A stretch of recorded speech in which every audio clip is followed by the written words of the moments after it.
Daryl Clark Middleton of Bethlehem Baptist Church to come and do the invocation. Can we pray? Gracious God, our Father in heaven, we thank you for all your grace and mercy and your peace. We thank you for this great county, which is called Shelby County. We know, God, that you call the stars by name. You have the hairs on our head numbered, and not one sparrow falls to the ground without you knowing about it. You are the only wise God. And so today, Lord God, we ask you for wisdom and knowledge and understanding on how to conduct the business of Shelby County. I pray for each commissioner today that you will give them wisdom, Lord God, as only you can, and have them know that they're accountable to you for their decisions and their choices, and that they'll stand for you one day and want to hear these words, well done, thy good and faithful servant. We thank you now, and we invite your presence in this place today. In Jesus' name we pray. Amen. Amen. Thank you, Pastor, for a very apropos prayer for us today.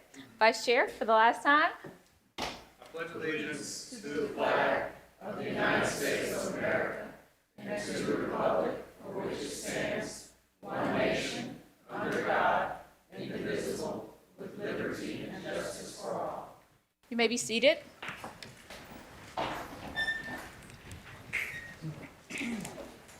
Madam Clerk, if you could call the roll. Commissioner Whaley, Present. Clay Bibbs, Present. Caswell, Present. Sugarman, Mills, Present. Shalai, Present. Wright, Present. Thornton, Morrison, Present. Brooks, Lowry, Present. Bradford, Present. Chairwoman Avant. Present. We have 10 present. We have a quorum. I'd like to ask for the approval of the minutes of our previous meeting, which would be the August 10th, 2026. Can we do that without objection? No changes? Seeing none, so moved. It is possible to join the meeting two ways: via the designated email account boc.email@shelbycountytn.gov, via phone at 901-222-1234. Parliamentarian, please read the rule. Members of the public who desire to address the County Commission shall request permission by completing an appearance card, which will be given to the chair by a deputy. Members of the public shall be permitted to address the County Commission unless ruled out of order by the chair or denied the opportunity to speak by a majority vote of the commissioners present and voting. Please note that as it pertains to public comment, our rules of order set a limit of no longer than 3 minutes when recognized by the chair. The chair may set a limit for discussion by the public of less than 3 minutes for each individual if circumstances require. Finally, to the members of the public, if you would like to express your pleasure or displeasure on a matter before the County Commission, please do so by raising your thumb up or pointing it down, as opposed to applause or other expressions of approval or disapproval. Disruptive members of the public are subject to removal from the Commission chambers by the Deputy Sheriff. Thank you for your attention and in advance for your cooperation today. Thank you, Parliamentarian. I'd also like to take a moment to recognize any staff or commissioner birthdays for the month of August. Happy birthday to Rashad Cobb, which was August 11th, and to Marie Thomas, which was on August 13th. Happy birthday to you both. Oh. Sorry, Seja. Seja Khalid, whose birthday is today. Happy birthday.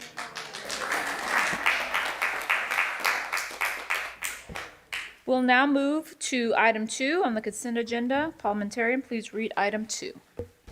Item 2 is a special resolution to acknowledge the service to the Memphis community and retirement of David Williams of Vitality, sponsored by Vice Chair David C. Bradford, Jr.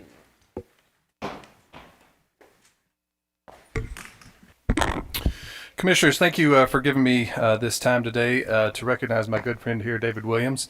I know we have a lot of resolutions recognizing folks, more of the elected capacity today, but I just wanted to recognize David and all that he's done for the community outside of serving in any sort of elected position. So this full resolution is about 2 pages long. I'm not going to read the whole thing, and we'll just jump in right here. Whereas David Williams has built a distinguished career rooted in leadership, community service, and lifelong commitment to improving the lives of others in Memphis and the Mid-South. A proud Memphis native and graduate of Memphis City Schools and the University of Memphis, David began his career in marketing, public relations, and the arts. And whereas he was part of the original Playhouse on the Square staff in 1975 as Director of Marketing and performed in multiple productions before advancing into executive leadership roles in healthcare, nonprofit development, and community engagement. David spent time expanding his knowledge of marketing, communications, and business development at Towery Publishing and the Morris Advertising Agency. Whereas, as Vice President of Community Development and Marketing at St. Joseph Hospital for 14 years, he became a nationally recognized leader in building partnerships that strengthened healthy communities, including the award-winning Lauderdale Courts Community Partnership, which was presented the NOVA Award by the American Hospital Association.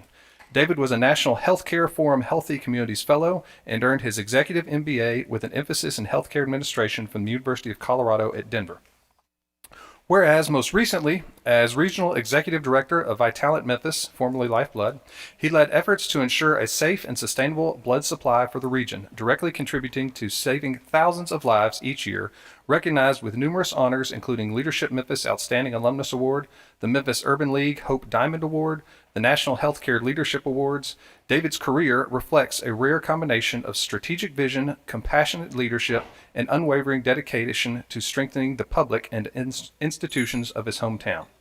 Whereas David performed as a musician and vocalist in local bands for more than 30 years and considered himself fortunate to have performed original songs at the world-famous Bluebird Cafe in Nashville, Tennessee. He has self-produced a couple of CDs, Armed Voices and David Williams. He played with local acoustic and rock bands like DNA and Java. Also percussionist, David began his musical career at East High School, earning first place in the school's talent show in 1970 and 1971, performing original songs. In addition to his music credits, he also has a healthy list of theater credits to his name: Memphis Children's Theater, Captain Hook, Peter, Mr. Banks, Mary Poppins, New Lyric Theater, Charlie, Pearly, Circuit Playhouse, Niche, Godspell, and NBC Premiere Monday Night at the Movies, made-for-TV movie, Pawn Clerk, The Catcher, and whereas David is the first to say his lovely wife Penny has stood behind him for much of his professional journey, they also enjoy being Tigers and Grizzlies fans, living downtown and traveling as much as possible. And whereas David retired from Vitalant Memphis, formerly Lifeblood, on July 10th, 2026. Now, therefore, be it resolved that the Shelby County Board of Commissioners hereby honor, commend, and congratulate Mr. David Williams on his impactful and dedicated years of service to Memphis and Shelby County. Thank you, David.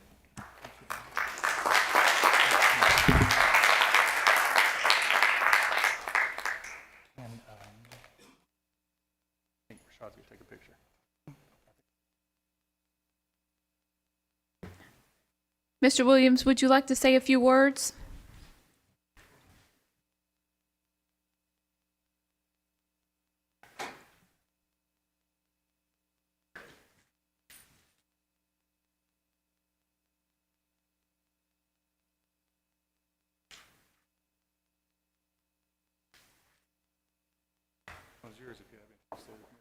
Mr. Williams, would you like to say a few words? Okay. Hey, thank you for this, but thank you for all the years of your service. Well, before you sit You're down, truly great. there is a commissioner in queue. Mr. Williams, there is a commissioner in queue who'd like to say a few words. Mr. Caswell?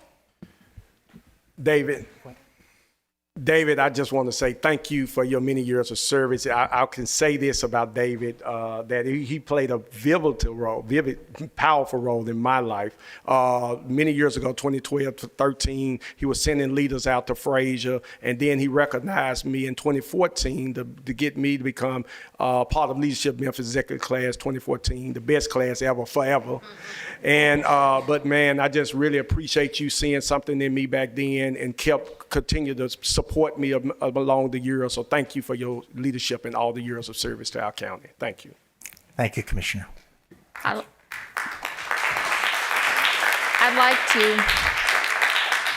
I'd like to also just echo Commissioner Caswell. I think probably almost 90% of the folks who've sitting on this dais have been a part of Leadership Memphis.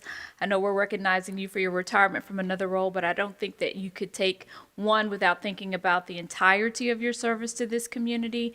And so I really do also want to thank you for the pivotal role that you've played in making sure to shape the leadership of Memphis, always caring about how Memphis can show up, but more importantly, how those leaders can pour into Memphis. So thank you again. All right, parliamentarian, we're going to move on to item 3, and I'm going to ask Vice Chair if he would come as we begin the recognitions. Yeah, you can.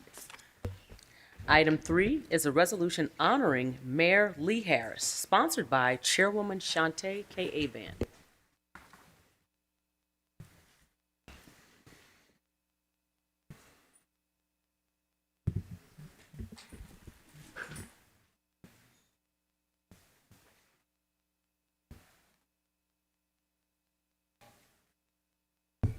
Colleagues, as we begin this recognition of some of our constitutional officers, I invite you all to be able to chime in as we recognize them for their years of service. Mayor Lee Harris was not able to be here with us today. He's actually teaching a class, but I wanted to make sure to recognize him for his many years of service. Culminating as mayor of Shelby County is no small feat. And as a lifelong Memphian who has dedicated so many years to the betterment of both Memphis and Shelby County, we definitely want to recognize him and thank him for his many years of service. I think one of the things that stands out to me the most about Mayor Harris's administration are the many ways that he wanted to pour into county employees, from the benefits in different ways that he's expanded ways for the employees of Shelby County to not only work well for Shelby County, but thinking about them in the holistic way of both their families and ways that we could support even some of our policies. So I just really want to recognize him and thank him for his work in supporting us there. So, Vice Chair, if we could call for the next resolution. Yes, ma'am. Let's read item number 4. Item 4 is a resolution honoring Assessor Melvin Burgess, sponsored by Chairwoman Shantae K. Avant. Mr. Burgess, if you could come forward with your lovely wife, Sandra. Yeah, lovely wife. And I'd like to, if per the body, just to take a moment to read the resolution in support of Mr. Burgess and his time here as a part of Shelby County government. Whereas it is appropriate for the esteemed Board of Commissioners to honor and recognize distinguished individuals whose tireless efforts and unwavering dedication has made significant and lasting impact in the lives of others in Shelby County, Tennessee. And whereas Melvin Burgess is a lifelong resident of Memphis and Shelby County who has dedicated his professional and personal life to public service, fiscal accountability, education, neighborhood preservation, and the betterment of the communities he proudly serves. Mr. Burgess is a proud product of Memphis City Schools and earned a Bachelor's of Science degree in accounting from Grambling State University, establishing the educational and professional foundation for a distinguished career in accountancy, auditing, governmental oversight, and public administration. He is also, Burgess, a member of Kappa Alpha Psi Fraternity Incorporated, reflecting his continued commitment to scholarship, leadership, achievement, and service to others.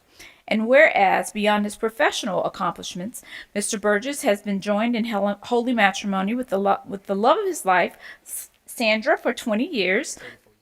34? We're going to get that corrected, because anyone who can be with Assessor Burgess for 34 years, we definitely want to make sure to recognize all of that. Thank you. Through this spirit-filled union, they have been blessed with 2 children, Lindsay and Lauren, who are both very accomplished in their own rights. Whereas Mr. Burgess was elected to the Shelby County Board of Commissioners in August of 2010 general election to represent District 2, Position 3, and served with distinction in the commission from 2010 to 2018, later being re-elected to represent District 7 in 2014. Commissioner Burgess distinguished himself as a thoughtful and fiscally responsible public servant, founding the Commission's Audit Committee and ultimately serving as chairman of the Shelby County Commission. Whereas in 2018, Mr. Burgess was elected to Shelby County Assessor of Property, assuming responsibility for the appraisal and assessment of more than 350 property parcels throughout Shelby County and bringing his extensive background in physical oversight and public administration to the assessor's office. Under his leadership, the Shelby County Assessor's Office has embraced a more accessible, transparent, and taxpayer-focused approach to property assessment, guided by his philosophy of valuing people over property, and his belief that government should serve as a bridge between residents and the resources necessary to build stronger communities. And whereas in 2021, Mr. Burgess was honored as the Tennessee Assessor of the Year by the Tennessee Association of Assessing Officers, becoming the first African American to receive this prestigious distinction, a testament to his professional excellence, innovation, and dedication to public service. Now, therefore it be resolved by the County Board of Commissioners of Shelby County, Tennessee, that we do hereby honor and celebrate Melvin Burgess and do commend him for his nationally recognized leadership and professional excellence. Be it furthermore resolved that this resolution shall be spread upon the minutes of this body, and that a copy be presented to Melvin Burgess as a token of our deep respect, gratitude, and admiration for his exemplary contributions. Thank you, Mr. Burgess. Thank you.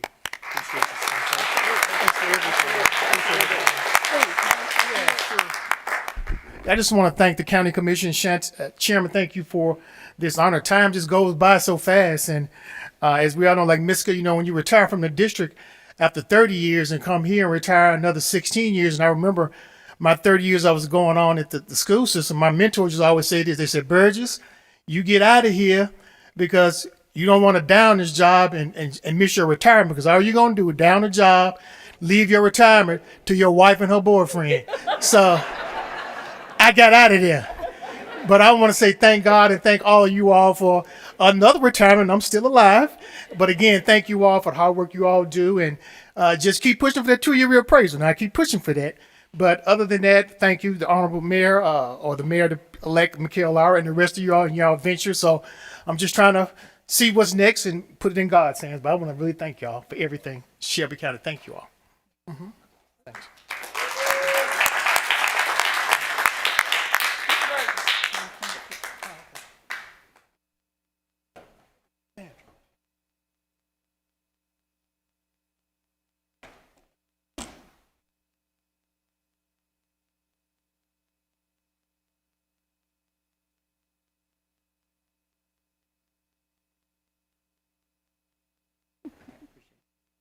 Need a millennial on your.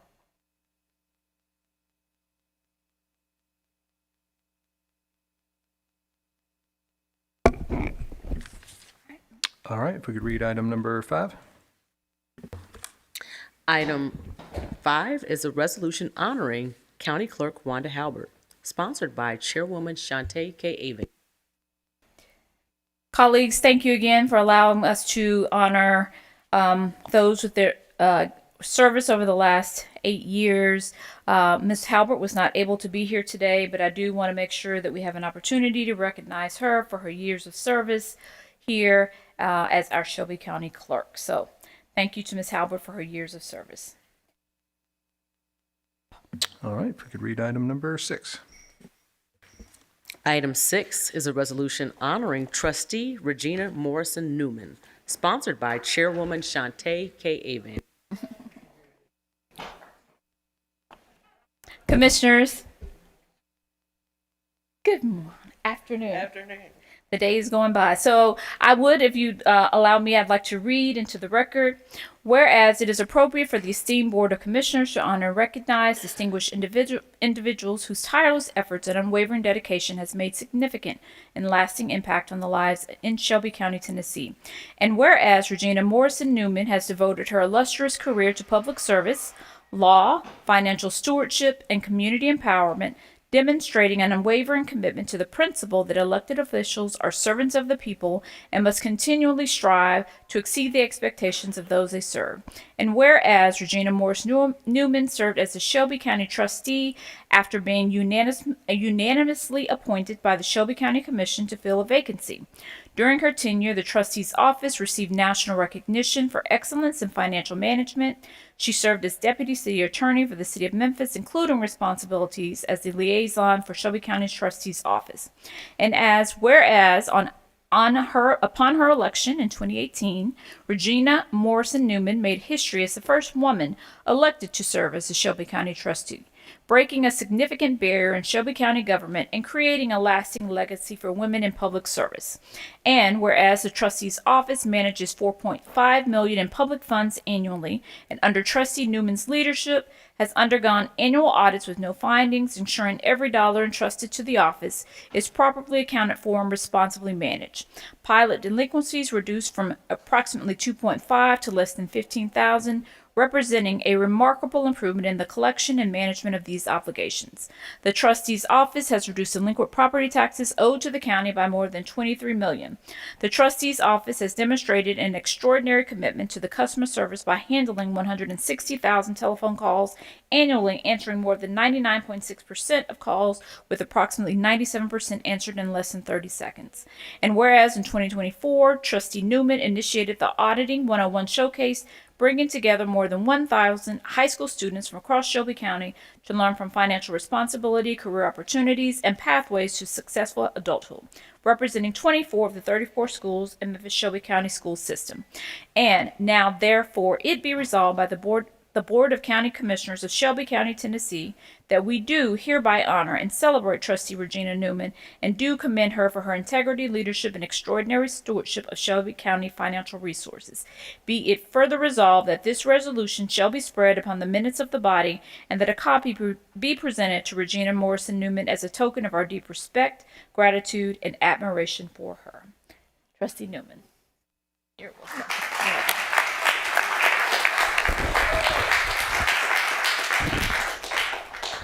Thank you, commissioners, and I want to thank you all for, over the course of time in the last few years, helping our seniors and our disabled property owners to pay their taxes and continuing the programs that help them stay in their houses. Thank you.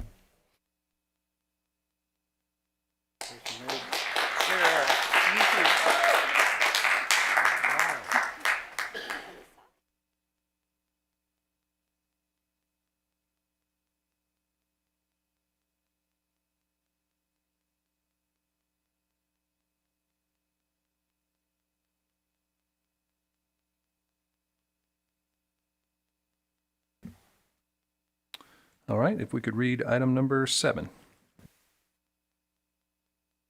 Item 7 is a resolution honoring Sheriff Floyd Bonner Jr., sponsored by Chairwoman Shantae K. Avant. Sheriff Bonner?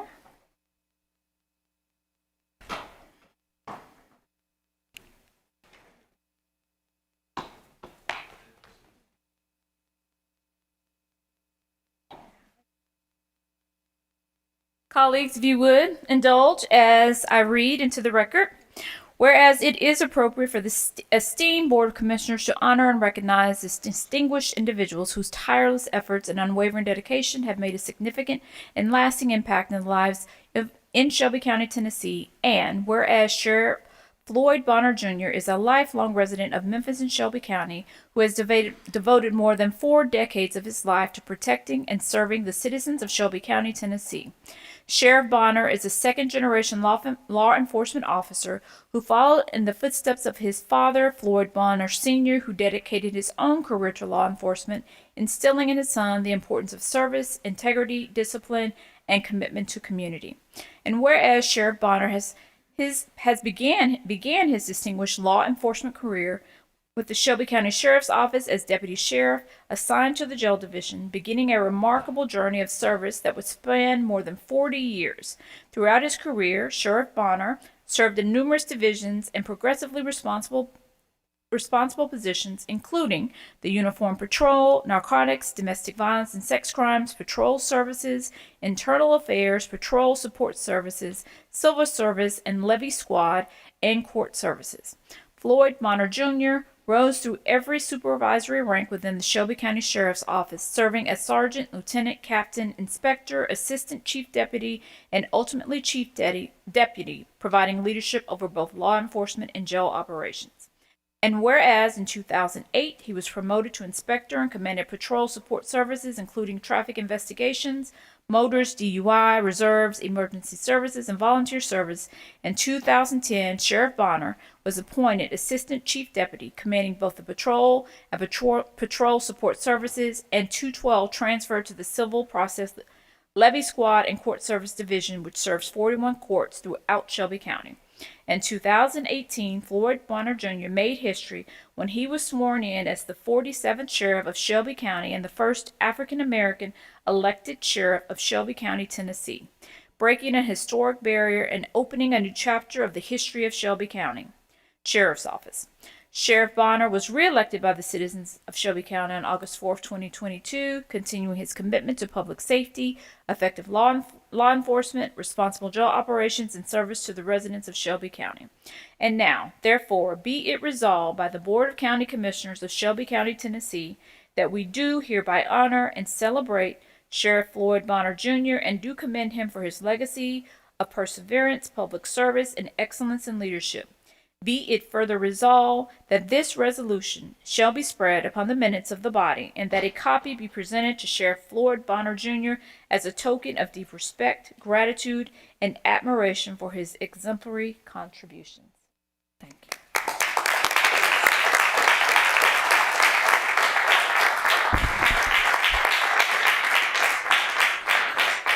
Good afternoon, everyone, and thank you for this honor. As Assessor Burgess said, it's been my honor to serve as the Sheriff of Shelby County, this great county of ours. It's been a pleasure working with each of you. I know some of you will be leaving to do other things. Congratulations to you as well, and welcome aboard the new ones. To Mayor-elect Lowry, good luck to you, sir. There's a lot of challenges coming your way, but it's been a pleasure for me to serve, and I have my wife here with me of 44 years, and now she said we dated for 5. She always tries to count to 5 years. I said no, we wasn't married then, but we just celebrated 44 years on August the 7th, and many of you seen our two sons and our 4 grandkids. And I always tell the grandkids, you know, Grandpa always just want to make y'all proud. So thank you, thank you, thank you.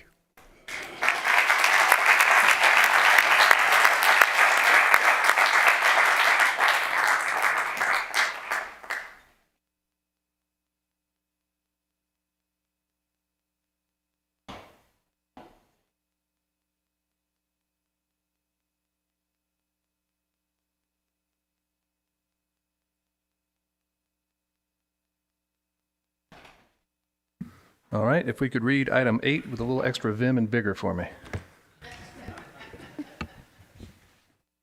Item 8 is a resolution honoring Chair Pro Tempore David C. Bradford, Jr., sponsored by Chairwoman Shantae K. Avant.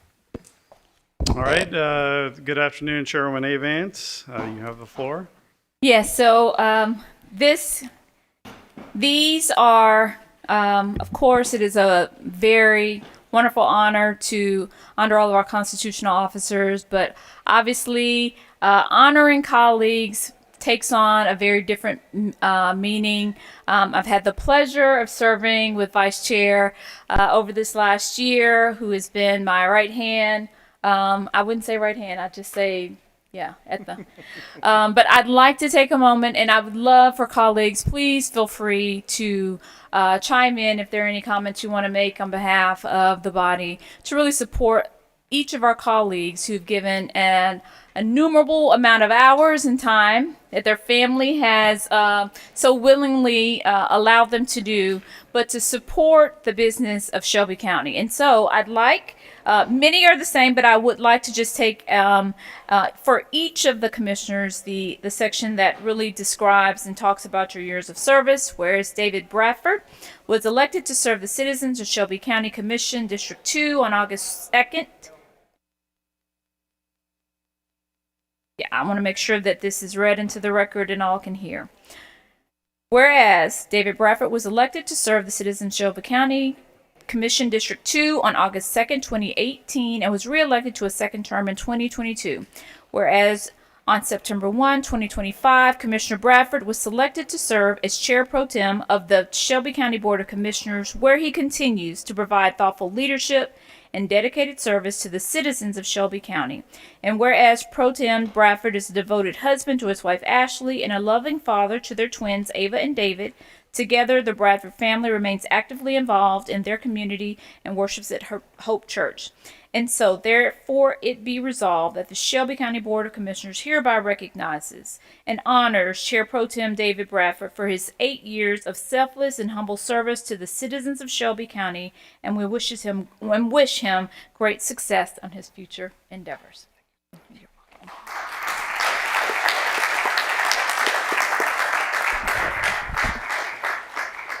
Thank you for this honor. Thank you, obviously, to God that brought us all here. Big thanks to these folks over here, my family, my wife, Ashley, my daughter, Ava, my son, David Bradford, my mother, Patty Bradford, and my dad, David Bradford. Lots of David Bradfords.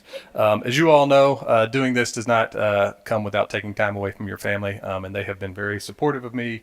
And helped in a number of different ways, including when I ran for office the first time. My wife was pregnant with the twins. I didn't win that election, but we actually had her out on the route knocking on doors. So that will be held over the head for the rest of my life, I assure you.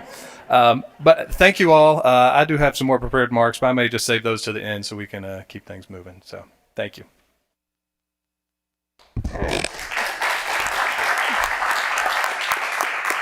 I also like to take a moment.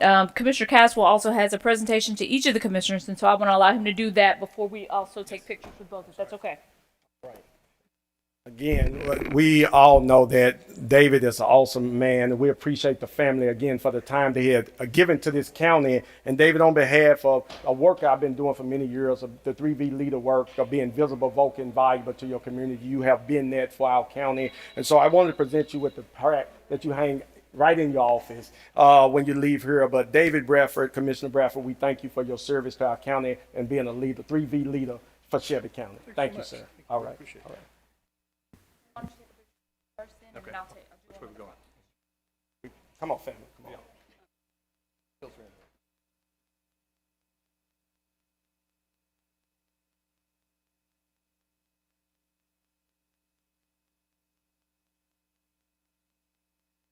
Thank you, sir.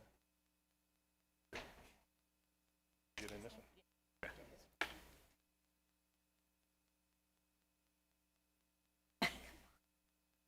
We need some more height.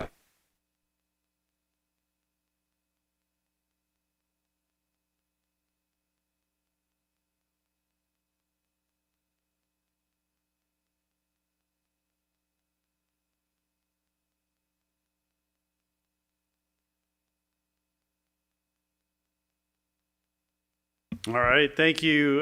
Thank you, Vice Chairman Bradford. It's certainly been a pleasure of mine to serve with you for the last 8 years, along with the rest of my colleagues here. So Chairman Avon, if you have nothing further on this one, we'll keep it moving here. So Madam Parliamentarian, please read item number 9.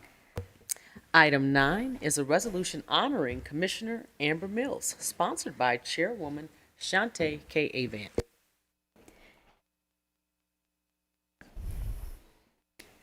Commissioner Mills, representing District 1.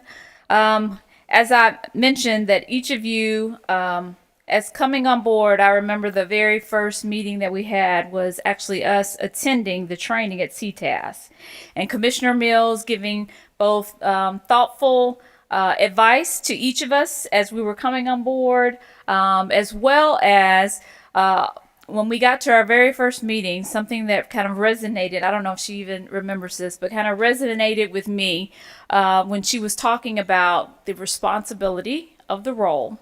And she mentioned to us that we're going to have a lot of long nights, but if we keep thinking about what we're all trying to achieve together, then it does make the road a little lighter. So I've always appreciated that, kept that in the back of my head from the very first meeting. But I'd like to take a moment and read into the record for Commissioner Mills, District 1, who was elected to represent the citizens of Shelby County, District 1, on August 2nd, 2018, and was re-elected to a second term in August 2022.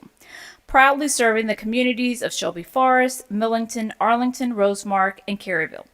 Whereas born in Charlotte, North Carolina, to Clay and Wanda Marlowe, Commissioner Mills was raised along her sister, Tammy Walker, and graduated from Austin High School in Decatur, Alabama.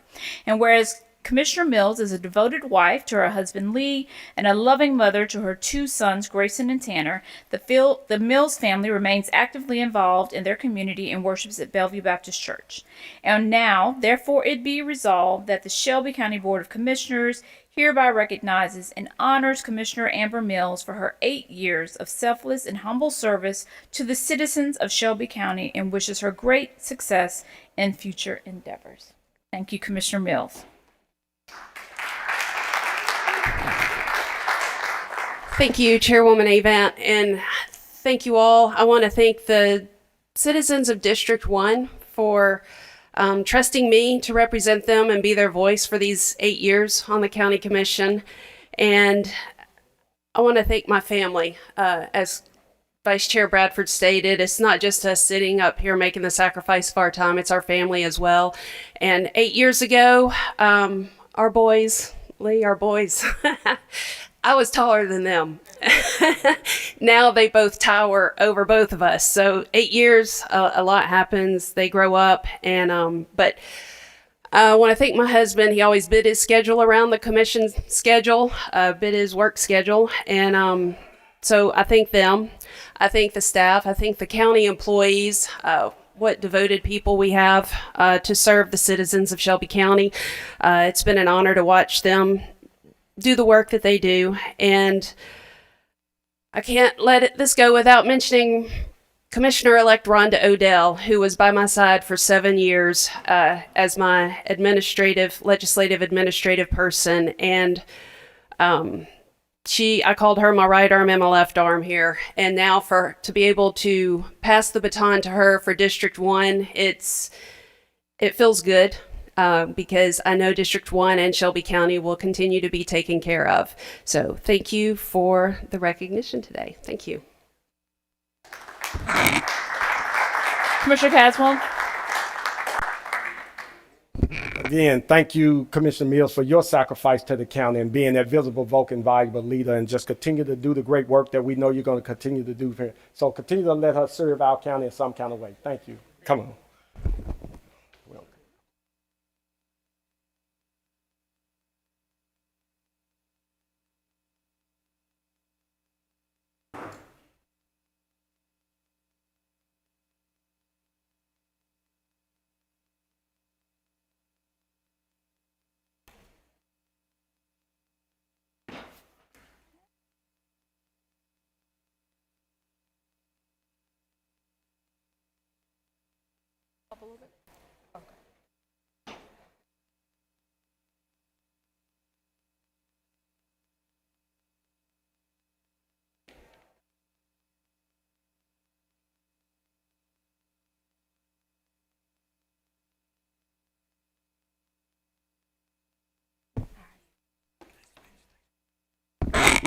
Thank you. All right, let's read item number 10.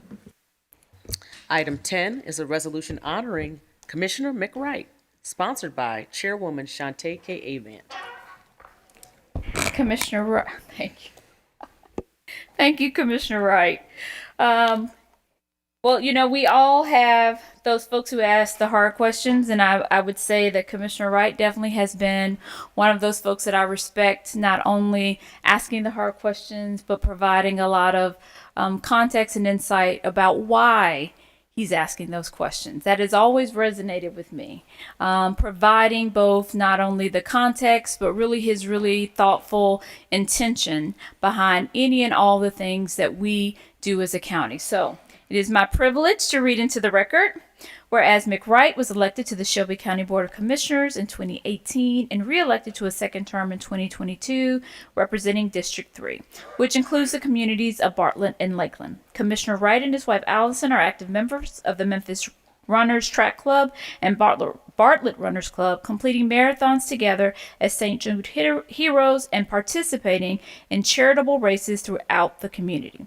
And now, therefore, be it resolved that the Shelby County Board of Commissioners hereby recognizes and honors Commissioner Mick Wright for 8 years of selfless and humble service to the citizens of Shelby County and wishes him great success in his future endeavors. Thank you.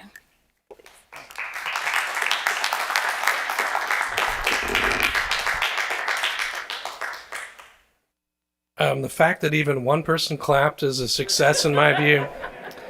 So thank you to that one person. Thank you all for this opportunity. Thank you, Madam Chair, for those kind words. It's been really an honor to serve with all of you, especially you, Commissioner Shelby, these last 6 months. That's a joke. I'm sorry.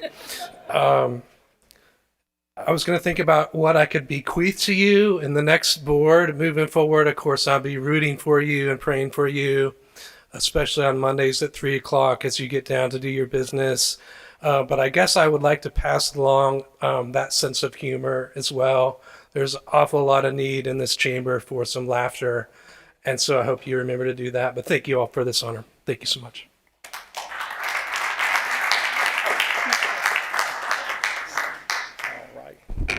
It's truly going to be an honor. It's been an honor serving with you, Commissioner Wright. 3 years on the Public Safety Ad Hoc Committee. We know that you're going to continue to be visible, vocal, and valuable to our community. You have a heart for this community. You have shown that to this community, and we just thank you for your leadership in serving Shelby County. All right, thank you, sir.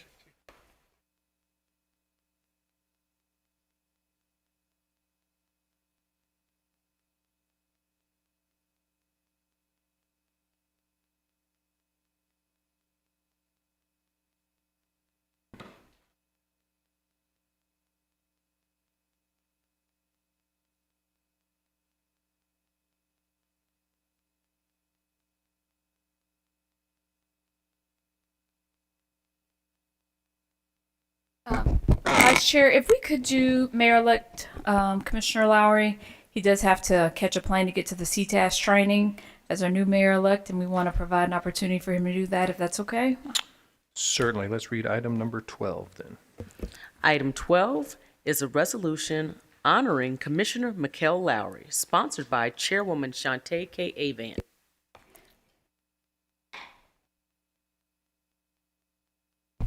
As Commissioner Lowry comes forward with his wife and beautiful daughters. And I want to just take a point of leverage to also just thank him. One, he was the first chairman when we came onto this body. And that is no small task, leading a new group of individuals.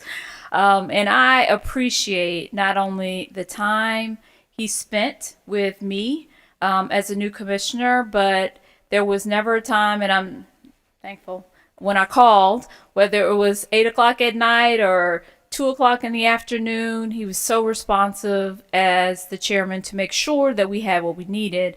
But also, it's always different when you have a new body coming on board, and the poise, the dignity, and the esteem in which he has carried the office does not go unnoticed. So I'd love to, at this point, read into the record, whereas Mikkel Lowry was elected to Shelby County Board of Commissioners on August 2nd, 2018, and re-elected on August 4th, 2022, representing District 8, which encompasses downtown, Fraser, South Memphis, North Memphis, and Central Gardens.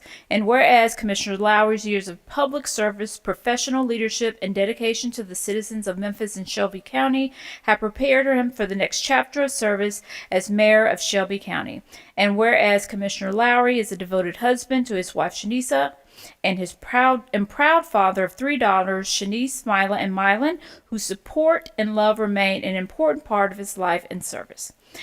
Now, therefore, be it resolved that the Shelby County Board of Commissioners hereby recognizes and honors Commissioner Mikhail Lowry for 8 years of selfless and humble service to the citizens of Shelby County and wishes him great success in his future endeavors.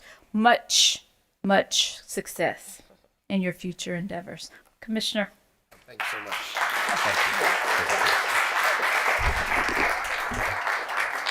you. Thank you, Madam Chair and Board. Always giving honor to God for allowing us all to be here. I want to start off also by thanking my family for all their support as well. You know, Vice Chair Bradford, my daughter Milan was about 1 when we started running for office, and 4 when we took this seat, and she'll be a little bit older as we continue to go on to the next endeavor. But know that I have a tremendous amount of respect for what this body does. And I'll continue to have that same respect in the next role that we're taking on as well.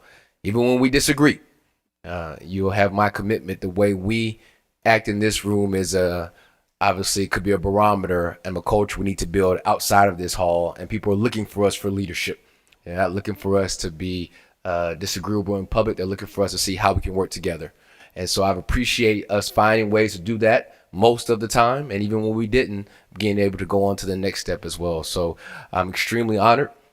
This has been an honor of my life. I thank District 8 for allowing me to represent them, and I thank the citizens for Shelby County for allowing me to take that a step further. So thank you all so much. Again, thank you to my family, Madam Chair. Thank you so much. And let's continue to get to work. I hate I have to leave, but I'm going to go build that same relationships with our new body that's in Murfreesboro to start on that work that we have to do together as well. So thank you so much.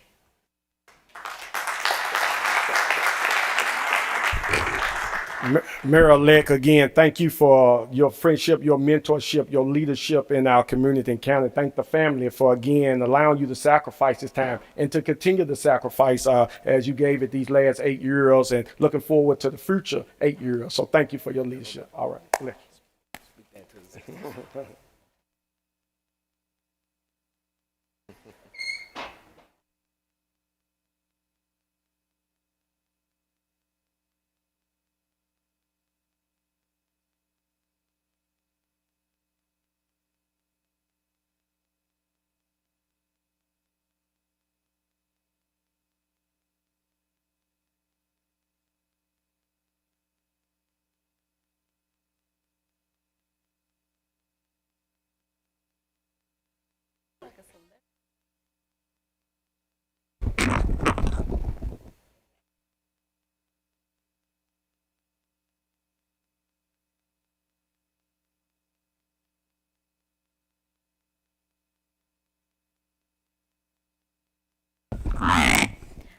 Commissioner.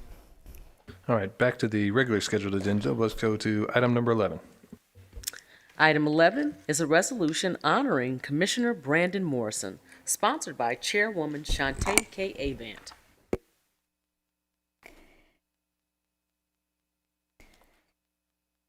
Well, as Commissioner Morrison joins me, I remember the first time meeting her was actually on the campaign trail. When she was running for re-election and I was running for my office. And, you know, one of the things I've always admired about Commissioner Morrison is not only her intellect, but also her quiet but very forceful decision making in all that she does.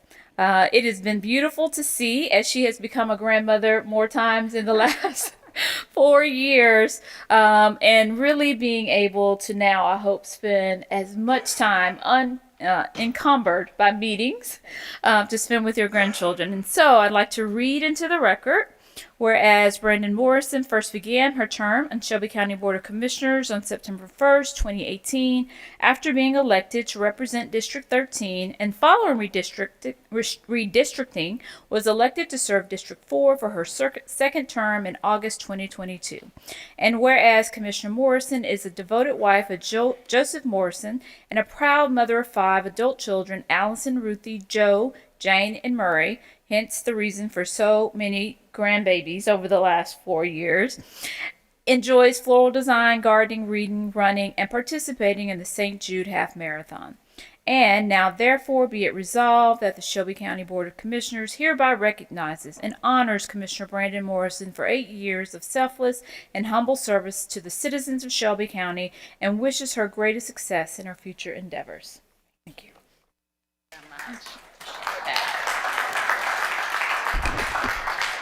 Thank you, Chair Avant, and also to you, Commissioner Caswell. Thank you. Well, I just first would say I'm grateful to the Lord for the privilege of having been called to public service, and like the rest of you, especially to my family. My husband Joe could not be here, but he's, as Commissioner Mills said, it's our families that sacrifice so much, and he and my mom, and I lost my dad in 2022, but he's here all the time too. So anyway, I thank them, and then the great citizens of both District 13 and District 4, because I guess I'm one of the few commissioners that's had the privilege to serve in 2 districts. And I would just add that I am going to enjoy having more time as a grandmother, but you'll continue to see me in this great city. I love our community. I love our people. I love our citizens. And I love all of you, and I'll continue to pray for this body. So thank you.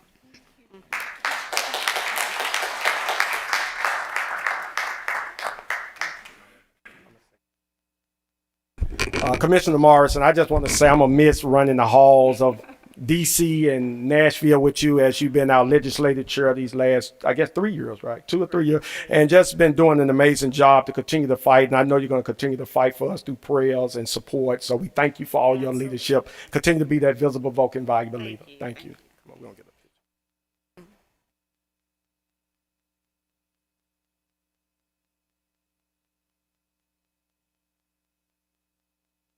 And seeing the staff, that was the other remark I wanted to say, is I am so appreciative for our outstanding staff, especially for Ryan and Clay and really all of you. Thank you for all you do for all of us.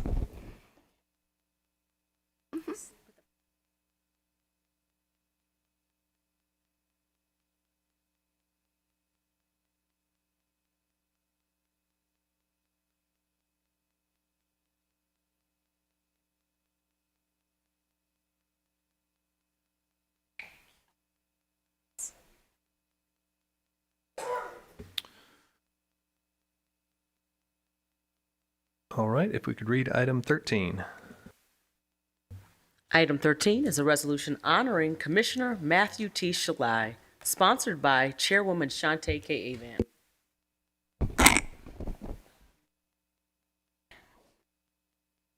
As Commissioner Shelby comes forward, what can you say?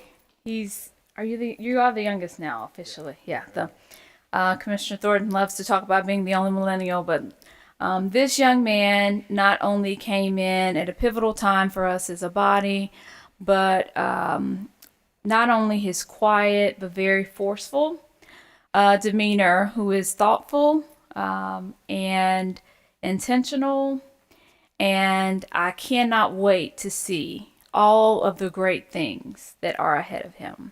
It has been a pleasure over the last 6 months.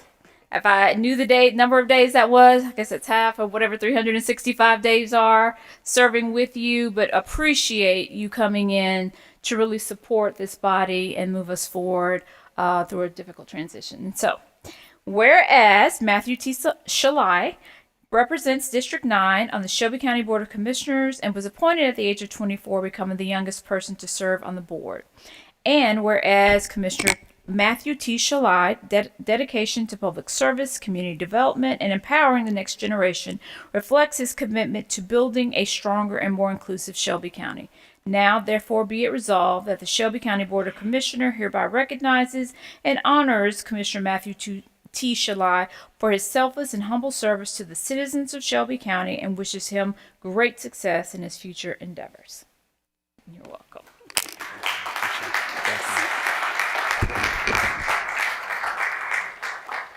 Just as my term was, my remarks will be brief. I want to, of course, thank the Lord Jesus Christ for allowing me to be here, my parents, the District 9 residents and constituents, but especially all of you all on this board. I quite literally would not be here if it was not for you all on this board. And so I appreciate you all for allowing me the opportunity to be here and serve with you all. But also in my transition, being appointed the way that I was, there isn't really much of a transition. And so I called upon each of you commissioners for your wisdom and your guidance and your help in that transition. And all of you were astoundingly helpful and welcoming to me in coming into the commission seat. And so I do just really want to express that gratitude to you all. Thank you.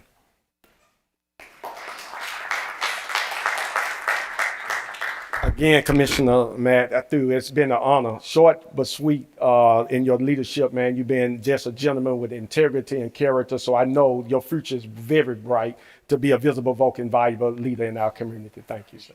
All right. Thank you.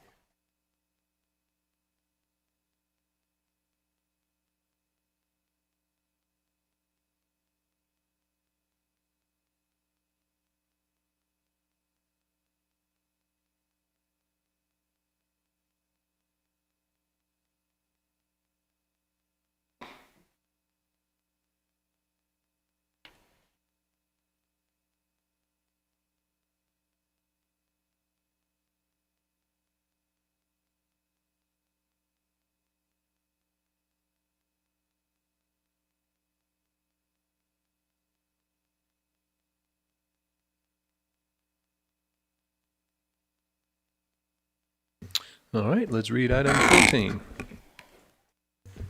Item 14 is a resolution honoring Commissioner Brittany Thornton, sponsored by Chairwoman Shantae K. Avant.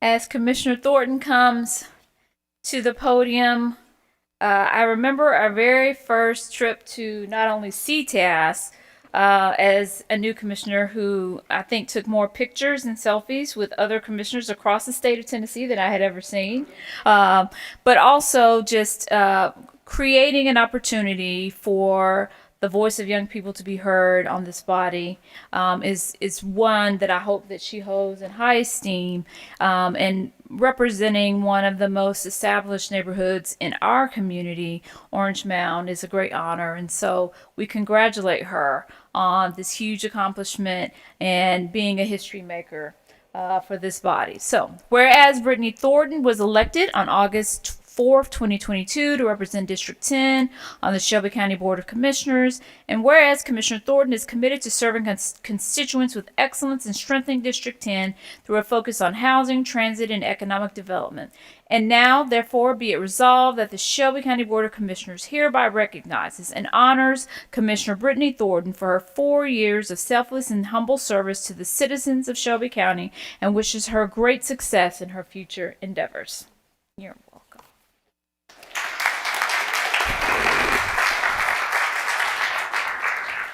Unfortunately, my husband was not able to be here this evening. I don't know why we're laughing.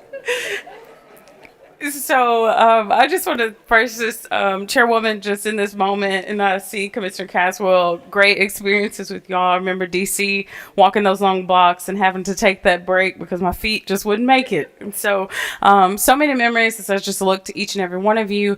I am so grateful for this opportunity. And I would be remiss not to acknowledge Commissioner Shalai and Commissioner Whaley. The youth is rolling off of the body. And so when we think about just how we have,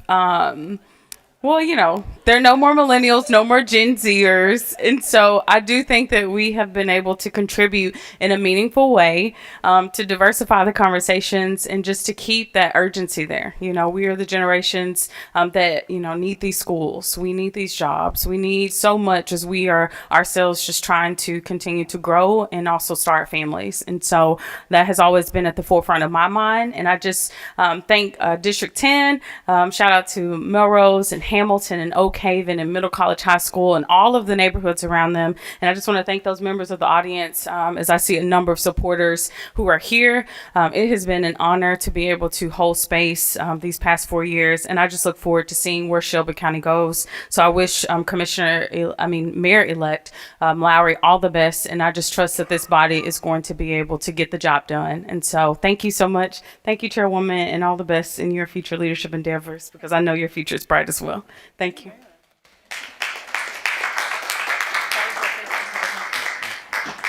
Commissioner Thornton, before you even came to this body, you was visible, vocal, and valuable in Orange Mound, with Juice Orange Mound, all the work that you've done. We know you're going to continue to be visible, vocal, and valuable, so continue to be the leader that you is, and I'm going to miss those fun nights in D.C. of all the walking we done. Thank you.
Last but never least. All right, item number 15. Item 15 is a resolution honoring Commissioner Michael Whaley, sponsored by Chairwoman Shantae K. Avant. As Commissioner Whaley comes, his beautiful wife Lauren and his parents who are here to join. This is their first commission meeting, if you can believe that. Good for them. So, we appreciate all that each commissioner for this body has been able to contribute over the last 4 years or 6 months or 8 years. But I really do want to give just a sincere debt of both gratitude and thankfulness to Commissioner Whaley for his contributions to this body. Serving as both a chairman as well as budget chair, it is not lost on us the amount of time and effort it takes to really not only support this body, but lead in what we know are sometimes some of the most difficult decisions that we have to make as a body. And he has definitely led with not only his expertise, but his great intention for Shelby County being greater. And so I'm very grateful for his leadership, his support, and his friendship. And grateful that he will always be just a phone call away. He didn't promise that, but I just, if I say it on the record, then it is so. That he will answer the call when needed. And so, as I read into the record, whereas Michael Whaley was elected to the Shelby County Board of Commissioners in August 2018 and re-elected to a second term in August 22, representing District 13, which encompasses East Memphis and Midtown. Whereas on September 1st, Commissioner Whaley was nominated and elected chairman of the Shelby County Board of Commissioners, providing leadership and guidance to the board and the citizens of Shelby County. And whereas outside of his professional and civic responsibilities, Chairman Whaley enjoys traveling, having visited every continent at least twice. We always were praying for him to come back safely.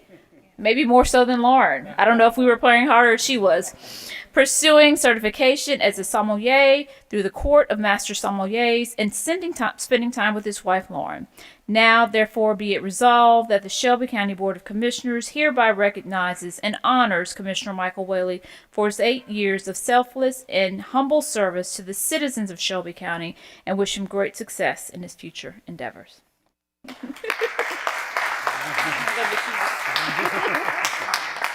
All right, thank you, Madam Chair. So I guess what I hear you saying is that I have more time to be a sommelier now, which is quite exciting. First, really just want to thank my wife Lauren and my parents John and Wendy for being here.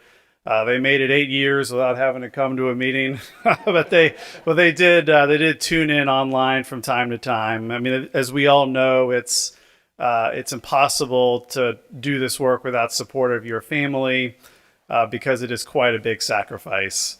I know that some of Lauren's favorite moments were when I would text her, "We're done." Sometimes that might not be until 1 or 2 in the morning, but it's because we were doing really important work for the people of Shelby County. I also recognize that, we make, gosh, I mean, probably at this point, tens of thousands of decisions, right, over 8 years. We make, 40 a day, and they kind of come and go. And so you never are going to make everyone happy 100% of the time.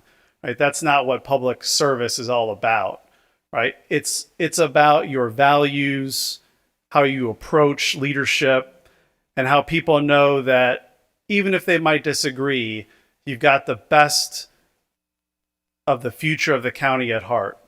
That you're trying to find sometimes a third way, a better way, and do it with respect, professionalism, and be willing to think outside the box. And so I've tried to do that.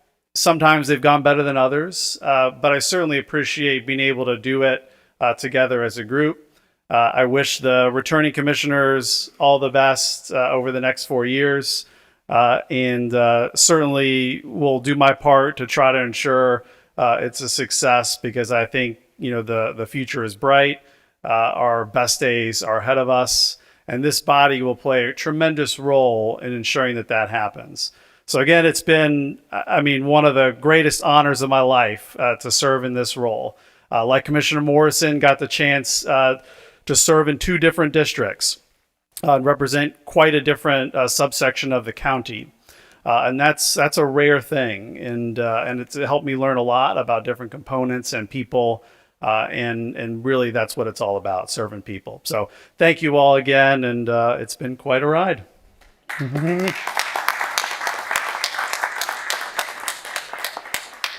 Commissioner Whaley, it has been a journey with you as we look at all the adventurous things that you have done since you've been here. Now you can go climb the highest mountain. Yeah. So we thank you for being that visible, vocal, vibrant leader. We know you got a great, magnificent future in front of you, your family here, and continue to support you. But thank you for your leadership. Thank you. Thank you. Family, come on, family. I'm sorry. Yeah, y'all get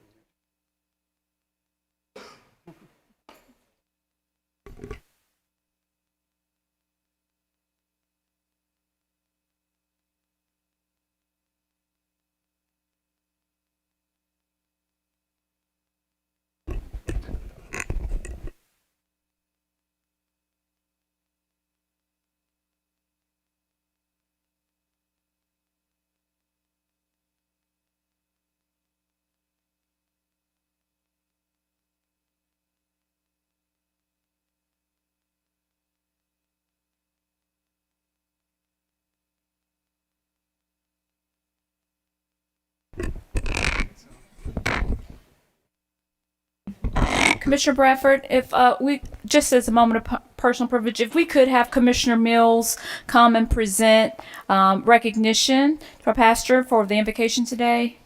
Commissioner Mills.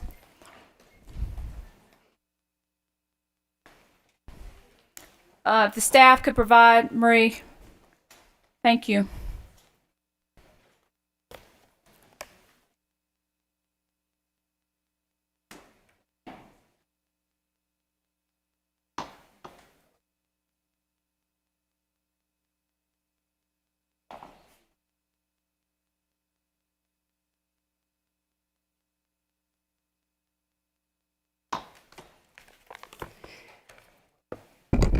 Thank you. And it is my honor to present this to you, reposing trust and confidence in the fidelity and ability of Pastor Clark Darrell Middleton, Bethlehem Baptist Church, chaplain of the Board of Commissioners, to serve during the 2025-2026 term of the Board of Commissioners at the will and pleasure of the chairman. This is the 24th day of August 2026.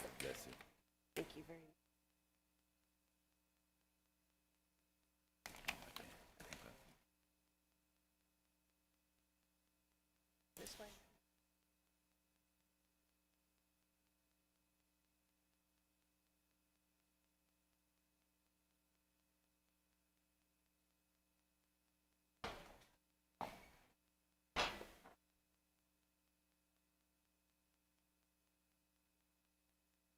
Okay, parliamentarian, if you could,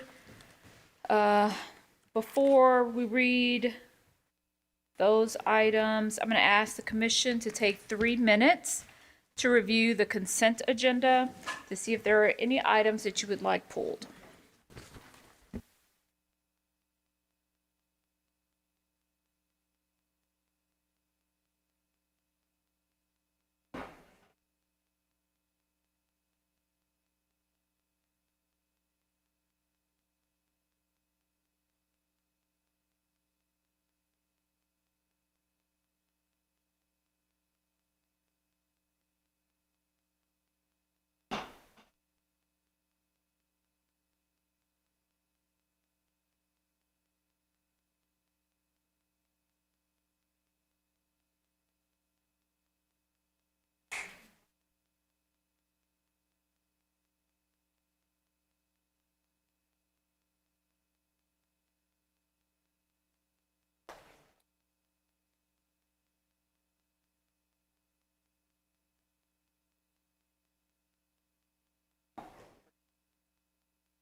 All right.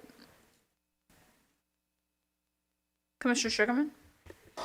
Thank you, Madam Chair. Numbers 19 and 20.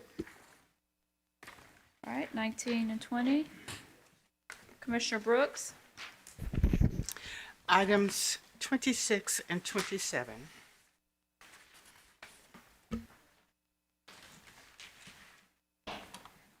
Okay.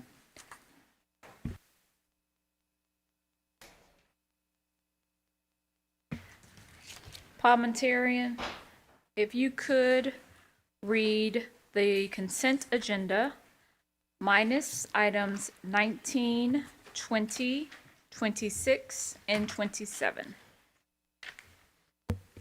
Yes, ma'am. Items 16 and 17 come from the Budget and Finance Committee, which is chaired by Commissioner Whaley. Item 16 is a resolution to amend the Shelby County Government Fiscal Year FY 2026 operating budget in order to transfer funds from the General Fund to the Correction Center Enterprise Fund, the Group Health Insurance Fund, the On-the-Job Injury Fund, and to commit general fund balance for tort fund liability. This item requires the transfer of FY 2026 general fund balance in the amount of $4,423,908.63 to the Correction Center Enterprise Fund. $549,810.69 to the Group Health Insurance Fund, $100,000 to the On-the-Job Injury Fund, and commitment of $2,111,869.04 General Fund balance for tort liability and the appropriation of such funds for a total amount not to exceed $7,185,588.36. Sponsored by Commissioner Michael Whaley.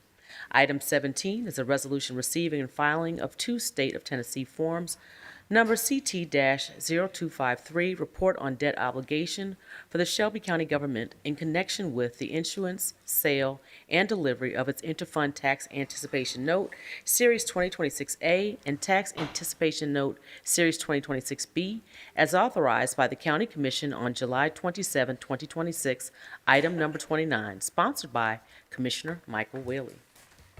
Item 18 comes from the Public Works Committee, which is chaired by Vice Chair Bradford.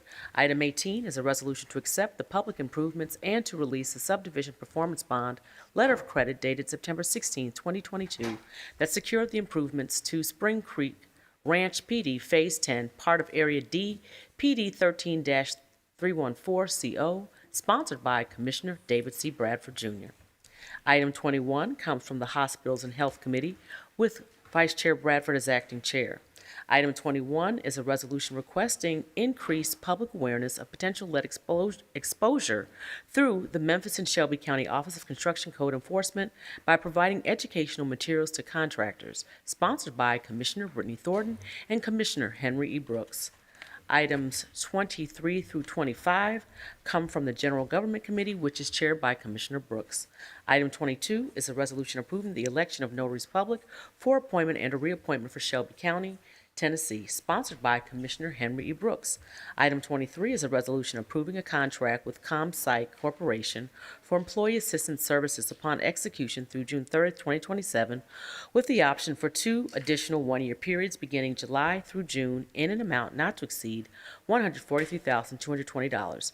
This item requires the annual expenditure of County Internal Service Fund FY 2027 Employee Group Health Insurance in the amount of $143,220, sponsored by Commissioner Henry E. Brooks.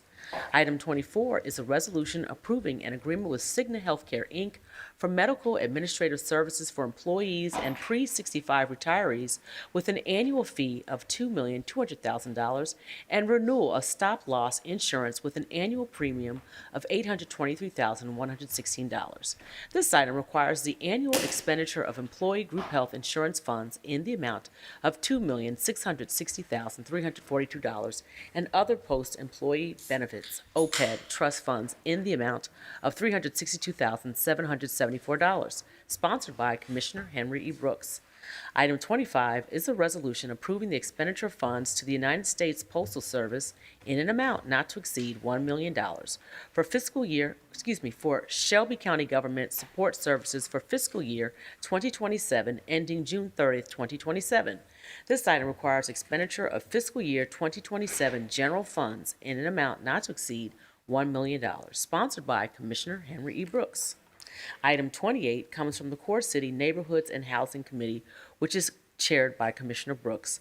Item 28 is a resolution approving the sale of 17 county-owned delinquent tax parcels acquired by Shelby County from various Shelby County tax sales to identified purchasers at various prices, collectively totaling $167,126 pursuant to Tennessee Code Annotated Section 67-5-2507 and authorizing the Shelby County Mayor to execute reclaimed deeds, sponsored by Commissioner Henry E. Brooks.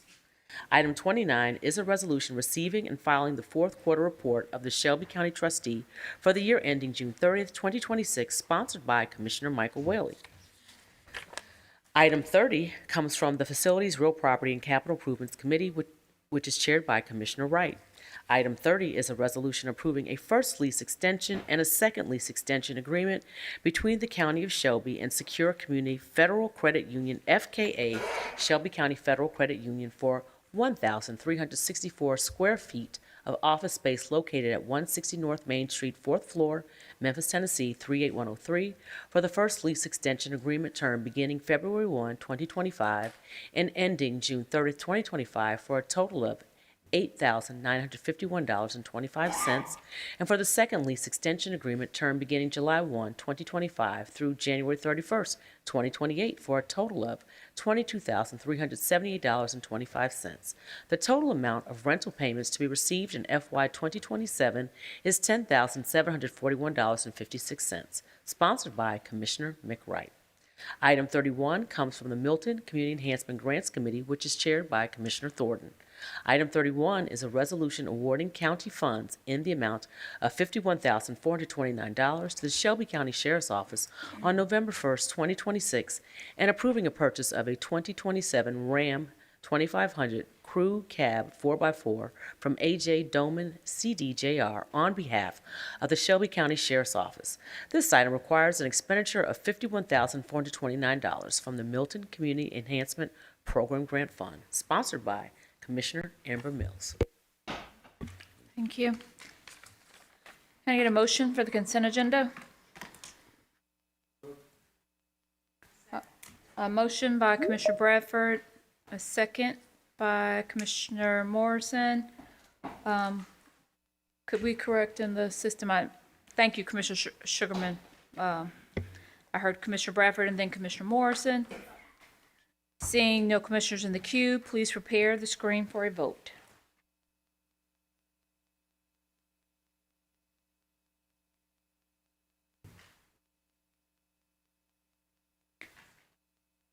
Madam Clerk, please report the vote.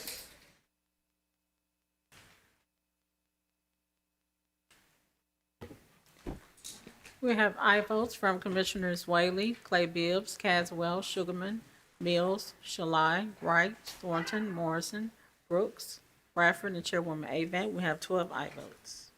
That motion passes. Consent agenda passes. All right. Parliamentarian, please read item 19. Chair, going back to 19.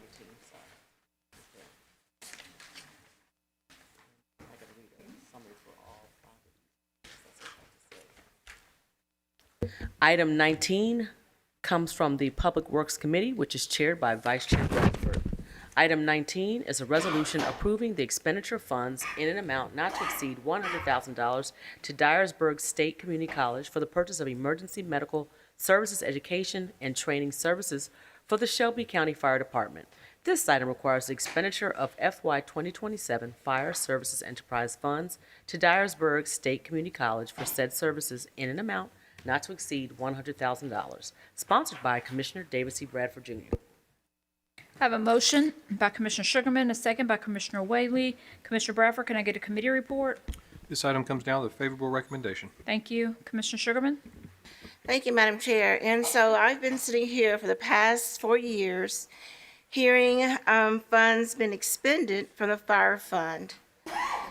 Yet, the Shelby County firefighters continue to serve unincorporated areas and continue to receive less money than the firefighters in Bartlett, Collierville, Germantown, and Memphis. I will continue to fight for equity.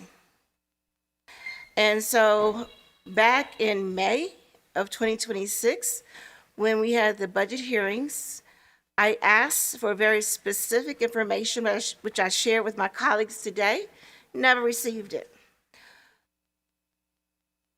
The unincorporated areas not only include my constituents, but also Chair Avents, Commissioner Caswell, etc.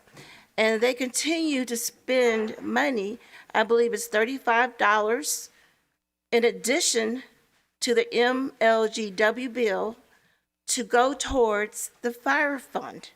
Yet, they're still overlooked.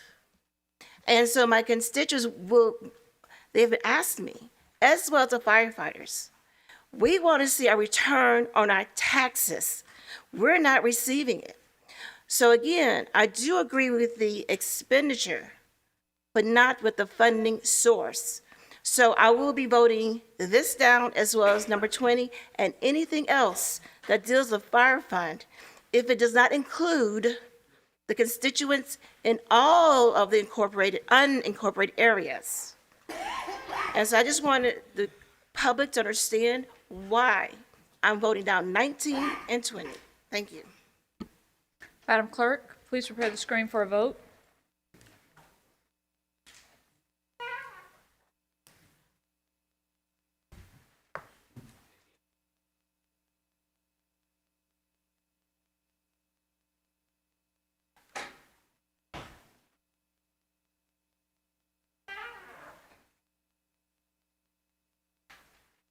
Madam Clerk, please report the vote. We have aye votes from Commissioners Whaley, Caswell, Mills, Shalai, Wright, Thornton, Morrison, Brooks, Bradford, and Chairwoman Avant. Commissioner Sugarman has voted no. I have 10 ayes and 1 no. That motion passes. Parliamentarian, please read item 20. Item 20 comes from the Public Works Committee, which is chaired by Vice Chair Bradford. Item 20 is a resolution approving the expenditure of funds in an amount not to exceed $100,000 to Southwest Tennessee Community College for the purchase of emergency medical services, education, and training services for the Shelby County Fire Department. This item requires the expenditure of FY 2027 Fire Services Enterprise Funds to Southwest Tennessee Community College for said services in an amount not to exceed $100,000, sponsored by Commissioner David C. Bradford, Jr. I have a motion by Commissioner Sugarman, a second by Commissioner Caswell. Commissioner Bradford, could I have a committee report? This item comes down with a favorable recommendation. Thank you. Commissioner Sugarman? Again, we're using fire funds, and so I would have preferred the funds come someplace else. And I'm going to go down and I'm going to list the differences in salaries. I have 2 minutes and 47 seconds. And I just want the Shelby County Firefighter Association to know that I am also a union member and I will stand with you. The firefighter, paramedic, and Bartlett. Commissioner Sugarman, point of order. Is this germane to the item before us? I just want to make sure that Definitely, it's the fire fund that we're using. The fire fund could be used to raise salaries. We continue to deplete the fire funds. And when I ask, it's very direct. For example, over the course of the 4 years, we have told the Shelby County firefighters that there's no money. But yet and still, we continue to use the fire fund, just like this item. I agree with the item, but not with the funding source. This is very germane. And again, the Bartlett Fire Department pays its firefighter paramedics $82,800. The Collierville Fire Department pays its firefighter paramedics $82,200, and I'm rounding. The Germantown Fire Department pays its firefighter paramedics $82,700. The Memphis Fire Department pays its firefighter paramedics $84,700. And in Shelby County, it pays its firefighters paramedics $76,000. This is very germane because we continue to use a fire fund, yet we overlook the firefighters themselves, the unincorporated firefighters themselves. And these individuals in unincorporated areas, they pay an additional $35 on their MLGW bill. And yet, they want to see a return on their funds. And I'm hearing again, once these individuals receive these services, do you think they're going to stay in Shelby County and work for less money as a firefighter? No. And so is this a good use of the fire funds? I think not. So I'll be voting no. Thank you. I just want to ask the county attorney if you could just share with the body and for the listening public, because I don't think that state law allows us to use those funds for the general fund for those services. So if you could just share for the record. Megan Smith, County Attorney's Office, that's correct. The funding source in these resolutions is an enterprise fund. That means it comes from the population using the service. The general fund is not allowed for the fire service in Shelby County because the Shelby County Fire Department does not service the entire county, but only unincorporated. Vice Chair Bradford? I agree with Commissioner Sugarman. We need to figure out a better way to fund the fire department. It's not headed down the right track. That's certainly not something we're not going to complete tonight, but I think as this body moves forward, maybe one of the first items should be putting maybe together an ad hoc or something to study that. But I do agree, the fire fund, obviously, when we tried to build the fire station in Cordova, we realized there wasn't enough money to do that either. So that's something that just the future body needs to look at, but ready to move forward with these items tonight. Commissioner Sugarman? And yes, thank you. And also, just to put on the record, so the public will know, I've asked for this information months ago, still have not received it. So thank you so much.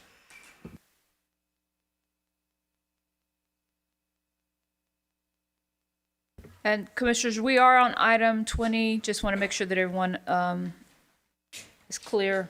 Yeah, I don't think the screen was reflecting the right item, but we are on item 20. All right, Madam Clerk, please prepare the screen for a vote.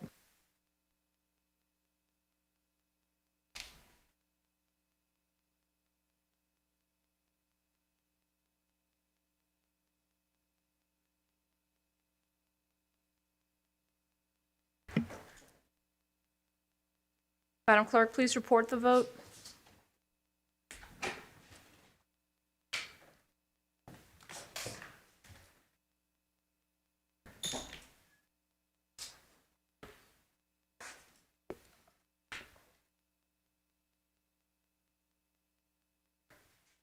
We have aye votes from Commissioners Whaley, Caswell, Mills, Shalai, Wright, Thornton, Morrison, Bradford, and Chairwoman Avent.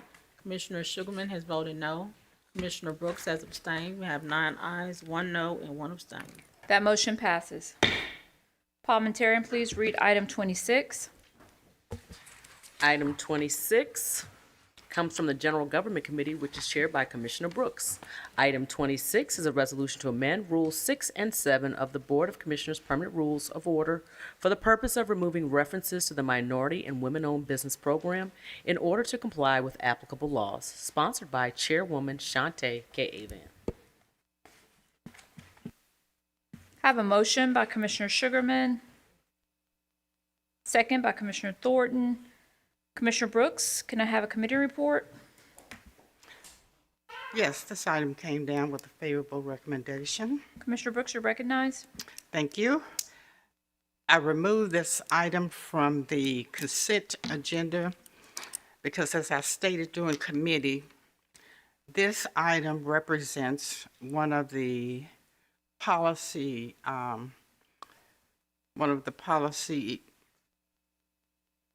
priorities, if you will, of the supermajority in the state legislature, which I do not agree with, which is on the wrong side of history. And most importantly, injures Shelby County. Now, having served in the legislature, I understand that some of the laws that we passed would not pass constitutional muster. They're not challenged in court, so we do not know. But this, just because we have a dictate from the federal government, from the commander-in-chief, does not make it right. So let's do, let me just say, I removed it so that I'll be on the right side of history, and that when most of us come to our senses, if you will, have the opportunity to change the government in November, we'll restore our democratic principles. Thank you. Commissioner Thornton.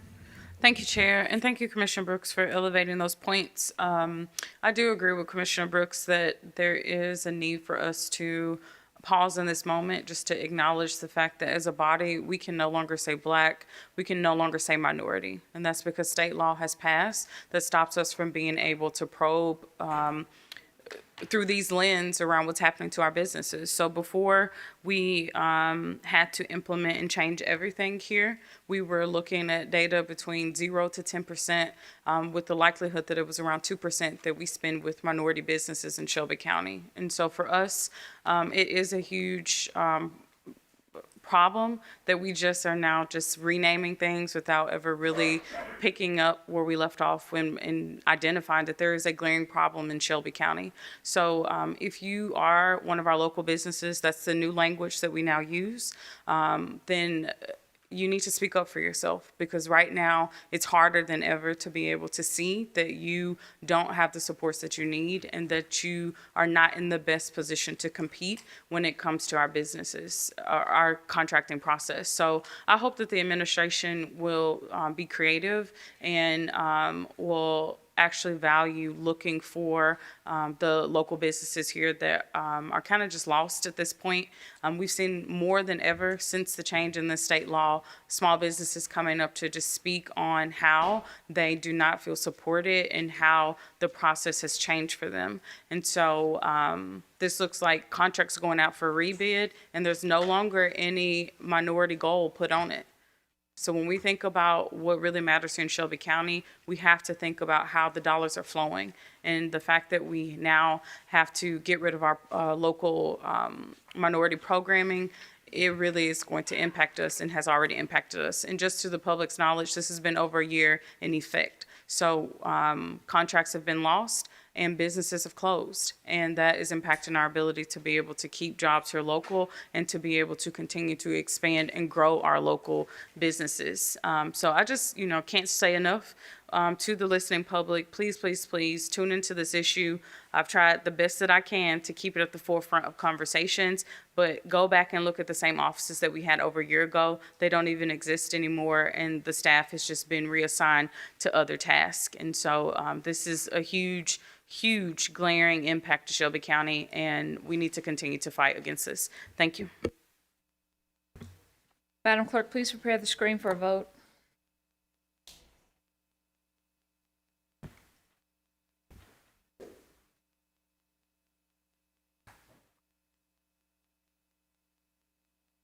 Madam Clerk, please report the vote.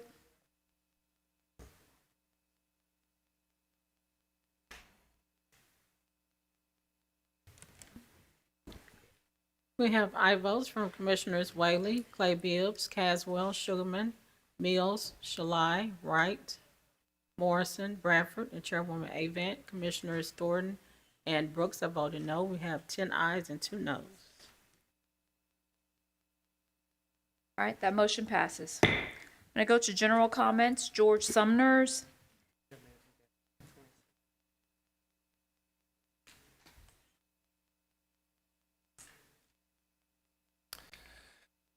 Good evening, Commissioners. My name is George Dempsey Summers. I reside at 567 Wiseman, Memphis, Tennessee. I've come here today not only as a citizen, but as an employee of Shelby County government to congratulate the outgoing commissioners for serving 8 years, also other elected officials in the county. And I am coming from your support services locksmith. I want you to know that behind the scenes, I have had the highest integrity in protecting who comes in and out of your office space and has contact with you. I don't know if you know, there's only one of me for the entire county, but when you do ask for a key or a lock change, that would be me. But I just wanted to come and tell you it was a privilege to serve you for the 8 years. And I wish the best for the incoming commissioners and other elected officials. I'm sure everyone will keep me pretty busy after September 1, but I would just ask for your patience. So that's what I wanted to come and tell you today, and I wish you the best in your endeavors. Thank you. Mr. Sumners. It's always the hidden heroes that help keep Shelby County moving the way it should. Thank you so much for your service and your work. We have another general comment, Alexandra Walker. If you could state your name and zip code for the record. Hi, how are you all? My name is Alexandra Walker, and the business zip code is 38115. I'm coming before this council with a huge concern. I am the Vice President of Operations for STEAM Tots Academy. We met with some of the candidates that ran for election. I'm sorry I didn't congratulate the Republicans and the Democrats that won their seat and the people that have served. But the problem that we have, you all are looking for a pre-K for one or universal pre-K, and we have some huge concerns that you have not considered private corporations that are here.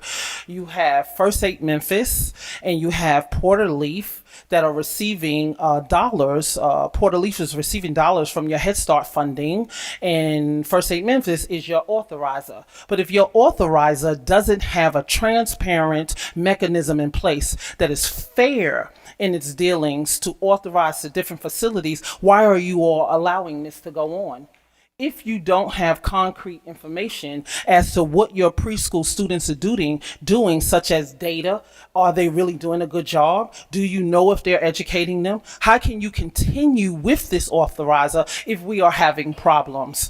You all should know that 200 facilities are having severe issues. We are on the brink of closure. We are closing our doors left and right, and it should be unacceptable to this council that this is being allowed to go on. How could this council have an authorizer that is familiar with familiarity of friends and or people that they know, but did not vet the operators that they are dealing with? How can they have operators that don't have data that tell you if they are academically educating your students? And then we speak about that we have violence in our city with our young folks, but it starts in pre-K. And how, if you have these operators receiving dollars, six-figure dollars, and they are not giving you the bang for their buck in academia, how does this council allow this to go on? And why haven't you all vetted the process of asking private facilities that are here with millions of dollars in tax dollars coming through your city, proper ownership? They have millions of dollars coming. Yes. I'm sorry, your time is up. I'm sorry. Let me end this for you. I am asking you someone in here has to listen to the facility. We are business owners here. Understood. And just give me 1 second. We own our properties here. And I am asking this council to help the private preschool facilities to get some help. That's all I'm asking. We can follow up. Thank you. Thank you. Yeah, thank you. I appreciate it. All right, item 27.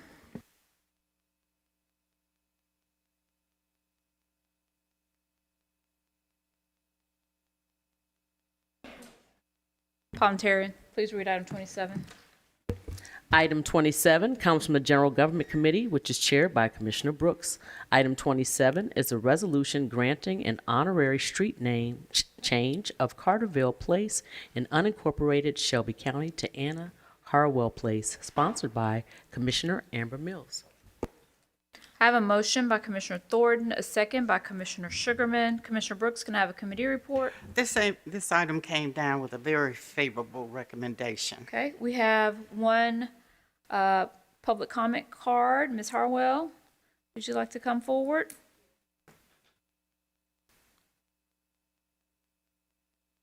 Good to have you back, both on Wednesday and today. If you could say your name and your zip code for the record. My name is Anna Harwell.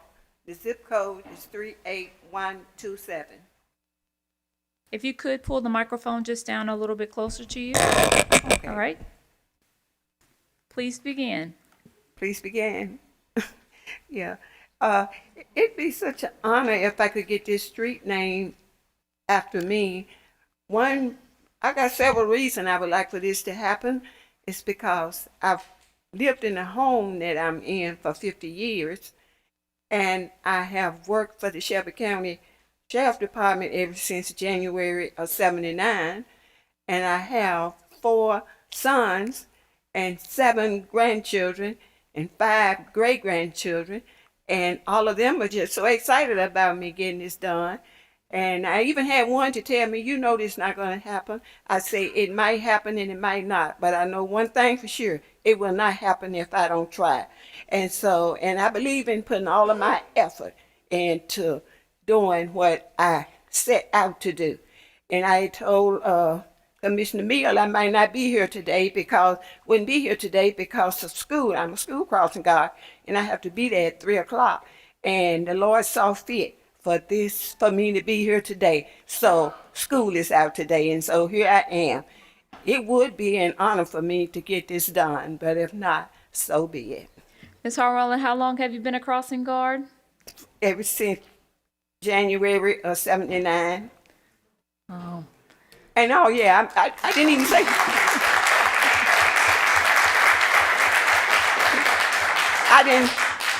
I didn't tell the most important thing. My most important thing is I'm 80 years old and still working as a crossing guard.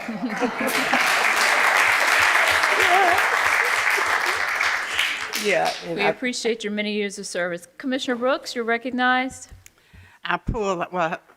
Miss Harwell, thank you again for being here. Thank you for bringing respect to this commission.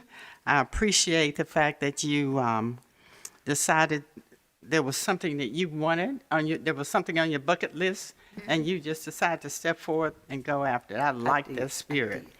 But mainly, I pulled this from the consent agenda in order to be added as a co-sponsor.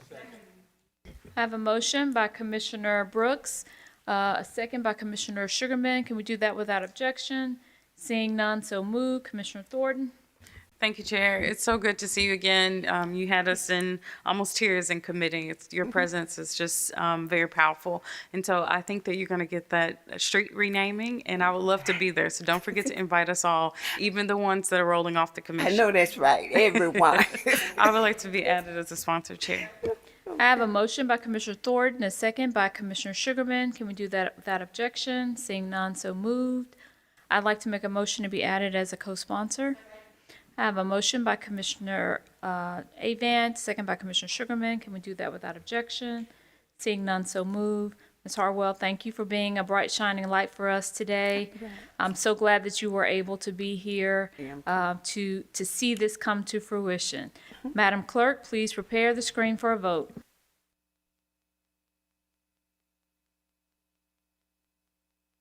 And thank you, Commissioner Mills.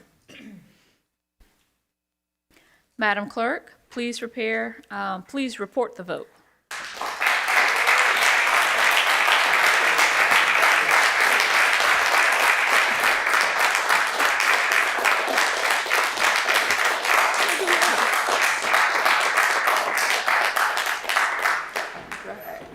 We have aye votes from Commissioners Whaley, Clay Bibbs, Caswell, Sugarman, Mills, Shalai, Wright, Thornton, Morrison, Brooks, Bradford, and Chairwoman Avant. We have 12 aye votes. That motion passes. Thank you, Ms. Harwell. Okay, thank you.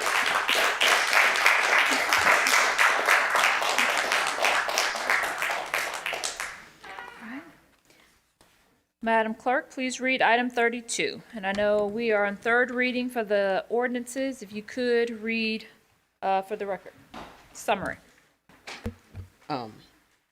Yes, ma'am. So we have for items 32 through 37, each of these will be an ordinance on third reading, and I will remind you after each one, but if you will allow me to read the summary for each after each is properly before us. Item 32 comes from the Law Enforcement Corrections and Courts Committee, which is chaired by Commissioner Wright.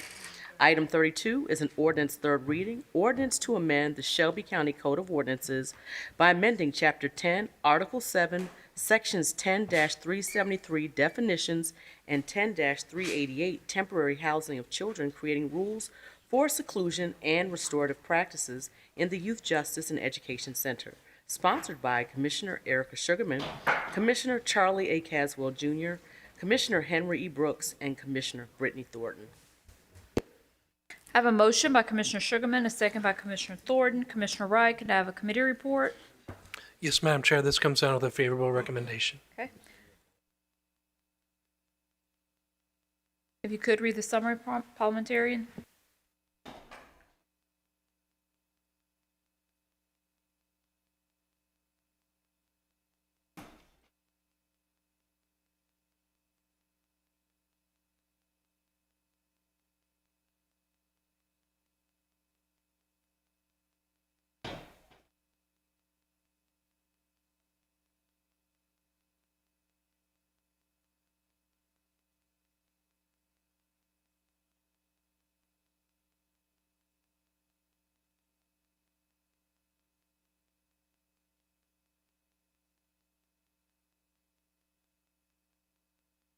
The summary for this item is as follows. This is an ordinance to amend the Shelby County Code of Ordinances by amending Chapter 10, Article 7, Sections 10-373 definitions and 10-388 temporary housing for children, creating rules for the seclusion and restorative practices in the Youth Justice and Education Center.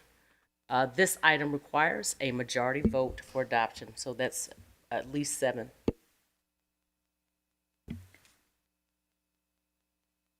Okay. Seeing no commissioners in the queue, please prepare the screen for a vote.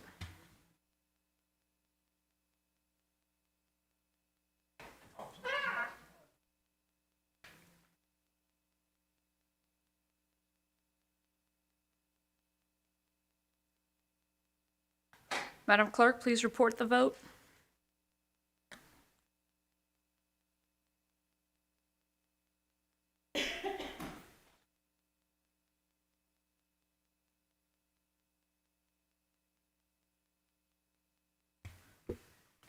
We have aye votes from Commissioners Whaley, Clay Bibbs, Caswell, Sugarman, Shalai, Wright, Thornton, Brooks, Bradford, and Chairwoman Avant. We have 10 aye votes. That motion passes. Parliamentarian, please read item 33. Item 33 comes from the Land Use Planning, Transportation, and Code Enforcement Committee, which is chaired by Vice Chair Bradford. Item 33 is an ordinance third reading, joint ordinance to amend the Memphis and Shelby County Unified Development Code adopted by the City of Memphis on August 10th, 2010, and by Shelby County on August 9th, 2010, to establish a procedure for replacing the zoning map being ZTA 2026-002, sponsored by Commissioner David C. Bradford, Jr. I have a motion by Vice Chair Bradford, a second by Commissioner Sugarman. Commissioner Bradford, could I have a committee report? This item comes down with recommendation. Thank you. You could read the summary, parliamentarian. For this item, it's as follows. This joint ordinance, known as ZTA 2026-002, will amend Article 9 of the Memphis and Shelby County Unified Development Code to create a process by which the governing bodies may replace the zoning map in its entirety. The current code does not include such a procedure. This ordinance requires the affirmative vote of a majority of the full commission, which is at least 7 votes. Because the code is a joint ordinance with the city, this ordinance also requires approval by the Memphis City Council. Is there a report from staff? Good afternoon, Commissioners. Nicholas Warder, Division of Planning and Development. As you know, we've discussed this item in committee. We could give a full presentation if you'd like to hear one, but otherwise we're available for your questions. All right, seeing no commissioners in queue, Madam Clerk, please prepare the screen for a vote.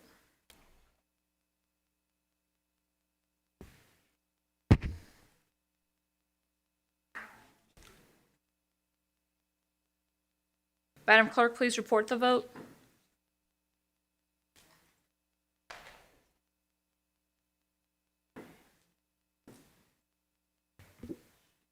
We have aye votes from Commissioners Whaley, Clay Bibbs, Caswell, Sugarman, Shalai, Wright, Thornton, Morrison, Brooks, Bradford, and Chairwoman Avant. We have 11 aye votes. That motion passes.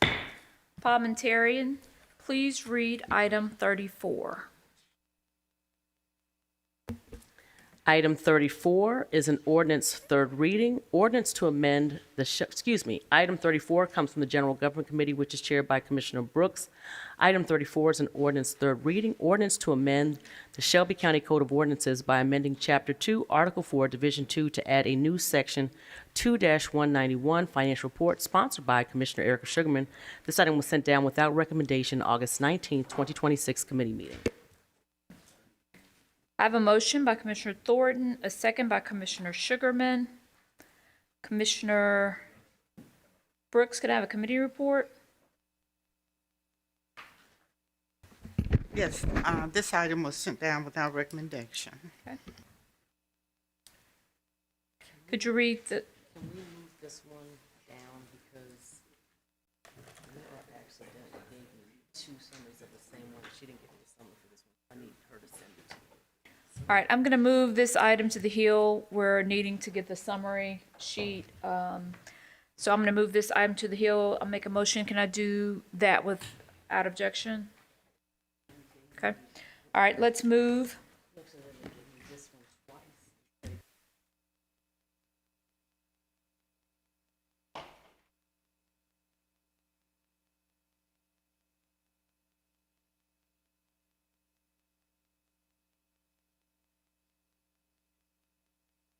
Parliamentarian, please read item 35. Item 35 comes from the Equal Opportunity Committee, which is chaired by Chairwoman Avant. Item 35 is an ordinance third reading, ordinance amending Shelby County Government's locally owned small business LOSB ordinance section 2-224 in order to apply 25% LOSB goals for construction and construction-related services based upon market availability and to maintain the sheltered market threshold at less than $50,000 in the county's procurement process, sponsored by Chairwoman Shantae K. Avant, Commissioner Miska Clay Bibbs, Commissioner Mikhail Lowry, Commissioner Charlie A. Caswell Jr., Commissioner Henry E. Brooks, Commissioner Brittany Thornton, and Commissioner Erica Sugarman. I have a motion by Commissioner Sugarman, a second by Commissioner Thornton. This came down with a favorable recommendation. Vice Chair Bradford? I'm not going to make any amendments to this because I think this is good to pass tonight. I think it's a great idea that we're increasing this to 25%. Mr. Wilburn provided us a email that stated that the value for the threshold for construction hasn't changed since 2007. Construction costs have increased about 81% since 2007, so that's a pretty significant increase, and we're not changing our threshold. So I don't think that's anything we need to change tonight. I think Mr. Wilburn is going to study that a little bit further and maybe make some recommendations using our outside consultant. But I just wanted to throw that out there to let everybody know that we may be a little below the standard there, but I think we should move forward and maybe have additional studies in the future on it. Thank you. Okay. All right, I'm going to read the summary. The summary for this item is as follows. Ordinance to amend the Shelby County Government's locally owned small business LOSB program ordinance, section 2-224, in order to apply 25% LOSB goals for construction and construction-related services based upon market availability and to maintain the sheltered market threshold at less than $50,000 in the county's procurement process. This item requires a 2/3 majority vote, and so that requires a minimum of 9 votes for adoption. All right. Seeing no commissioners in the queue, please prepare the screen for a vote.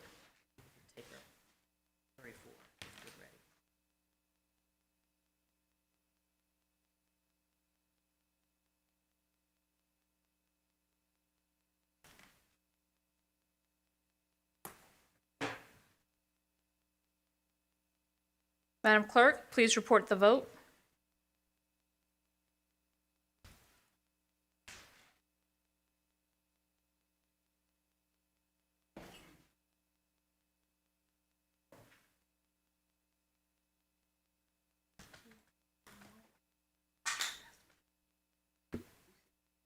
We have aye votes from Commissioners Whaley, Clay Bibbs, Caswell, Sugarman, Shalai, Thornton, Brooks, Bradford, and Chairwoman Avant. We have 9 aye votes. That motion passes. Yes. All right, we're going to go back to item 34.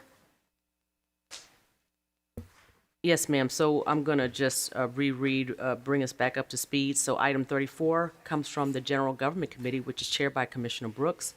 Item 34 is an ordinance third reading, ordinance to amend the Shelby County Code of Ordinances by amending Chapter 2, Article 4, Division 2, to add a new Section 2-191 financial reports, sponsored by Commissioner Erica Sugarman. This item was sent down without recommendation, August 19th, 2026 committee meeting.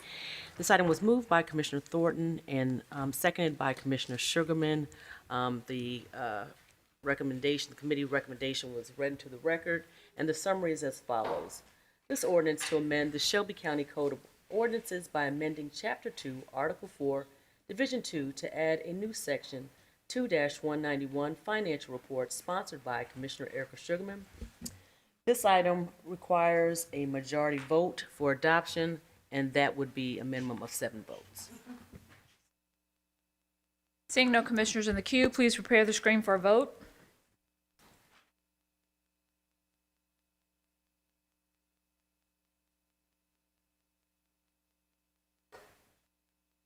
Please report the vote.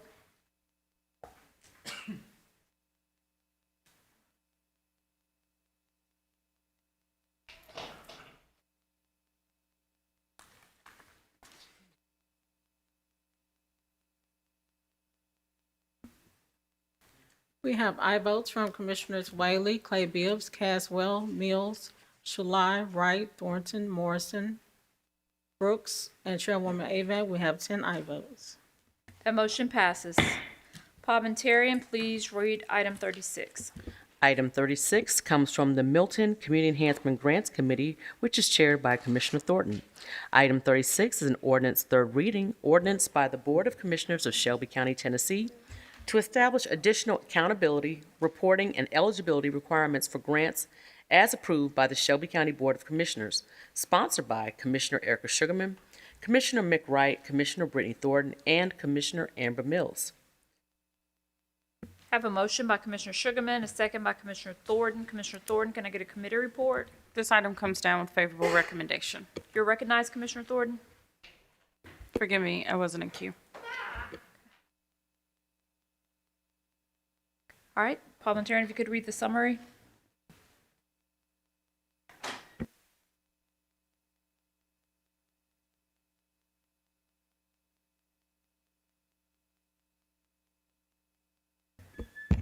This item is an ordinance by the Board of Commissioners of Shelby County, Tennessee, to establish additional accountability, reporting, and eligibility requirements for grants as approved by the Shelby County Board of Commissioners. This item requires a majority vote for adoption, which is a minimum of 7 votes. All right, seeing no commissioners in the queue, please prepare the screen for a vote.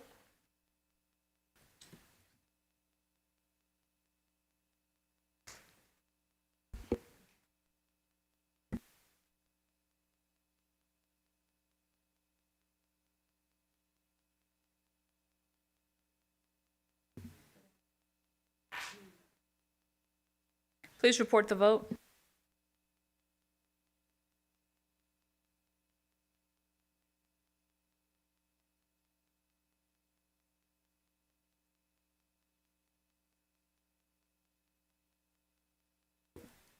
We have aye votes from Commissioners Whaley, Clay Bibbs, Sugarman, Mills, Shalai, Wright, Thornton, Morrison, Bradford, and Chairwoman Avent. Commissioners Caswell and Brooks have abstained. Have 10 ayes and 2 abstain. That motion passes. Ms. Hicks, Ms. Glenda Hicks, my apologies that we did not catch you when the item was before us. If you'd like to still come speak on the item, please feel free to come to the podium.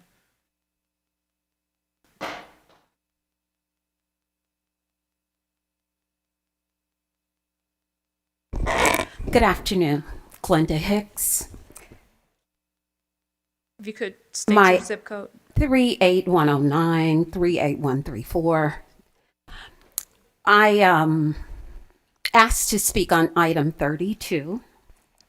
And of course, I've come before this body before addressing concerns with how you all operate and the lack of checks and balances that are in place. Item 32 dealt with the Juvenile Justice Correction Center. And of course, I had come before this body regarding funds that were not, that did not follow the new contract for the Juvenile Justice Center, over $2 million. So you all are addressing funds that remain from the FY26 funds, and that issue was never addressed. I need to know what happened with those monies and why they did not follow the contract for the new Juvenile Justice Center. I would appreciate that item being addressed. And let me just say that it hurts my heart that you all sat here and did not honor, this is the blackest county in Tennessee, and how you all sat here and just dismissed the fact that minority businesses are not going to be acknowledged is an issue. We talk about doing what's best for Shelby County, yet and still you look over the majority of Shelby Countyans. Doesn't make sense, guys. And you say you want to operate in the best interest of this county. Sounds like it's some personal issues going on, and bias issues going on, and you're not acting in the best of the citizenry that you're supposed to sit in that seat to serve. So I would appreciate your reconsideration. I know you can back off or bring items back, but come on, guys, let's be serious. Ms. Hicks, I just want to clarify for the record, that was an administrative cleanup based on where we are with state law. So Based on, it was a cleanup of our permanent rules. It's not us eliminating the MWBE program. State law did that a year ago. so you all this- all could not make any concessions. You're saying that you had to acquiesce and go along with what was said when it totally defies the best interests of those in the county. No, But just a moment. I'm making sure that I'm addressing, because I think our personal opinions about which laws are impacting individuals within the county are not always what we feel we can say from this body, but that was an administrative function to clean up our permanent rules, because we don't have an MWBE. That program was suspended per state law. All right, Ms. Hicks, we're gonna move on to the next item. I wanted to make sure I'm clarifying for the record. so could I get the specific wording of the changes? Is that possible? The change that we approved, which was an administrative function of our permanent rules, references where in our permanent rules, we had a committee called the Minority Women Business Enterprise. We no longer have that. And so our permanent rules needed to reflect that as compliant with state law. Okay, so again, you did not answer my question, but I Parliamentary- understand what you're saying, you. but again, that does not negate what I said. It doesn't, but I'm just wanting to make sure that we're clarifying for the record what was happening as a part of the vote this body took. Parliamentarian, we're going to move on to the next item, which is item 37. Item 37 comes from the Core City Neighborhoods and Housing Committee, which is chaired by Commissioner Brooks.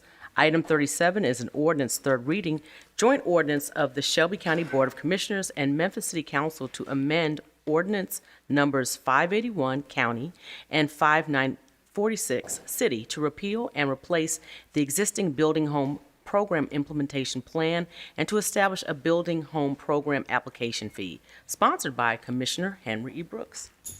We have a motion by Commissioner Sugarman, a second by Commissioner Thornton.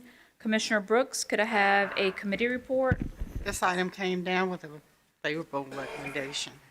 Commissioner Sugarman, you're recognized. Yes, I make a motion to be added as a sponsor. I have a motion by Commissioner Sugarman, a second by Commissioner Bradford. Can we do that without objection? Seeing none, so moved. Commissioner Thornton, you're recognized. Thank you, Chair. Can you remind us, what will this application fee go towards, and how much do we anticipate will be created as a result of adding the fee? Thank you, Commissioner Thornton. Brett Ragsdale with the Division of Planning and Development.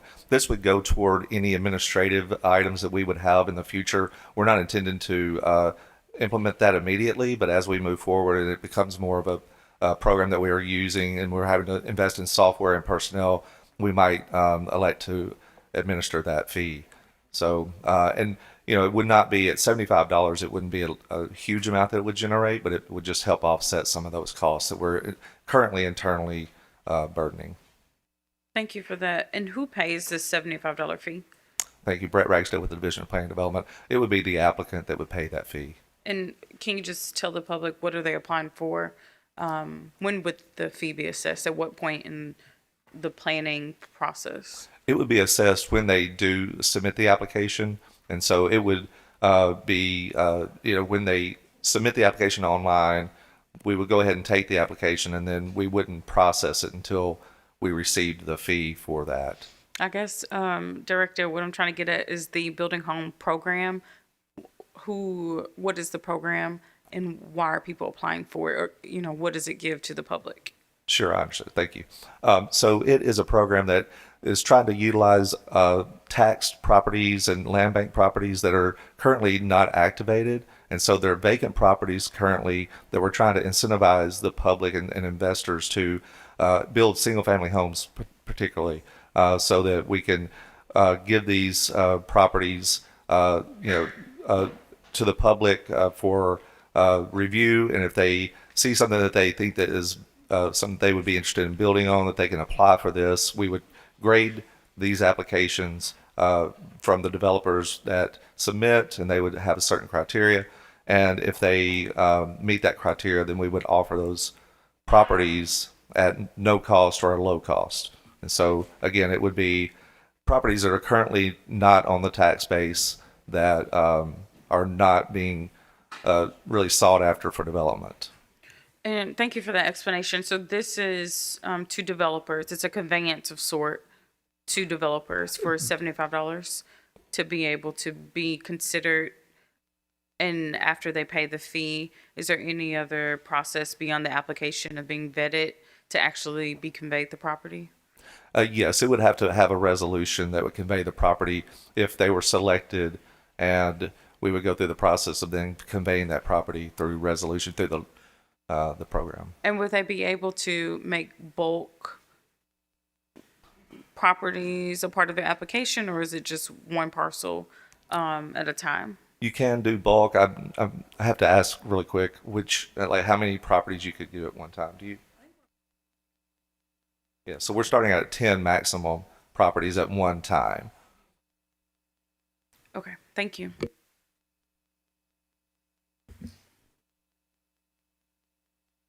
Commissioner Thornton, are you back in the queue again? Yes, ma'am. You're recognized. Thank you, Chair. So for this particular program, where are you at in the process of making this public? And I guess what type of PSAs do we need to put out, since we have a listening audience today that is pretty healthy, to be able to get people excited about this? I know that we've done a lot with emerging developers. Can you just speak to who's the target audience for this, and what do they need to do to get prepared for this opportunity to be here and available for them? Sure. Brett Ragsdale with the Division of Planning and Development.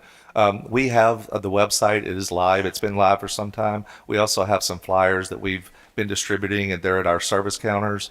I think once we get through this process of getting this ordinance approved, targeting the emerging developers, because this is intended to be an incentive for emerging developers and to really work with that group of developers. So yes, we're excited. We're glad that people are listening today, and we have our flyers that we'd be happy to provide to the commission and be able to share those as you could. So yes. Okay, 2 more questions. What is the website? And when it comes down to how this particular process will compete with the market, do you foresee, there are a number of emerging developers and developers out in the market, and if they can get up to 10 conveyed properties max, I know that our goal is to bring these properties back on the tax roll, so we would love to see competition. But do you anticipate that for individuals that are just everyday purchasers of land bank property, that this will minimize the amount of properties that they have access to?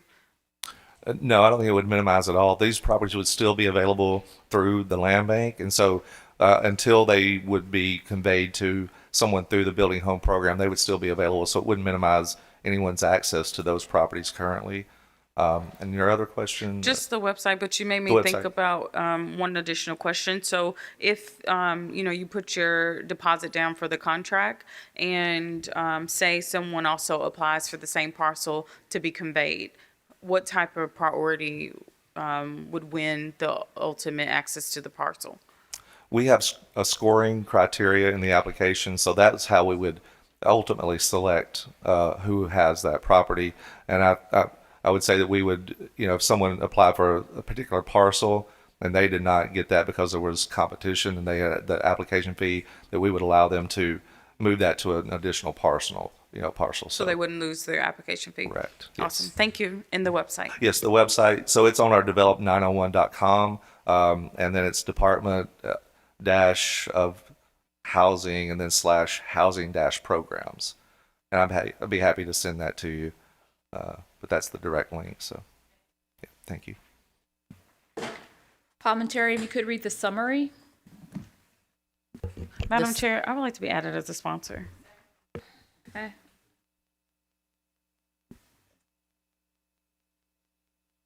No, that's not a substantive change. That's- I have a motion by Commissioner Thornton, a second by Commissioner Sugarman. Can we do that without objection? Seeing none, so moved. Please read the summary. The summary for this item is as follows. This item modifies the building home implementation plan attached as Exhibit A to Ordinance 581 and establishes a fee to support ongoing program implementation costs. The modifications to Exhibit A are Section 1, Administering Agency. The URL is updated to develop901.com, and the /housing is removed given recent and potential future changes in web page routing within develop901.com. Section 3, Criteria for Property Selection, Multifamily. The word warranty is replaced with quitclaim deed. Bracket 5 is added after the word 5. Section 4, Criteria for Property Selection, Single Family. The word warranty is replaced with quitclaim deed. Bracket 5 is added after the word 5. Section 5, Conveyance of Property. The following language is added to explicitly state that the jurisdiction has the ability to waive back taxes. The Shelby County Board of Commissioners may waive any and all back taxes, liens, and fees on subject properties consistent with TCA Section 7-66-108. Section 7, Coordination Efforts, bracket 5 is added after the word 5. This ordinance requires the affirmative vote of a majority of the full commission, 7 votes. Because the code is a joint ordinance with the city, this ordinance also requires approval by the Memphis City Council. Seeing no other commissioners in the queue, please prepare the screen for a vote.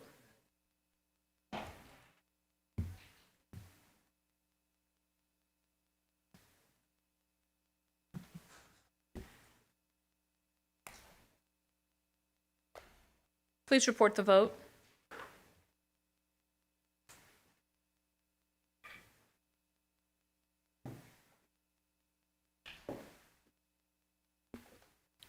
We have aye votes from Commissioners Whaley, Clay Bibbs, Caswell, Sugarman, Shalai, Thornton, Morrison, Brooks, Bradford, and Chairwoman Avant. We have 10 aye votes. That ordinance passes. Thank you. Parliamentarian, if you could, read item 38. Item 38 comes from the Land Use Planning, Transportation, and Code Enforcement Committee with Vice Chair Bradford as chair. Item 38 is a resolution pursuant to Chapter 9.6 of the Unified Development Code of the County of Shelby and the City of Memphis, Tennessee, granting a planned development for land located at 0 Pisgah Road, known as case number PD 2026-012CO, sponsored by Commissioner David C. Bradford Jr. This item was substituted in August 19th, 2026 committee meeting. All right, we have a motion by Commissioner Thornton, a second by Commissioner Sugarman. Commissioner Bradford, Vice Chair Bradford, could I have a committee report? This item comes down without recommendation. Parliamentarian, if you could, read the summary, and then we'll take any commissioners in the queue. Don't have a summary for this one, but we're going to read the applicable procedure. I'm sorry, thank you. Yes, ma'am.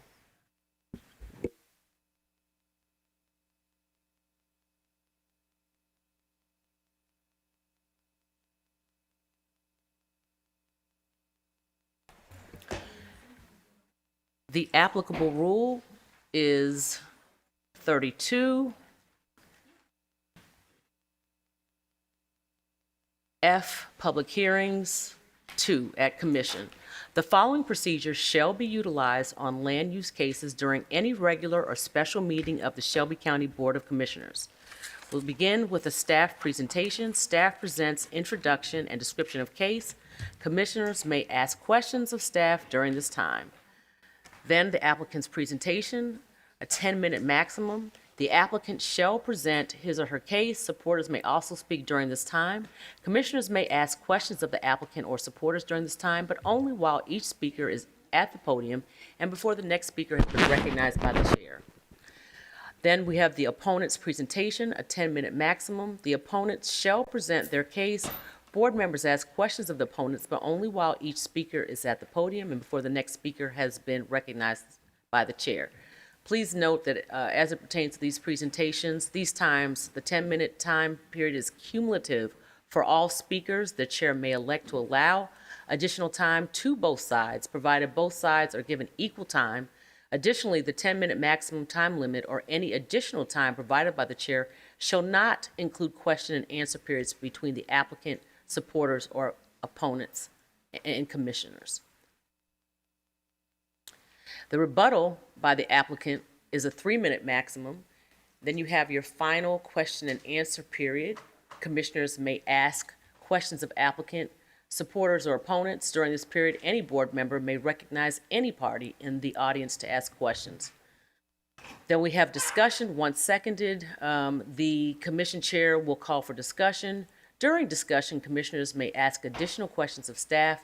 Additional questions may be posed to the applicant, supporters, and opponents, but only upon the passage of a motion to suspend the rules to reopen the public hearing. Once reopened, the commission shall allow equal time to applicant, supporters, and opponents. And lastly, the chair calls for a vote. All right, we will first have 10-minute presentation by the staff. Although it may not take 10 minutes, but you have that allowed time. Good afternoon. I'm Chloe Christian with DPD. I'll be presenting this case, PD 2026-012, and I believe there is a presentation or a PowerPoint for this item.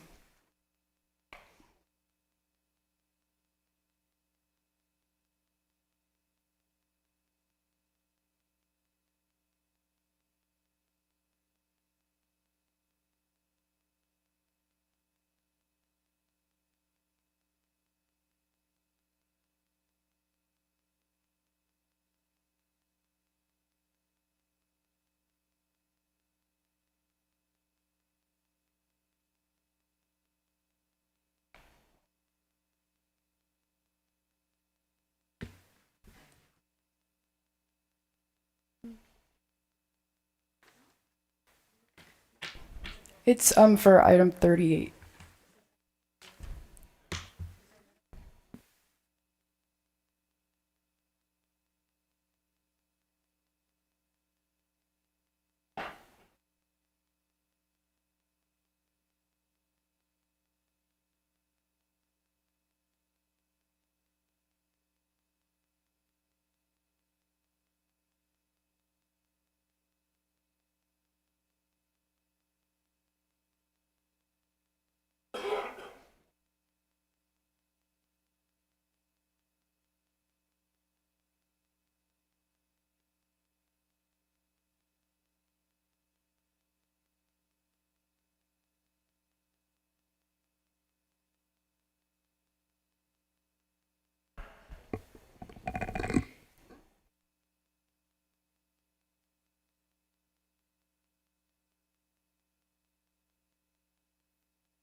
Thank you. So just as a refresher, I'll give a brief version of this initial part of the presentation as it was presented at committee last week. But this is a plan development request for an employment plan development, which was previously known as a rezoning case, case number Z 2025-003.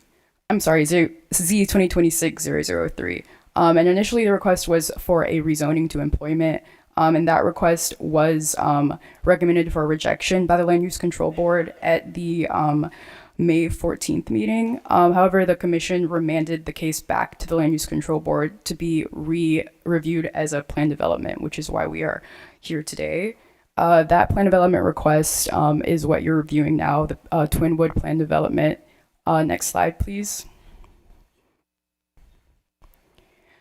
So the property is currently zoned conservation agriculture and is surrounded by a mix of land uses, which I will get into later in the presentation. Next slide, please. Here are some photos of the subject property. It has frontages on Pisgah Road and Houston Levee Road. Next slide. This is the preliminary concept plan that was provided by the applicant. They're proposing 3 access points on either side of the property, 1 on Houston Levee, or 3 on Houston Levee and 3 on Pisgah Road. Next slide. This is an additional submittal from the applicant. Next slide. So getting into the uses that may be permitted with this request, the applicant is requesting any use permitted by right in the employment district, which is light industrial district, with some restricted uses called out. So as proposed, the uses that would be allowed would be a variety of warehousing uses, outdoor storage, potentially a convenience store with or without gas pumps and things of that nature. Next slide, please.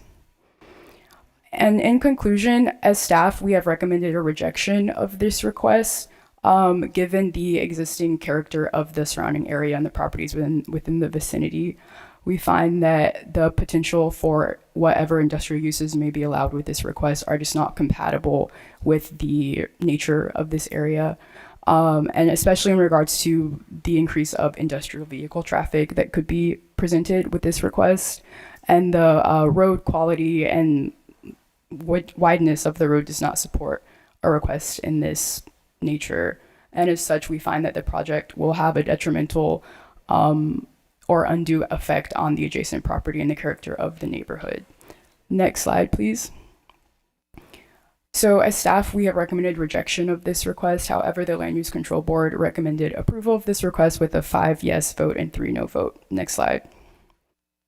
So to get into the presentation from the applicant at the Land Use Control Board meeting, we did want to respond to and clarify some of the points that were raised in the applicant's presentation, specifically in regards to the roads and the surrounding character of the site.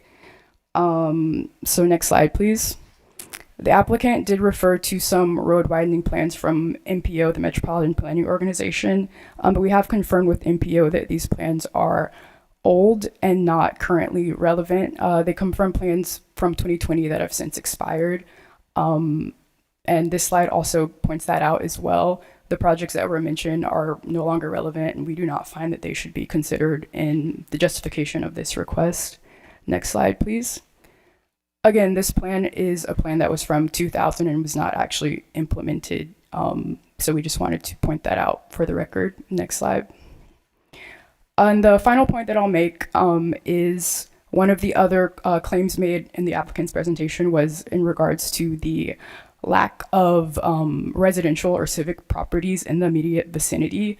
And I know Commissioner Brooks, you did ask at committee the distance of Mount Pisgah Middle School from the site, and that is a 2-mile distance between Mount Pisgah Middle School and the subject property. Cordova High School is also 3.5 miles away from the property. And this map just calls out some other residential and civic uses that are within less than a mile or a 1-mile radius of the site. And with that, I conclude my presentation. Thank you. Okay, we'll now give opportunity for the applicant to make a presentation. I'm sorry, are there, Commissioner Brooks, my apologies. Commissioner Brooks, you have a question? Just for the staff, I can't remember, we were talking about it, the neighborhoods. I know this is 2-lane highway and all of that, so the homes are spread out. So what is the proximity of the closest neighborhood, well, homes, if you will, because they're so scattered, it's hard to call a community, but I guess they are.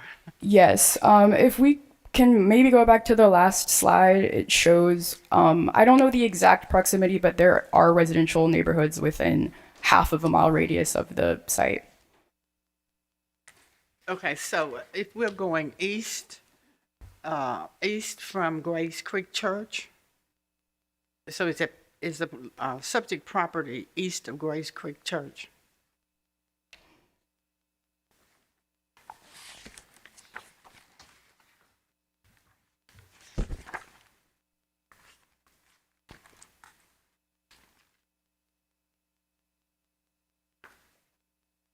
I'm not sure of the location of Grace Creek Church. I'm sorry. Okay, well, it's mentioned right here because I think you all did.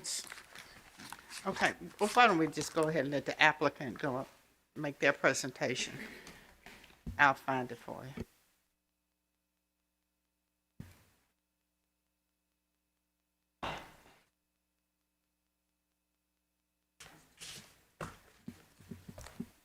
Please state your name And please state your name and who you're representing for the, please state your name and who you're representing for the presentation and the. Yes, ma'am.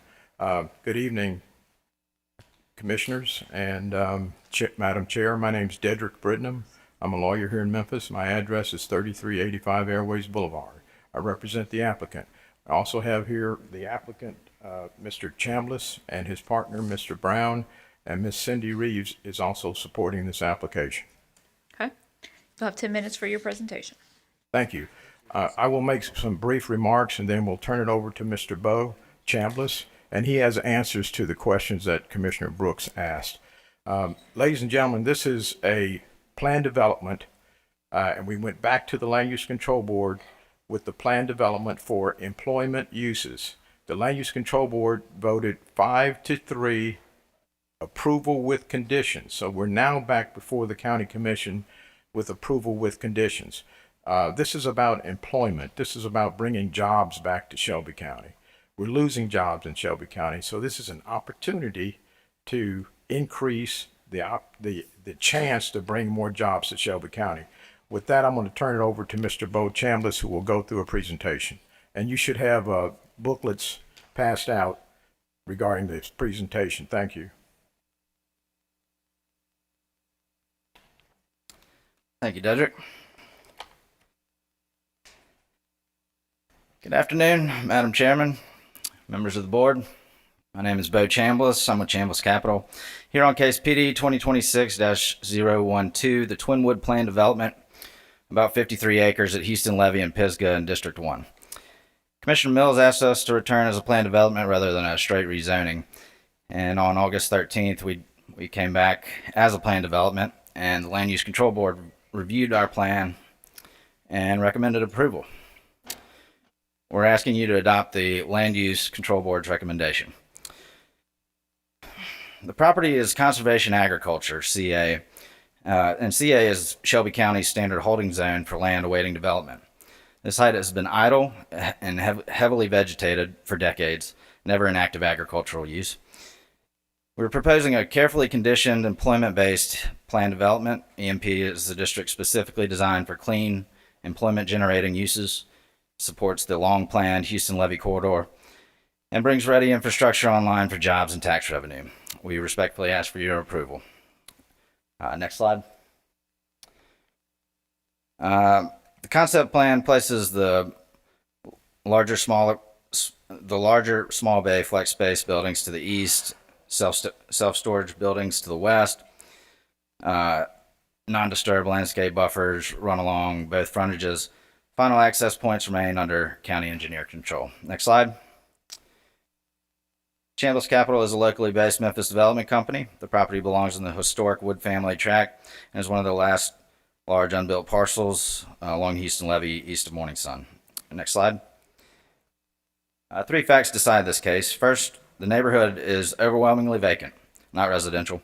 Second, the infrastructure is already in the ground. And third, the corridor is designated and already being improved through the same developer-driven process used in this stretch of Houston Levee. Every adopted plan points in the same direction. Next slide. The surrounding zoning is already mixed and transitional. EMP exists nearby to the southwest. OG and CMU1 sit directly across Houston Levee, and IH is present on Lino Road. Important context on Houston Levee: you can already see 4-lane sections in front of recent developments along this corridor. Those improvements were delivered through the same developer-driven dedication and construction process we are proposing. Exactly the mechanism deployed directly north and 1 mile south on Houston Levee. Next slide.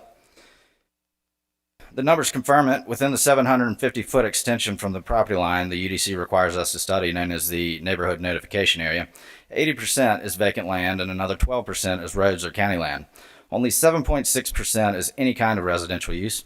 Multifamily to the north, a boarding house, and there is land at the southeast corner that is single family. However, the actual dwelling is located outside the notification area. There are exactly 0 single family homes inside the 202-acre neighborhood notification area for this site. And to answer your question, Ms. Brooks, the closest home is roughly 1,000 to 1,200 feet away. Commissioner Brooks, I apologize. Next slide. This is the site today, vacant, heavily vegetated, and awaiting development. Next slide. Compatibility is physically built into the site. The nearest single-family residence lies 1,000 to 1,200 feet from the property line, which is more than 3 football fields away and separated by Grays Creek, with its 200-foot no-build setback on each bank, the 100-year floodplain, the 500-foot wide TVA transmission easement, heavy mature vegetation, and intervening CA land. These are permanent, unbuildable natural barriers between any activity on this site and the nearest homes, and are far greater than any buffer the UDC could ever require. The intensity concern is addressed by both distance and design. Next slide. Every utility an employment district needs is already on or adjacent to the property.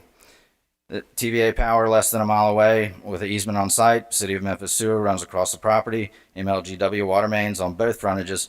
Gas pipeline on the south boundary and long haul fiber along Houston Levee. Next slide. You can see it all here: power, fiber, gas, sewer, and the floodplain. The site is already inside the utility footprint, and the same constraints that make this land right for employment also create the natural separation from homes we just walked through. Next slide. We acknowledge the county engineer's comment that no public widening project is funded in the short-term CIP or TIP for this segment, and that is accurate. But note what the county engineer actually asked for. The engineer reviewed this application and did not find the roads inadequate or the traffic a detriment. The engineer required a trip study and dedication and improvement of the frontage. That is a study and improve instruction, and it is exactly what our outline plan commits us to do. On this corridor, localized lane widening is delivered by developer mandate, not by waiting for county capital. Next slide. 100% of the existing 4-lane sections on Houston Levee between Macon and 64 were built by developers as conditions of approval. This road is not widened ahead of growth, it's widened by growth. Our frontage is about 1,250 feet, 7% of the whole stretch between Macon and 64, and 17% of what is still unimproved.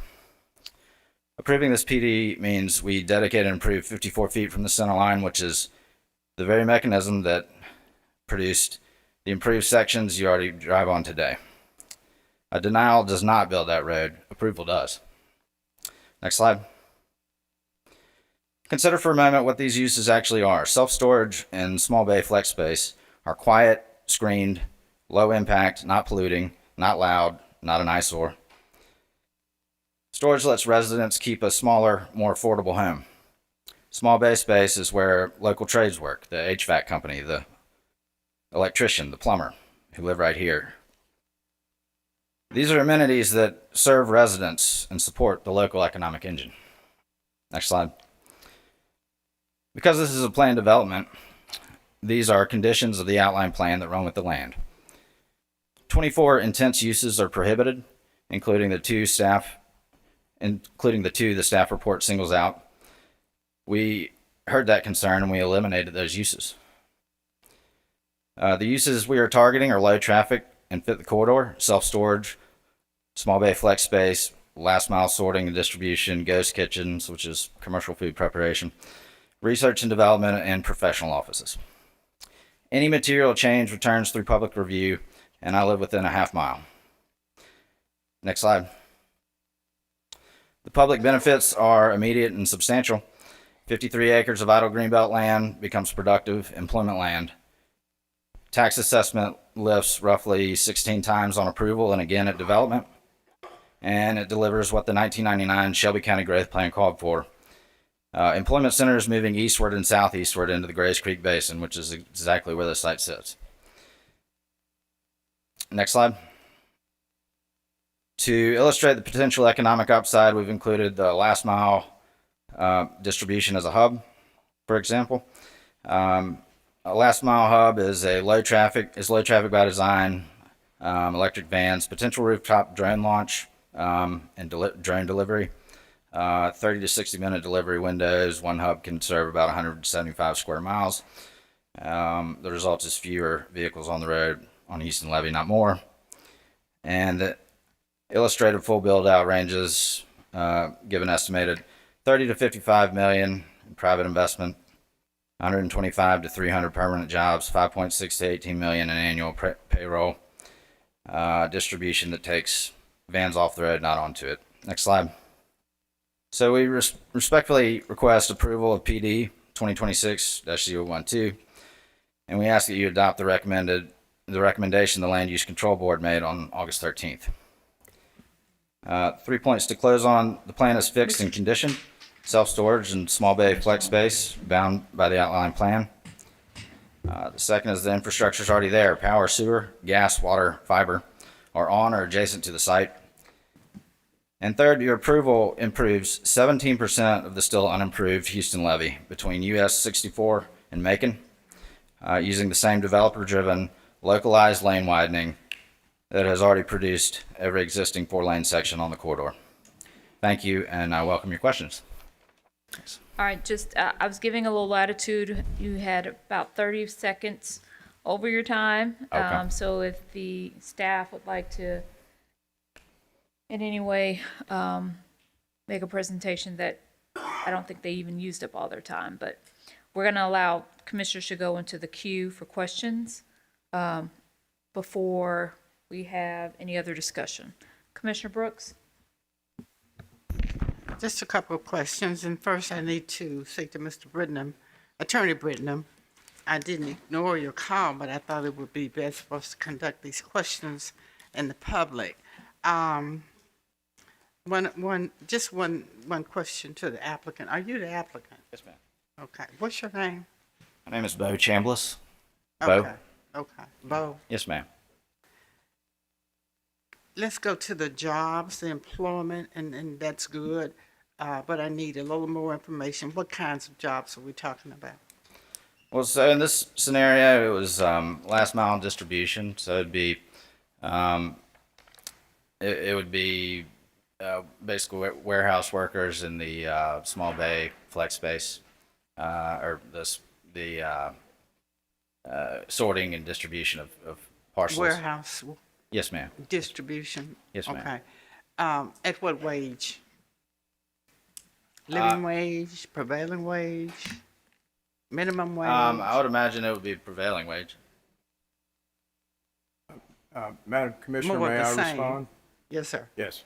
Well, this I guess you need to employment. identify yourself for the record. Sorry. Oh, Dedrick Brittenham, I'm sorry. This site is ideally situated with an employment zoning. It could have medical device facilities on this site, like Smith & Nephew and the other ones that are here in town. Those are the kinds of uses that we would like to see on this site. Good paying jobs, well paying jobs that are long-term type jobs. So it's not just distribution. It would also be the types of jobs that we like to see with medical device providers. And I can appreciate that.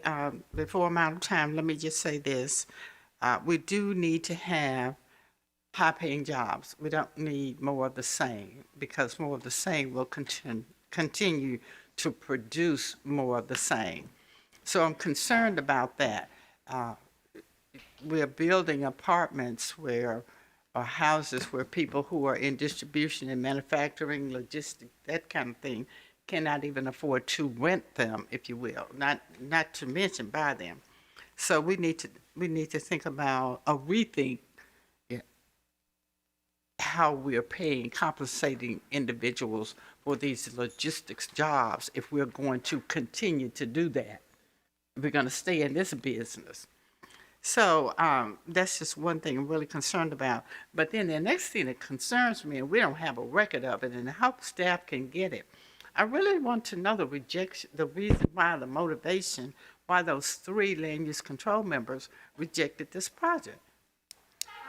And why if they did, you said they did, but why didn't they put their rejection on the record? It's just something doesn't feel right about that. Thank you, Commissioner Brooks. Brett Rags with Division Planning and Development. So they did vote no on the case, and so when we called the roll, they voted no, and there were 5 yeses.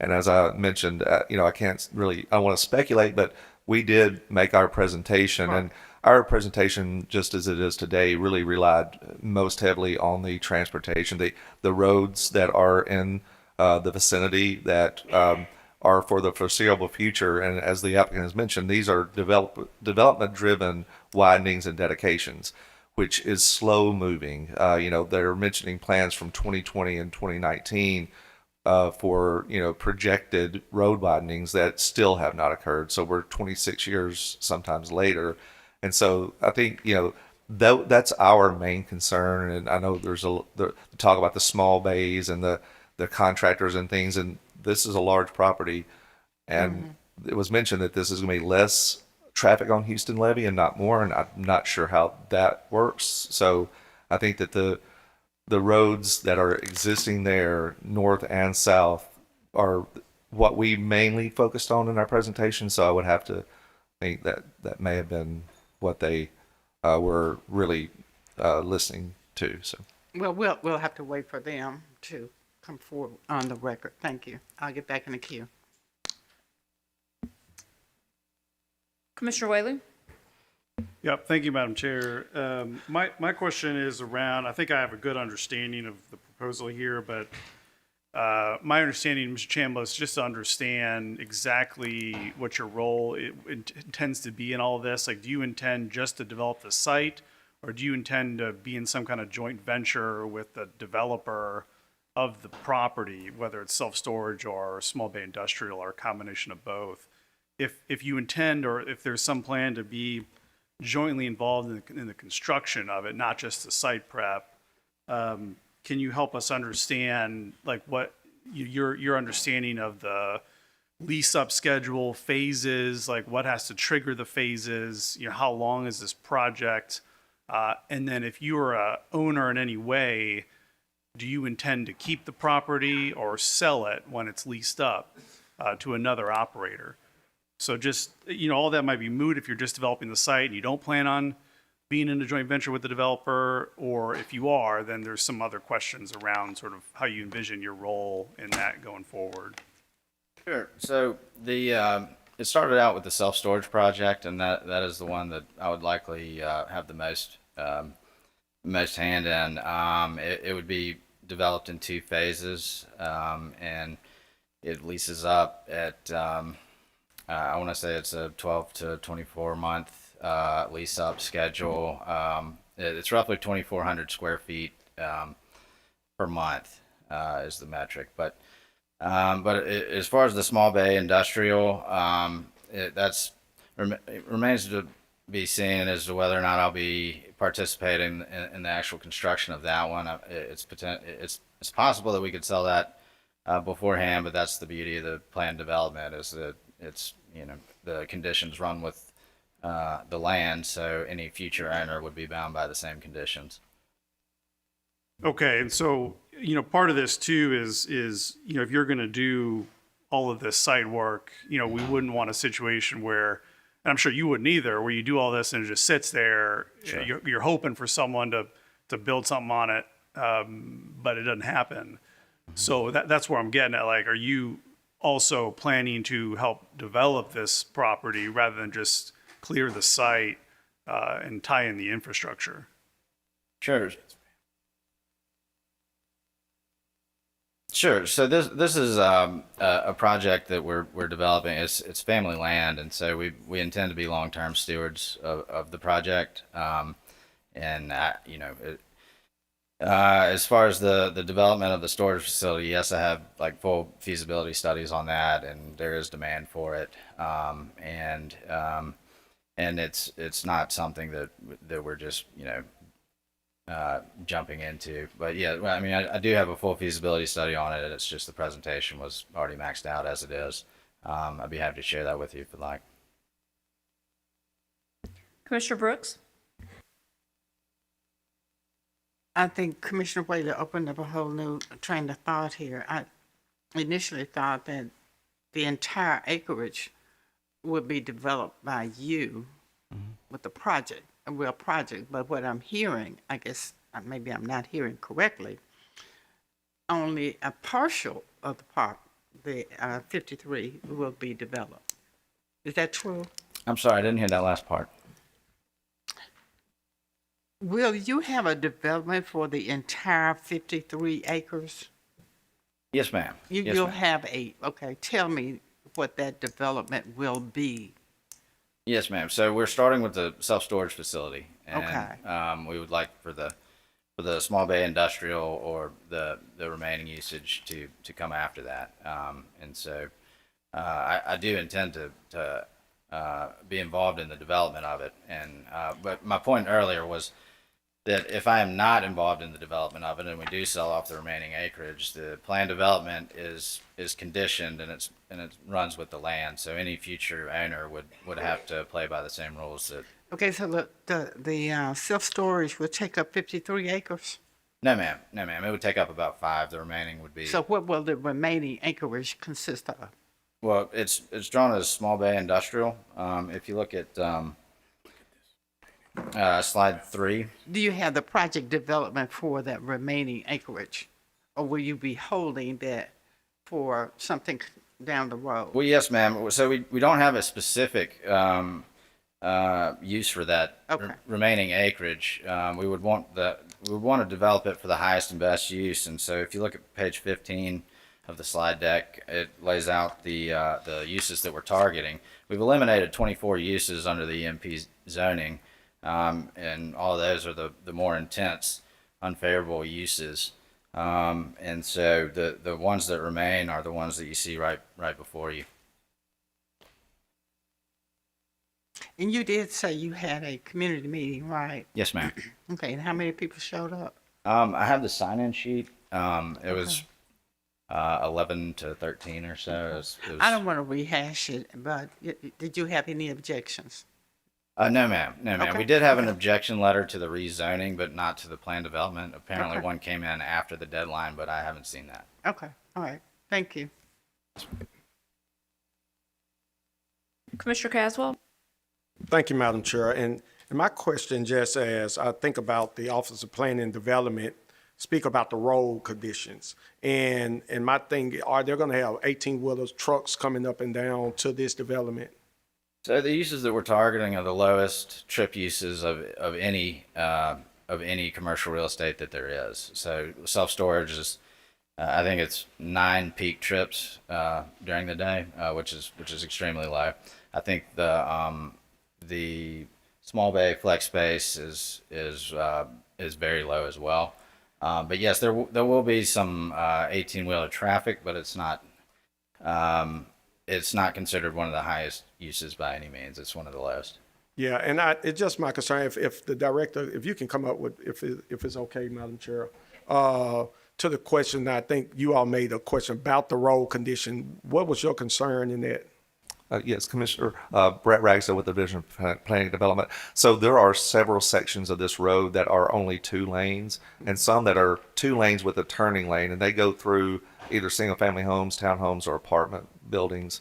And so, there's that residential traffic that's on this road, and so this traffic will be on the same road with that traffic, and there's like significant sections that are only 2 lanes, and they will not be widened or improved until someone develops those properties on either side. Yeah. And so we don't know when that will be, and when that happens, of course, it might be a different story. But right now, it's So that's counter to my concern when we think about that. So the infrastructure of those roads are what the county have to take care of right now.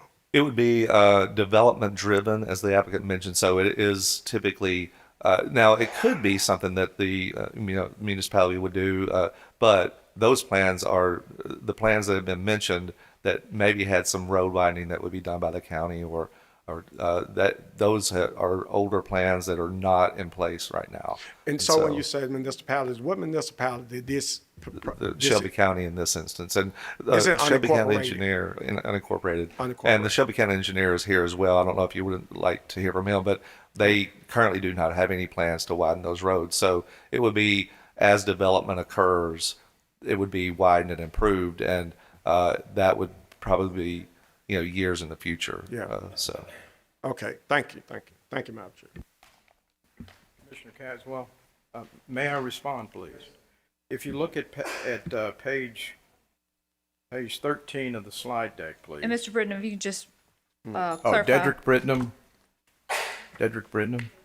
Yes. Thank you. Commissioner Caswell, if you look at page 13 of the slide deck, 100% of the improvements that you see there were developer driven. Those are developer driven improvements. The horse is development. The cart is the widening. So you've got to do the development first, and then the widening comes. That's how development has been handled in Shelby County for decades. That's how you get wider roads. You approve developments, and then you get the improvements to the roadway. Even the Shelby County engineer, if you look at the staff report at page, the staff report has the conditions by the Shelby County engineer. The Shelby County engineer at his comment says, number 2, dedicate and improve 54 feet from the center line of Houston-Levy Road. Dedicate and improve means dedicate it, and then improvement means adding the pavement, curb, and gutter. That's on the developer, not on Shelby County. The developer pays 100% of that. And then number 3, it says dedicate and improve 34 feet from the center line of Pisgah. So that's on the developer, not Shelby County. This is your chance to get this particular section of Houston-Levy Road. This is the Shelby County chance to get the northbound lanes of Houston-Levy Road widened to 2 lanes.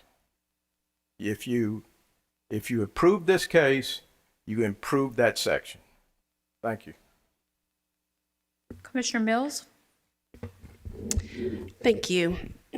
And this is in my district, and I was asked by the developer to send it back to land use for a planned use. I did not personally champion a planned use to go back to get it passed over there to come back before us.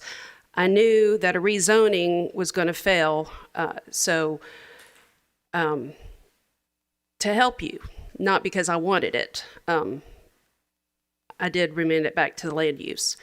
And I do have a question for either Chloe or Director Ragsdale. Were these the same land use board members that heard the rezoning that heard this planned use when it went through the second time? Thank you, Commissioner Mills. Brett Ragsdale, Division of Planning Development. They were not. There were at least 2 members that were there for the rezoning that were not there for the meeting 2 weeks ago. And we had 2 alternates, actually. So it was the August meeting, and it's at the end of summer. So there were at least 2 members that were there for the rezoning that were not there for the PD case. Okay. And I know that at least one of them, I believe both of them, at least one of them I know voted no on the rezoning. Okay. I can't remember what the vote was on the rezoning. But. Okay. I know it went down 3-5. So it only passed by 1 because had it been 4-4, it would have failed again. That's correct. Okay. My concern, well, I have a lot, I'm going to run out of time. Self-storage, you're talking about bringing employees. That's 1, 2, 3, or 4 employees. And that's what you're gaming for the first 5 acres or whatever, correct? That's right. Okay. And my concern is the safety with the roads. And I feel that if you go to engineering and you say you're going to, and Houston-Levy especially, because it does need some attention.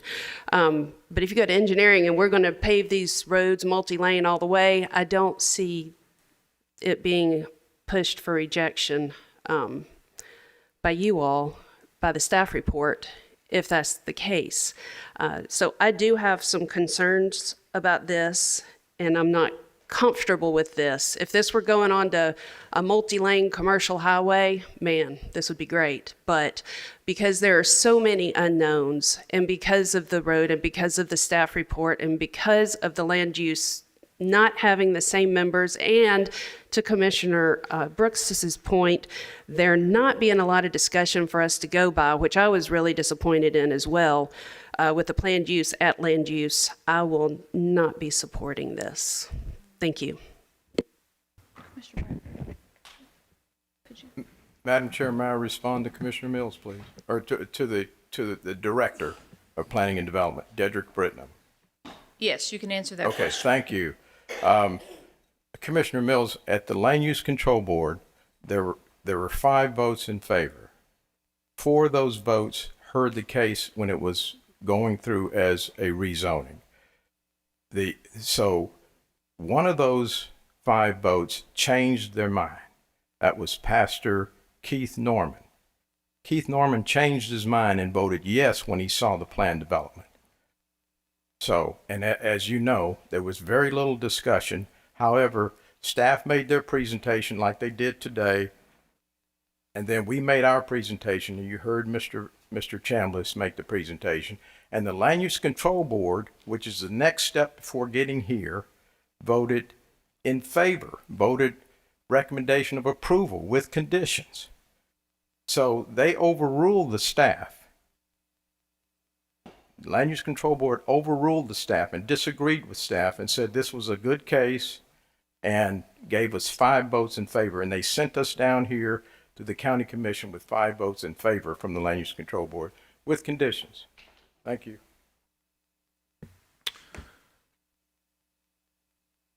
Commissioner Morrison, go ahead. Could I hear one more time the conditions that were made at the time? And then I would just say, you know, as someone that really behind economic development, this question's for you, Mr. Ragsdale, Director Ragsdale. How would someone develop this piece of property if not like this? Thank you, Commissioner Morrison. So Brett Ragsdale with the Division of Planning and Development. So one thing I'll point out, the Land Use Control Board has a recommendation just as the staff does. So you have the ultimate say, and so the vote is yours. So they made a recommendation, we make our recommendation. Some of the things that Ms. Christian pointed out were presented at the Land Use Control Board by the applicant that were talking about future road plans. And that's the things that we went back and looked at with the agencies that developed those plans. And those plans are no longer valid today. So those, were some of the things that we found at, there were differences in what the Land Use Control Board heard and what we presented to you today. So that's one point I'll make. So this can be developed, right now it's conservation agriculture. So it can be developed as residential, as large lot residential, which of course would still require some dedication. It would still require the same dedication, and depending on what it was, the county engineer would decide what improvements at that time, but it would be dependent upon what that proposal was. So of course, large lot residential, 53 acres, it would depend on how many lots they were bringing forward for approval as to what the improvements would be required. And as Mr. Britton mentioned, they are the cost of those are borne by the development. So that is a positive. I definitely agree with that. If it were, as Commissioner Mills said, if we had the other developers to the north and the south in queue ready to go, we knew what was happening. But this process of this widening by development and improving is a multi-year process. It takes years for that to happen. And so this type of development at this location is really problematic in our opinion, based on the connecting sections from this property to the north and the south. And is anyone else here from land use? From the LUCB. Land Use Control Board, no, there's not anybody here from there. Because I was interested to hear from them on the development front. And thank you.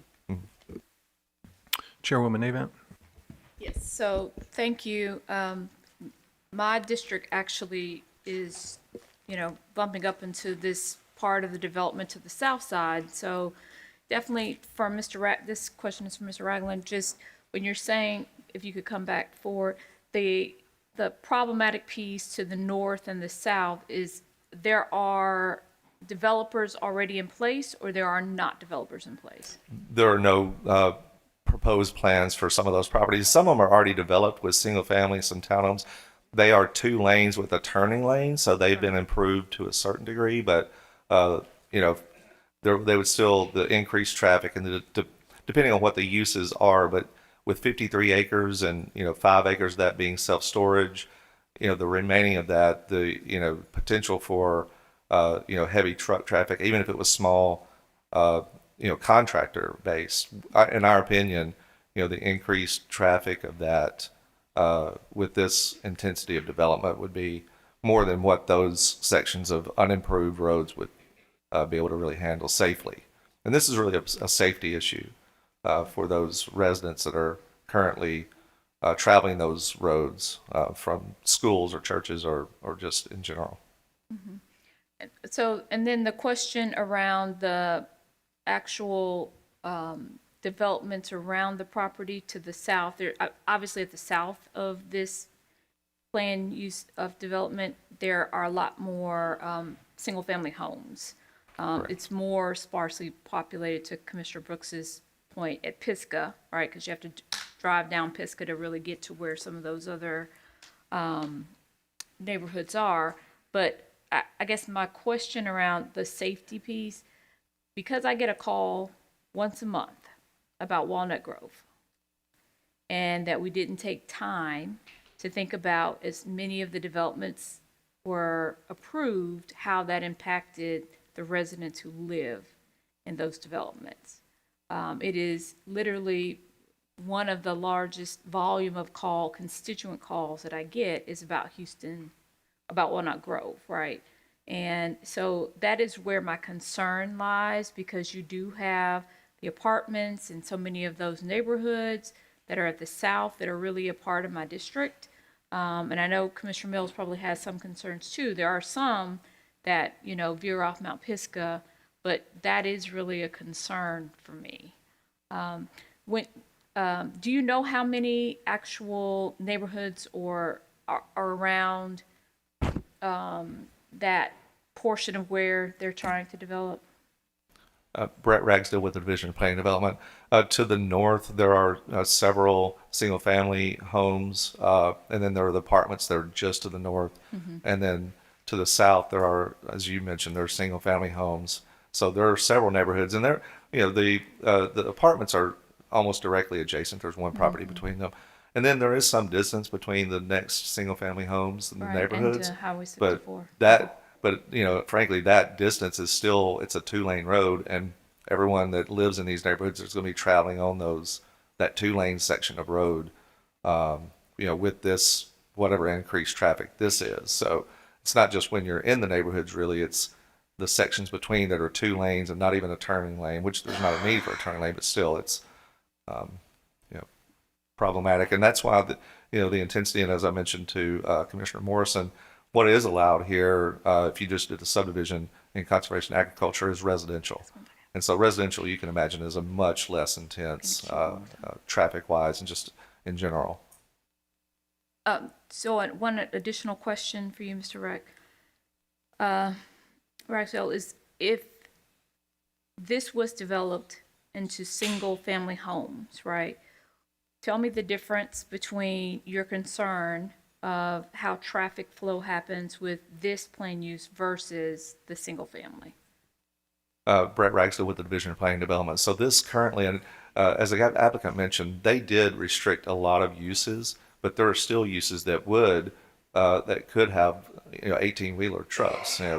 They could have that level of truck. Now they're talking about the small bay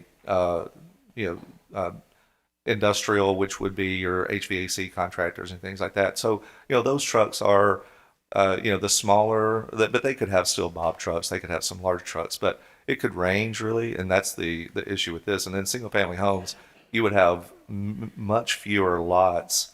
And, depending on how many actual single family homes were proposed, would depend on how much traffic you would generate. So you still would generate traffic, but it would be much less intense and much fewer. So, for a 53-acre lot, what would be the average, like, number of single-family homes that could be developed? So let's see.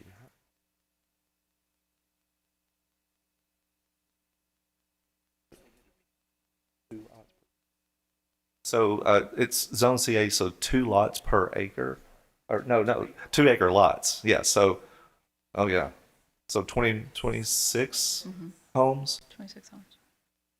Okay. Thank you, Chair. All right, thank you. Mr. Chairman, Dedrick Brittenham, may I Mr. Brittenham, respond? I'll give you just 30 seconds. I think we're about done. You go ahead while we're Yes, sir. swapping seats back. Please remember, staff is in opposition, and they've gotten plenty of time to discuss it. It would be fair if the applicant can have additional time, please. Relative to the residential, at the neighborhood meeting, one of the landowners in that area said, "There's too much residential out here now. We need development that will produce jobs. You've got residential out there. Now you need jobs and places where people can go and work and then go back to their homes in that particular area." The staff nowadays seems to be fixated on residential. This is about the opportunity to bring in jobs so people have good paying jobs. So, and the uses that could go here some of those uses could be well-paying jobs, like I said, medical device manufacturers, biotech. It's not just the tractor trailers coming in and out. That's a scare tactic. What you're talking about here is an area that would be a jobs hub for this part of Shelby County. It's greatly needed in Memphis and Shelby County. So I would respectfully request that you vote to approve this excellent development. Thank you. Thank you. So we are going to prepare to vote. For the record, procedurally, questions that are asked by the commission are far and apart of the actual applicant time. So any leeway given to the applicant making a presentation versus the staff has been equivalent. But when commissioners ask questions, that actually stops the time. So I just want to make sure for the record that we aren't giving more time to staff versus the applicant. Just clearing that up.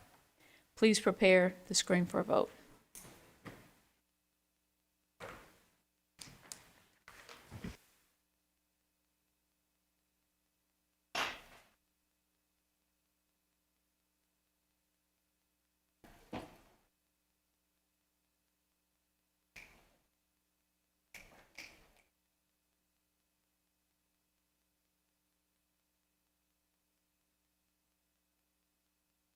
Please report the vote.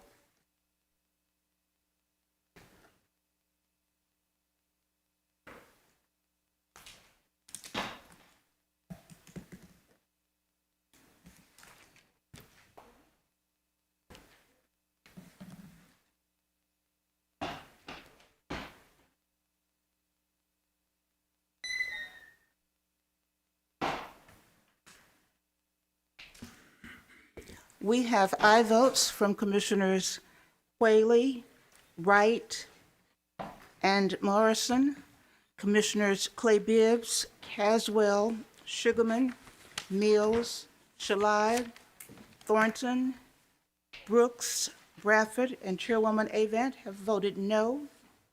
We have 3 ayes and 9 noes. That motion fails. Madam Chair. All right. So, On a personal privilege. Commissioner Brooks. Thank you very much. Would you please call out of order item number 41? We have 2 more items to get to that I don't think are going to be very long before getting to 41, but thank you, because Commissioner Thornton has also asked, so noted. Commissioner Mills? Thank you.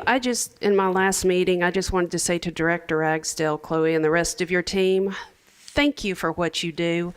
This is my least favorite thing to do as a commissioner, as a land use issue in District 1. So I appreciate what you do, and I just wanted to say that on my last meeting. Thank you. Thank you, Chair.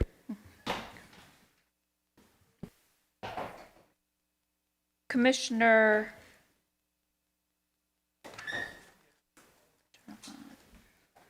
Okay. We'll move to item 39 and then we'll go to 41. Commissioner Thornton, saw your request knowing that we have families in the audience. Parliamentarian, please read item 39. Item 39 comes from the Budget and Finance Committee, which is chaired by Commissioner Whaley. Item 39 is a resolution amending the Shelby County Government Fiscal Year 2027 operating budget, reallocating funds in the amount of $260,111.32 from the general fund and $400,000 from opioid abatement fund in order to fully staff and update the 2 new courtrooms in criminal court from the general fund and add additional staff to the mental health court from the opioid abatement fund, sponsored by Commissioner Michael Whaley. This item was substituted in August 19th, 2026 committee meeting. Have a motion by Vice Chair Bradford, a second by Commissioner Thornton. Commissioner Whaley, could I have a committee report? Yes, Madam Chair, this item comes down with a favorable recommendation. Okay. Is there I guess we'll just move to questions. Commissioner Caswell? Thank you, Madam Chair. I know I abstained in the committee, and the question I had to ask of the attorneys through the chair about the capacity of the opioid funds being able to use for the mental health court for salaries. If we can get that answer, I appreciate it, Madam Chair. Megan Smith, County Attorney's Office. This is an approved use of the opioid abatement funds. Does that satisfy your question? Yes, ma'am. Thank you. Okay. All right, let's prepare this. Commissioner Mills? I just wanted to take this opportunity on this for the next group of commissioners. This is why it is so important to have a lobbyist in Nashville to catch things like this while they are still on the floor in Nashville and before we have to deal with them, to fund these courts on the back end when the legislation was amended. So whoever your next lobbyist is, I hope they do a really good job of that for y'all next term. Thank you. Thank you. Please prepare the screen for a vote.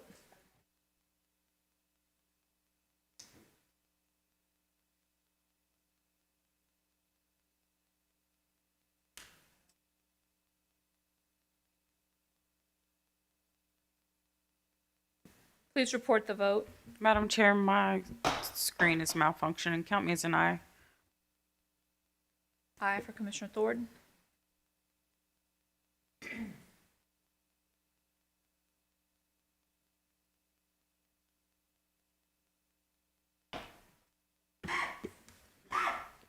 We have aye votes from Commissioners Whaley, Clay Bibbs, Caswell, Sugarman, Mills, Shalai, Wright, Thornton, Morrison, Brooks, Bradford, and Chairwoman Avant. We have 12 aye votes.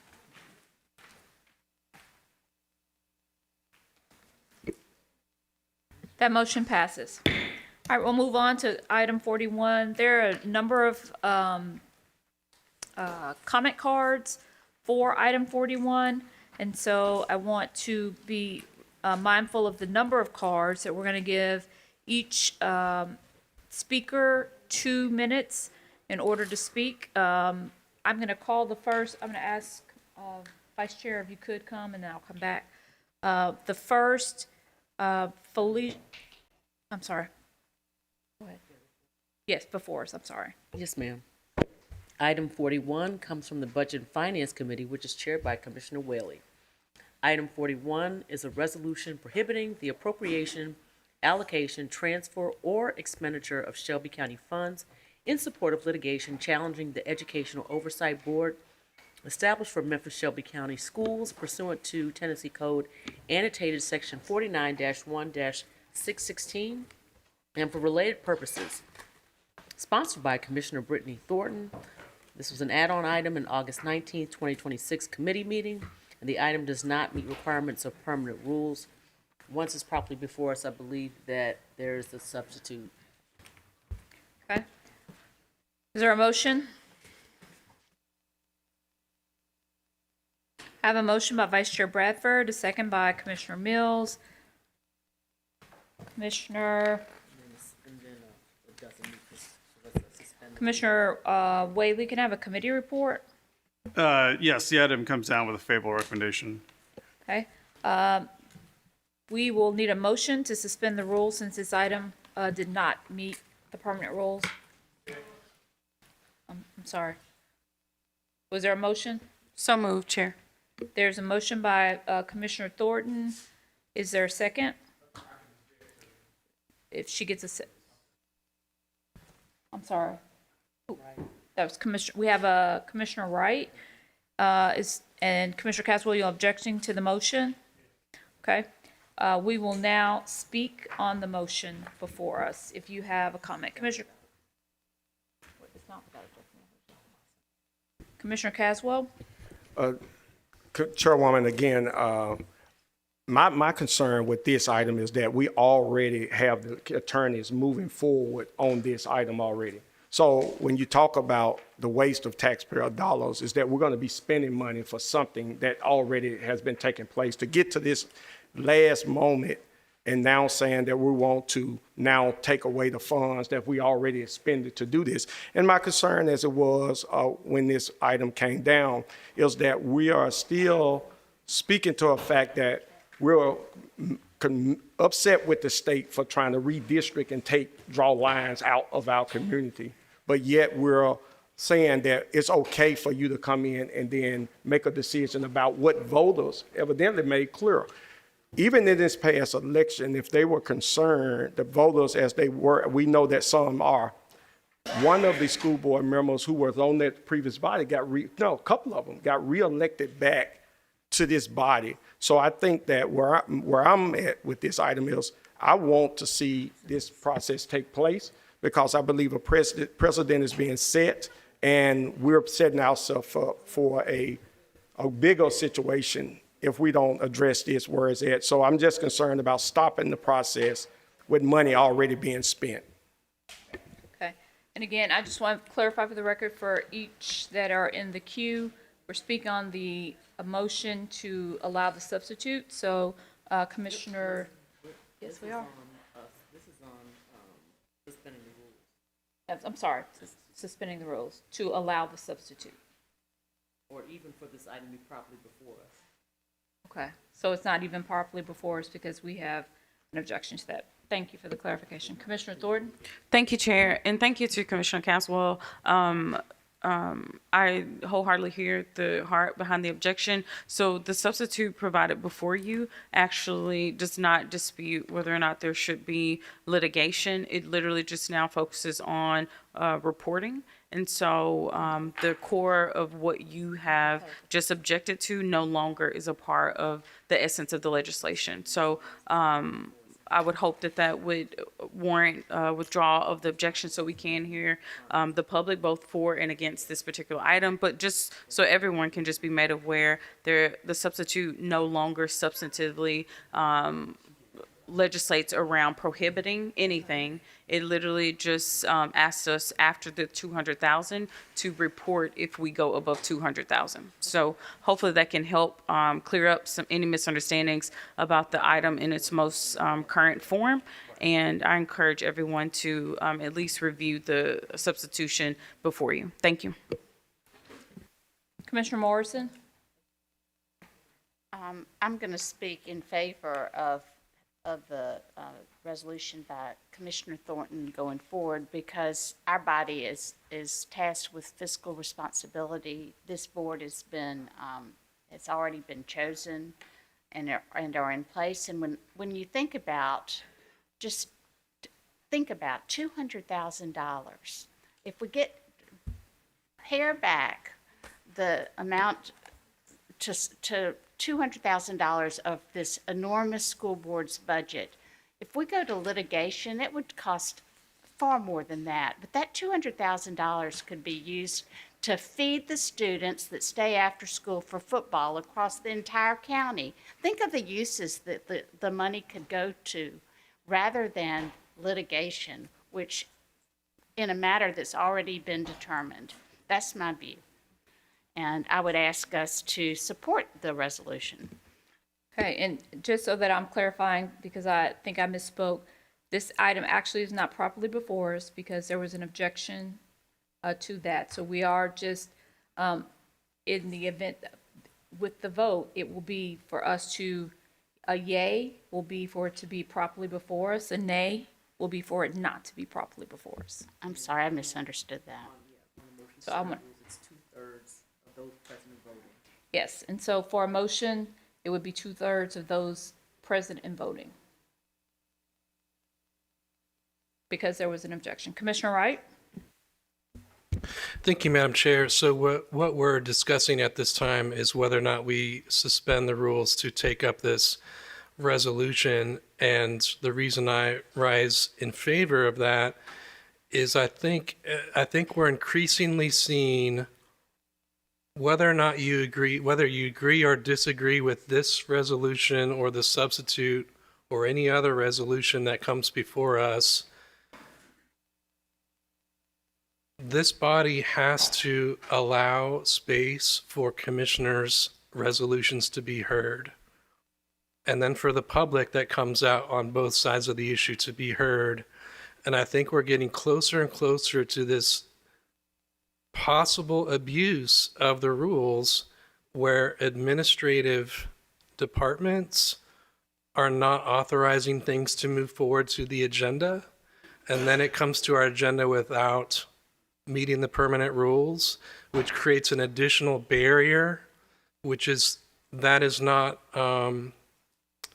that threatens to make us not equal as commissioners if our resolutions are not treated equitably or equally. It creates a barrier to this board functioning together and being able to entertain these issues.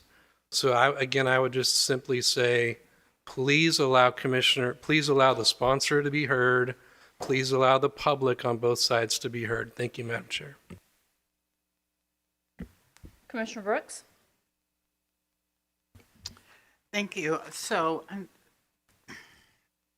I had some thoughts in reference to the previous resolution regarding the expenditure, stopping the litigation. However, since that's not before us, I'd like to address my remarks through the chair to the sponsor. I need to understand her motivation for this $200,000 cap. Yes. Yeah, I'm going to allow some latitude, Commissioner Brooks. I'm sorry? I'm allowing latitude because this is procedurally, we're just talking Oh, about well, that. no, But I'm going to allow some latitude. Commissioner Thornton? Thank you, Chair, and thank you, Commissioner Brooks. So the topic, of course, is a heated topic around whether or not we should be in litigation, whether or not there should be an oversight board. Removing all of that discussion from tonight, it's just looking towards the future. So my conversations with legal have told me that the litigation is going to carry forward. There is no removing ourselves as plaintiffs, per my understanding. I think that's what I took from the conversation, that there is no coming out of what has already been set in motion. So with that understood, the resolution as presented tonight is literally just saying beyond the 200,000, which if you look at the most recent Daily Memphian headline, the lawsuit has already exceeded 200,000. So the additional 11,000 and more, because we haven't appealed it up, into higher courts, which we anticipate will happen. The public deserves to be able to be made aware of how dollars are being spent, and just for their own personal awareness. Litigation shouldn't just happen independent of public review. And so this is just going to require, beyond the 200,000, if there are additional dollars that the county is contributing, it needs to come before the commission for approval, which, we do reporting already. It's an appropriate posture, and it's not, compromising any of the supporters here for this particular legislation. It's literally just positioning the public to have access to the litigation to be able to say and know when we are adding on to our 200,000. Okay, so the vote before us is if you are voting aye, in order for the matter to be properly before us. No means that the item is not properly before us.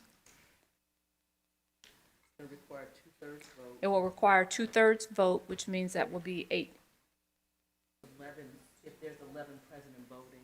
There's 11. Then it will require There's 12. 8. There's 12. Okay, 12. Then it will require 8 for the rule to be suspended and this to be properly before us. So, to clarify, in order for this item to be properly before us, because there was an objection, we have to have two-thirds of the majority present and voting. There are 12 members here, which means that we have to have at least 8 people to vote aye in order to support the item to be before us. Madam Chair, is it just a point of privilege? Commissioner Caswell's objection was based off of the initial resolution, not the substitute. So I just would love to give him an opportunity to withdraw the objection so that the individuals here on both sides can be heard. Madam Chair, again, I respect what the commission is bringing forth, and I respect the people that come out to speak today. My only concern is that this item is already moving forward, and that's where I stand with my objection right now, and I stay there. Okay. So, just for the record, I am going to vote aye for the item to be before us just because of the number of people that have signed up for cards in order to be able to speak. And because of that, I'm going to vote in support of this in order for the folks who are in the audience and who have been waiting to be able to be heard. Please prepare the screen for a vote.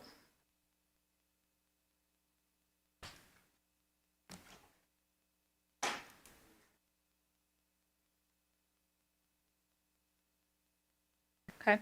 So we do have enough for the item to be properly before us. Commissioner Thornton?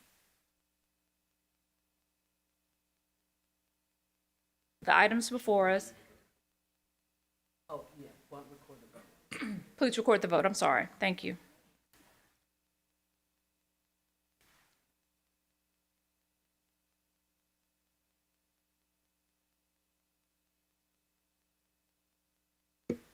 We have aye votes from Commissioners Whaley, Sugarman, Mills, Shalai, Wright, Thornton, Morrison, Bradford, and Chairwoman Avant. Commissioners Caswell and Brooks have voted no. Commissioner Clay Bibbs has abstained.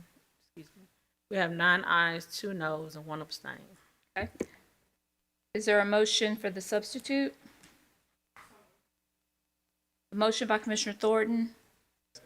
Second by Commissioner Bradford. Can we do that without objection? Seeing none, so moved. And Parliamentarian is going to read the substitute. So the substitute caption reads, resolution, the next word prohibiting has been stricken and replaced with the word limiting. So now it's a resolution limiting the appropriation, allocation, transfer, or expenditure of Shelby County funds in support of litigation challenging the Educational Oversight Board established from Memphis Shelby County Schools pursuant to Tennessee Code annotated section 49-1-616. The following words have been inserted into the caption, establishing an aggregate expenditure limit of $200,000, requiring prior approval by the Board of County Commissioners and written justification from the Shelby County Administration for any expenditure in excess thereof and for related purposes. Sponsored by Brittany Thornton. All right.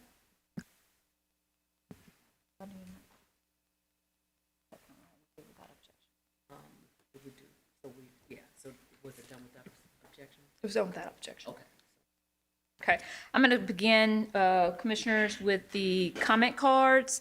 And just for clarification, there's 3 names on the card. Usually, if people want to speak, there needs to be an individual card for each person. So there was a card that had a Felicia N., a Cadre Hughes, and Karen Banks. So if one person wants to come and speak on behalf of the 3 that signed up for the card.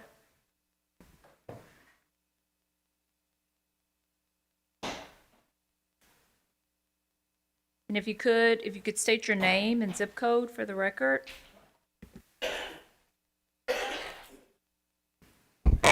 Cadre Hughes, 38114. My name is Cadre Hughes. I'm going to keep it short and powerful. I am an aunt of a proud nephew. I'm an alumni as well of Shelby County Schools. I'm from South Memphis, one of the poorest parts of Memphis. Not only poor in community, even in education. I've been over the past few months meeting people where they are, knocking on doors, even engaging at the stores. Most concerns are tax dollars not being spent the right way. And this come from a lot from the community. So I'm here today asking the county commissioner to please stop funding the lawsuit, putting the tax dollars into our and put the tax dollars into our children that matter. Remember, our kids really depend on you guys. Thank you for your time. Thank you. Next card I have is for Brianna Scott.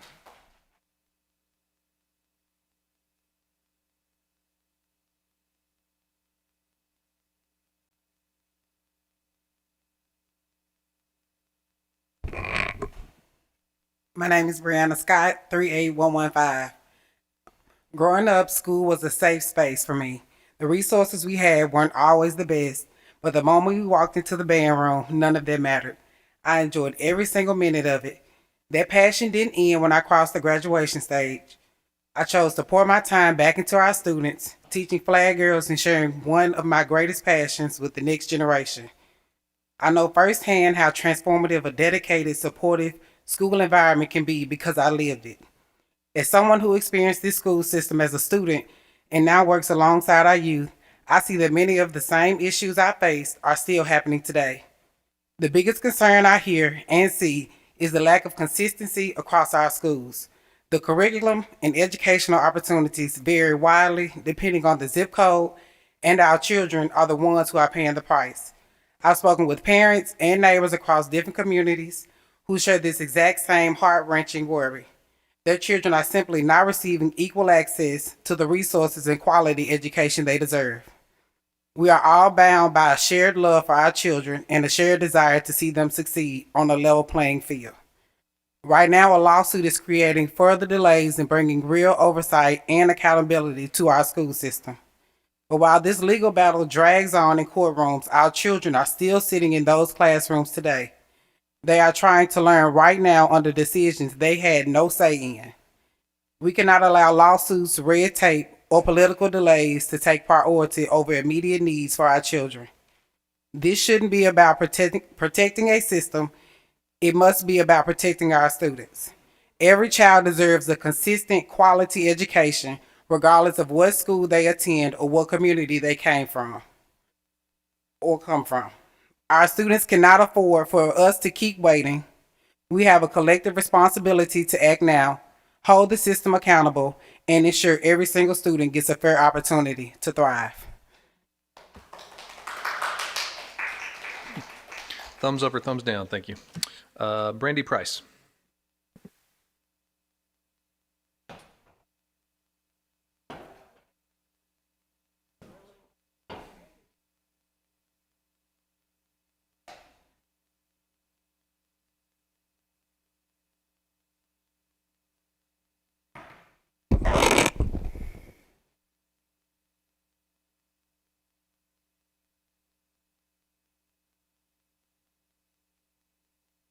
Hello, my name is Brandy Price at 38109. I'm also a product of Shelby County Schools. I would like to start by saying that this item does not meet the requirements for permit rules.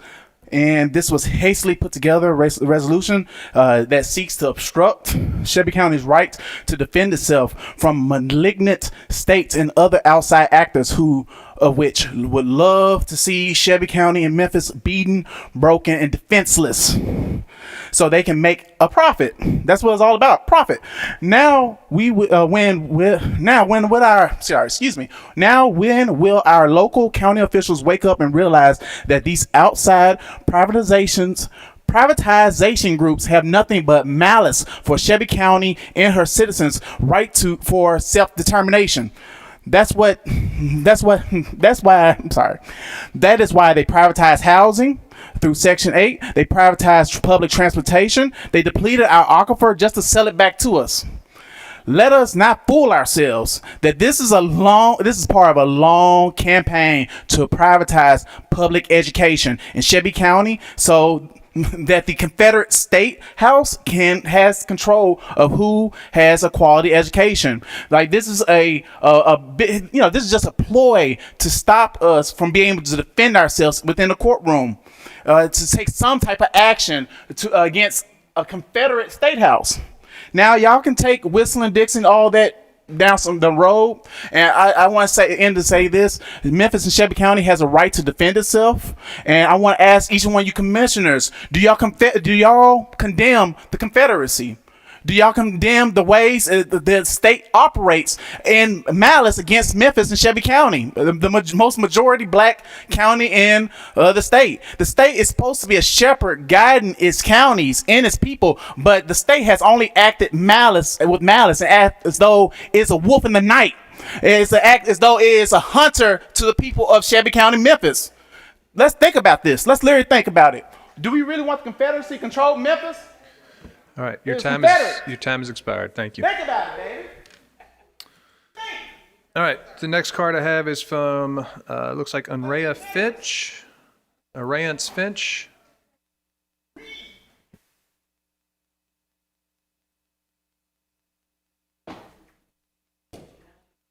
My name is Unviance Fitch, zip code 38126.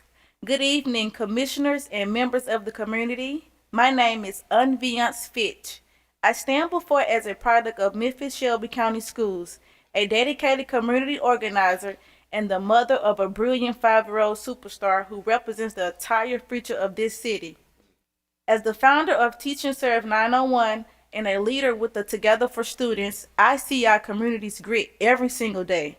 We are doing the heavy lifting. We have real momentum in Memphis right now, but our children are being held back by a system that refuses to give them every single tool available to succeed. Look at Houston. 3 years after state accountability intervention, Houston ISD transformed from a district on the edge of failure and to earn an overall B rating in 2026. Houston proved that state accountability intervention works. Yet right now, Shelby County government is spending taxpayer dollars suing to block the exact legal tools that could accelerate that same turnaround here. Every month spent fighting this in federal court is another month Memphis kids are denied the progress Houston kids are already living. I call on this commission to stop playing politics with our children's futures. Let's lead on this. Listen to our community and commit today to not spending another dollar on this litigation. It's time to end the lawsuit and get to work for our children. Thank you. Thank you. All right, the next card I have is from Anita Tai.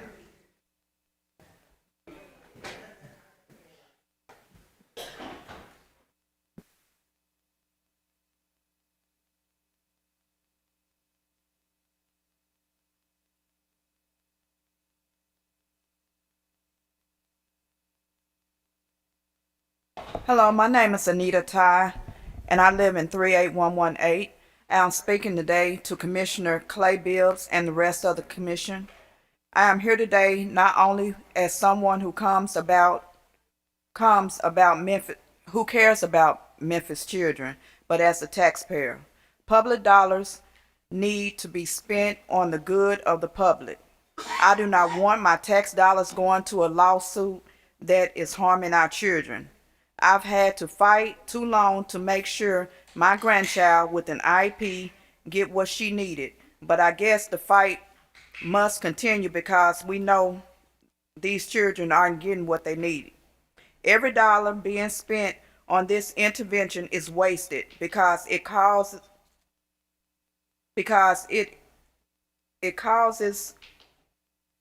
every dollar being spent on this intervention is wasted because it could be going to our students in the schools. Please pass this resolution. We don't need any more dollars wasted on a lawsuit. We need them for our Memphis children. Thank you. Adrian Carroll. She had to leave. All right. Notoria Carpenter.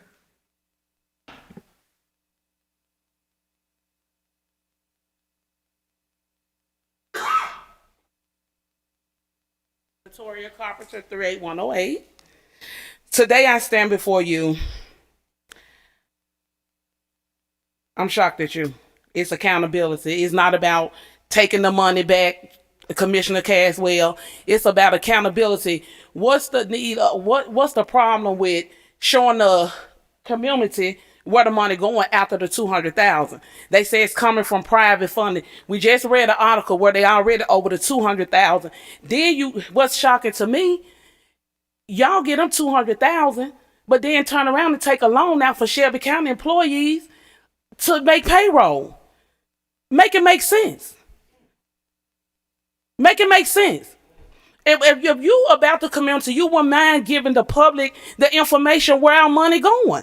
That's all this the second suspended rule, because I would have said in the lawsuit. But she just suspending the rule to get the money, show us accountability where they after that 200,000 where it's going. Who funding it? Because public dollars shouldn't go to another dime. They created this mess. They need to get themselves out this mess. Our children ain't got no time to keep playing with y'all with these political games. Accountability, transparency is all we asking.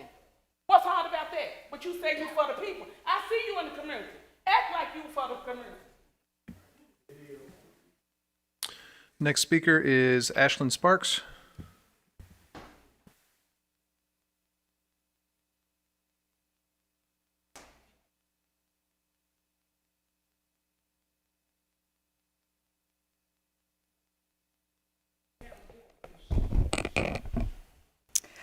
Hello, my name is Ashlyn Sparks. I live at 38114 in Commissioner Whaley's district. I moved to Memphis 8 years ago, and I taught high school English in Whitehaven, and I've taught part-time and full-time almost every year since. In 2020, I started working with the Memphis Lift and supporting parent leaders across the city to seek the change they want to see in this district. So while I may not be a native Memphian, I proudly call myself one today. And I'm here to speak about the resolution before you. While dollars are the currency this resolution is based on, I'm here today to speak about a different one: time. Not only is this lawsuit wasting money, it is wasting time. Just last week, we heard district leadership brag about gains in academics and attendance to the tune of 2%, 0.5%. They are celebrating inches when we need miles. Looking to our neighbors in Mississippi, who were able to improve from 49th in the nation in reading to 9th between 2013 and 2024, we know this change is possible. But not with leadership who think inches are going to be the answer. Our students in this city deserve so much more. We not only ask that this resolution is passed to limit wasted dollars, but maybe more importantly, to prevent MSCS from wasting time. Time our students don't have. And while the dollars and this wasted time, unlike the dollars, this wasted time is not something we can get back. I'm asking you today to pass this resolution, put a cap on the number of dollars that can be wasted on this suit, make that spending accountable to the public, and prevent the waste of any more of these important resources. Thank you. Dr. Henry Jones. Can you state your name, zip code for the record? Dr. Jones. Hey, Larry. Hey, everybody. I wanted first to start out by giving a shout out to Brittany for serving 4 years and representing community organizers like myself in the well way. We greatly appreciate you. And I would like to say I never met Commissioner Wright, but I do follow you on social media. And thank you, too, for representing some of the voices I think of this being captured in the room tonight. We greatly appreciate that as well.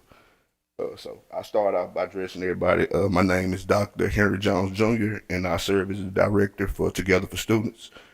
I started my career in Memphis in 2005 as a union organizer in Memphis City Schools, organizing building engineers and food service managers.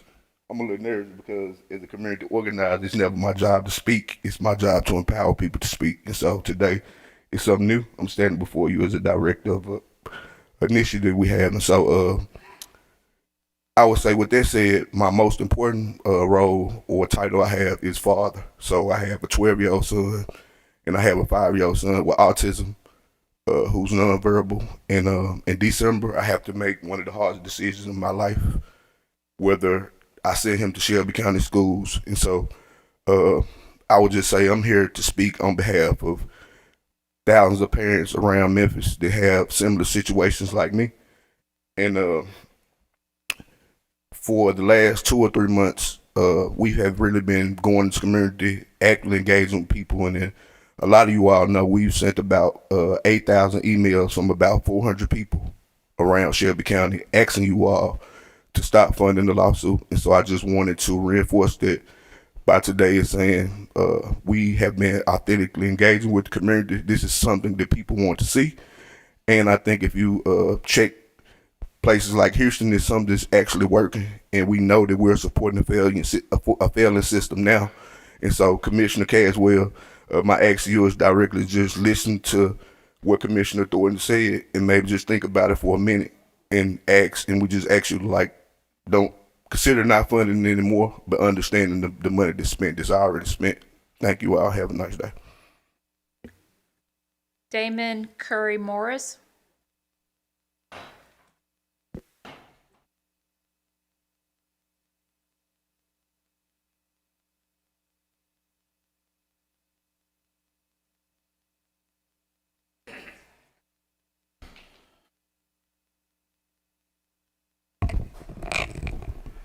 Professor Damon Curry Morris, 38114. I'm here today just to put something on the record. My team has submitted information to the state comptroller, the governor, and the state educational leadership as requested from us. The information was a situation in which county leadership devised a plan to use their positions of power to oppress my family. The individuals involved include, but is not limited to, 2 school board members, Shelby County DA, members of the Memphis Police Department, MSCS, interim chief of security, and a Shelby County Shelby County commissioner and their spouse sitting right there. Plus, the school board hired attorney using taxpayers' money, I might add, for a quasi situation. Since we're talking about lawsuits, let me refer you to Rachel Spriggs, Tequila Rucker, LJ Abraham, Amber Sherman, and Damon Curry Morris versus the MSCS School Board of Education and Carolyn Jackson. The settlement agreement stated that no reproach shall come to my children or myself as students of Memphis Shelby County Schools. This gives me now the ability to reopen this case. And you think this board doesn't need an oversight? Once that lawsuit was finished, it came to a whopping over $2 million. Now, we didn't get much out the settlement, but I'm telling you all today, commissioners, this got to stop. Because our children are suffering in these schools. All you got to do is walk in a high school. We got an uptick in violence in the high schools. And their children getting put on wrong buses. All kind of things are going on, and we're oblivious to all of this. Thank you. Latasha Griggs.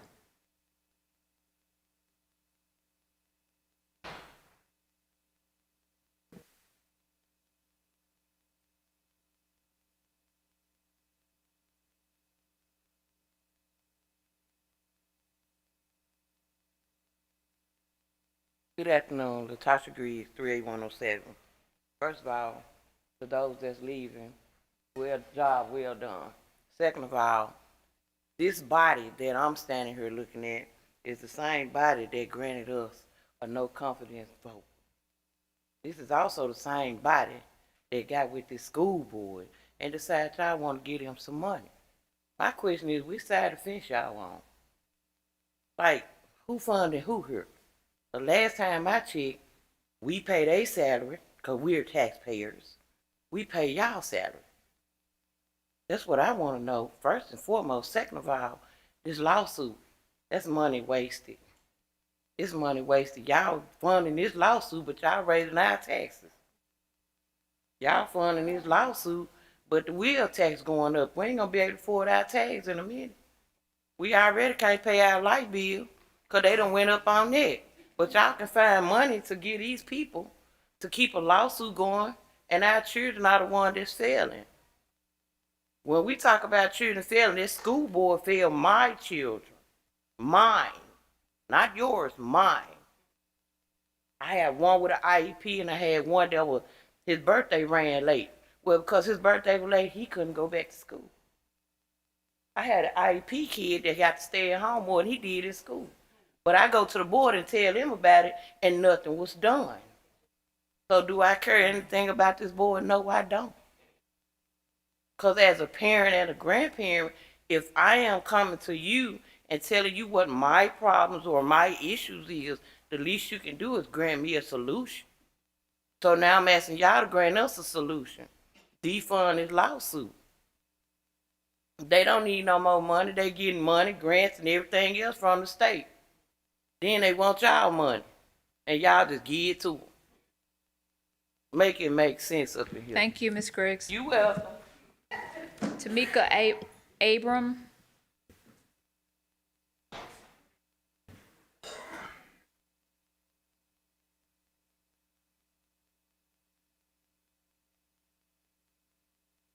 Tamika Abram, 38118.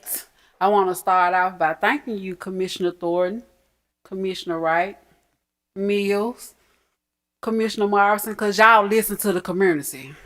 I can't say that about the rest of them. Y'all hear our cries. Commissioner Sugarman, you as a teacher, because you taught my son, I had to advocate for his IEP because nobody wanted to listen. You can't go to the school board. Let's talk about that survey that everybody filled out. The responses that we got back from the elected officials is horrible, especially the school board members. Hold them accountable. Stop funding their foolishness. Because the more y'all fund it, the more they gonna do. We $11,000 in the hole now? Where did that money go? Do anybody know? So instead of putting politics over our children, put our children over the politics. That's what a disconnect is. Do better. Listen to your constituents. Remember, we have to vote for y'all. Don't just, when it's time for election, to want to listen. No, listen before it's time to be reelected. Do better. Hold them accountable. Do we need to forward y'all the emails that they responded back to us so y'all can hear what they said or read what they said? Is that what we need to do? Do better. Thank you. Devin McGrath.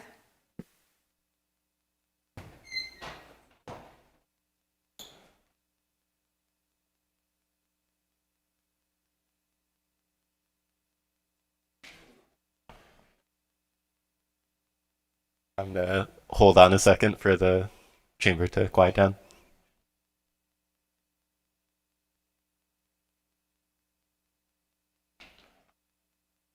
McGrath, your name and your zip code. Yes, my name is Devin McGrath. I reside at 40 South Morrison Street, 38104. So I am a proud MSCS school teacher of 5 years. And I'm asking all today as an elected body to vote against Resolution 4.1. The people of Memphis deserve to have a voice in how their school system is run. And I do actually want to talk about 2 experiments in terms of state takeover. The first is the Achievement School District, which, as Memphis Lift folks should know, happened in Fraser. And it was a failure. It was disastrous. The outcomes were disastrous. This is the same model that we're looking to implement. Okay. Mr. McGrath, hold on just a second. So I want to make sure, please pause this time. I want to make sure that everyone in this audience is being respectful of every speaker that comes up. So if you are not being respectful of the speakers as they come up, as they have for anyone else that has come before them, then you'll be asked to leave the chambers. Ms. Carpenter, everyone's name has been called up here about one thing or another. That does not give you an opportunity to speak out in this chamber. Thank you. Mr. McGrath, you can continue. We know that state takeover is a failed model. We've seen this in Houston, which was mentioned before, but what we haven't talked about with Houston was the disastrous, drastic decrease in student enrollment, the drastic turnover for teachers, the culture of fear and retaliation within the district. They turned the libraries within Houston ISD into in-school suspension centers. Does that sound like progress? This is my life as a teacher that's on the line as well. This is my livelihood. These are the students that I care about as an educator who grew up in the South. I don't want to see this pass, because I know that this will be disastrous for the communities that I teach in Nutbush. We talked about IEPs before. When we've seen districts that go through state takeover and we look at things like IEPs and ILPs, these are not positive outcomes for students that come out of this. For my students who are primarily English learners, what we see is these students being stripped of their rights and resources by states like Tennessee. I would also ask our chamber for the same amount of respect I showed them, which was complete listening. Thank Mr. And McGrath. I'm sorry. super quickly. Your time is up. Yes, Thank so you. please vote no on Resolution 41. Lisa Jorgensen.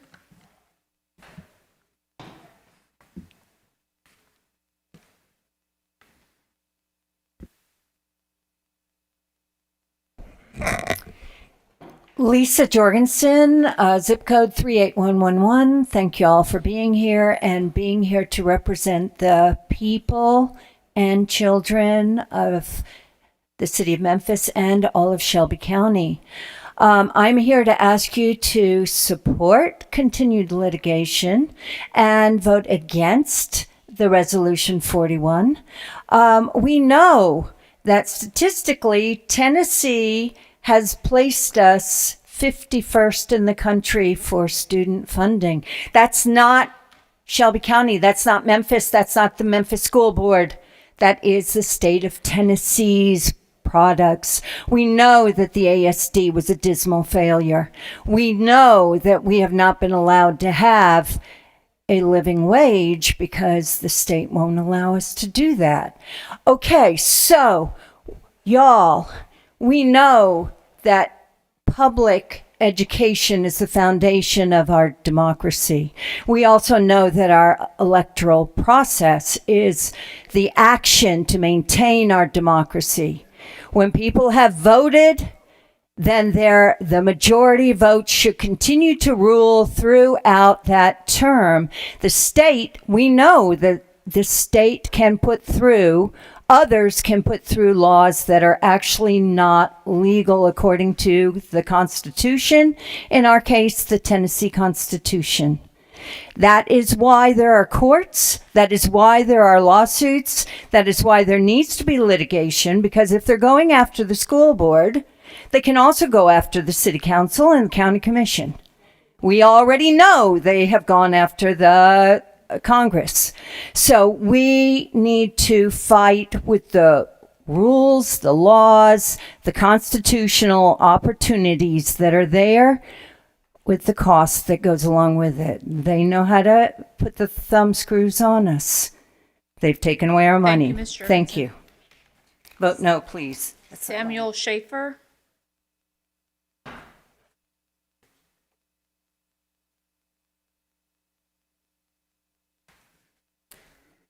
Good evening, everyone. My name is Sam Schaefer. I live at 833 Maury Street, Memphis, Tennessee 38107. I am here tonight to ask you to vote against this resolution. I am a history teacher at East High School here in Memphis Shelby County Schools, and I see from inside the classroom the issues that we face as a school system. They are real. We do not have adequate resources, but the fundamental responsibility for that lies with state level politicians who are often hostile to the very idea of free public, universal, quality education for our students. These state level politicians who are imposing this takeover board on us are the same ones taking away public money from schools to give to private schools, often exclusively serving the children of the rich. Already, people are not entering my profession because of modest pay for extremely demanding work. And we have seen in state takeover and charterization efforts like in New Orleans, which is exactly what they're planning here. The salaries of teacher come down in a higher cost of living area. So teachers are what make our schools work. We need new people entering the workforce, so we need adequate labor protections and we need adequate pay for the work we perform. One of the commissioners mentioned that this board has already been selected. Selected by who? State level politicians and behind the scenes interests, not Shelby County voters. If folks are unhappy with the way our school system is being run with the limited resources they have a responsibility to convince Shelby County voters of a different way forward, not to do an end run around the process and degrade our ability to pick our own leadership here in Memphis, Shelby County. Thank you for listening to me tonight, but please do vote against this resolution. We need to protect local governance and democratic decision making. Thank you. Thank you. Ms. Carpenter, Sarah Carpenter.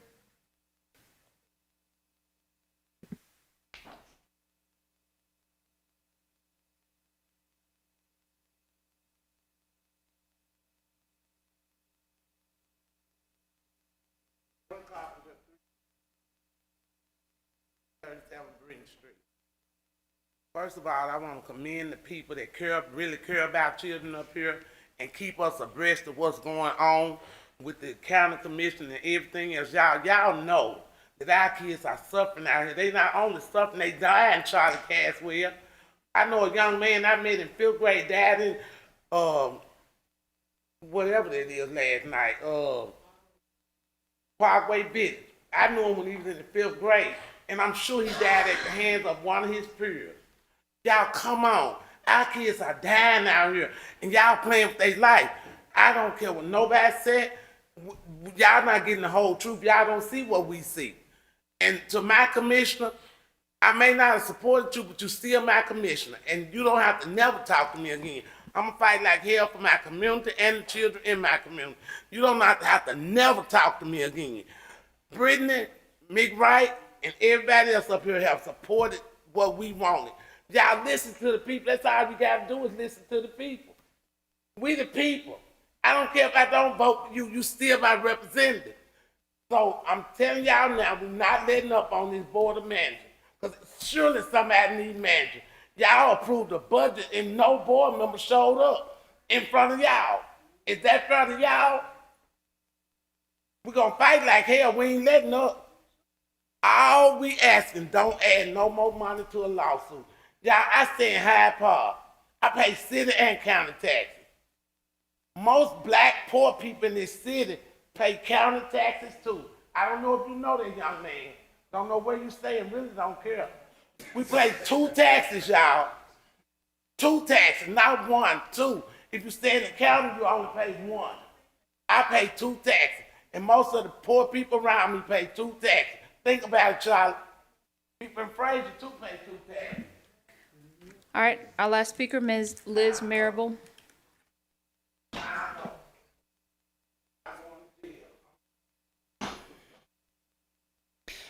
Liz Marable, 171, Glenn Rogers, 38112, 40-year mathematics teacher in Memphis Shelby County Schools and the president of the United Education Association.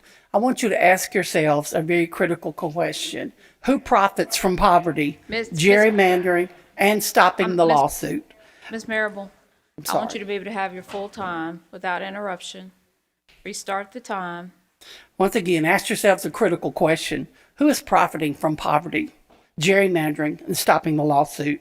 I am positive it is not students, families, educators, or the Memphis Shelby County Schools.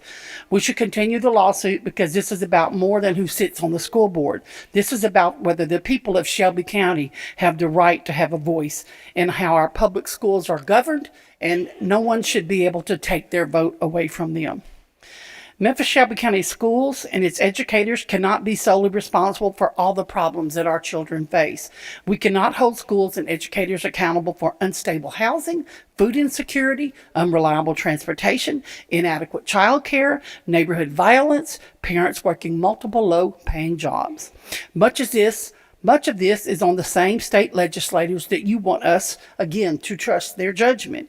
If the state believes taking over MSCS is going to make things better for our students, then show us the evidence from their previous takeover of 31 public schools. They can't, because it was a miserable failure. Stop just reading the Houston ISD headlines and really delve into what was really happening there. It also is an incredible, dismal failure. Our kids deserve better. Our educators deserve better. Our families deserve better. But they also deserve a voice. What I don't understand is the answer has to be, why does the answer have to be taking over Shelby County Public Schools and putting control in the hands of the people that have demonstrated time and again they do not support true public schools in Memphis? This isn't about wanting less accountability. It's about making sure that accountability remains with the people of Shelby County. Again, I remind you to ask yourselves that critical question: who is profiting from poverty, from gerrymandering, from stopping the lawsuit? I am positive, once again, it is not students, families, educators, or the Memphis Shelby County Schools. Thank you for your time. Okay, before I take any commissioners, the substitute before us, there needs to be a motion to suspend the rules because it does not meet, it did not have a legal review. So I have a motion by Commissioner Bradford. Is there a second? A second by Commissioner Thornton. Can we do that without objection? Okay, seeing none, so moved. All right, Commissioner Thornton. On the substitute. Thank you, Chair. Just a woosah in the room. I really seriously want to apologize for bringing the substitute and causing so much confusion. Majority of the comments today have chosen a side. Today's issue is not about whether or not we should move forward with the oversight board or whether or not we should stay in the lawsuit. Today's decision, as amended by the substitute, is just, should we be in the know? That's it. Should we, after we expend $200,000, know where additional dollars are coming from and what they're going towards? And so it's just my professional opinion today, colleagues. I know that we all are coming from this particular issue from different places.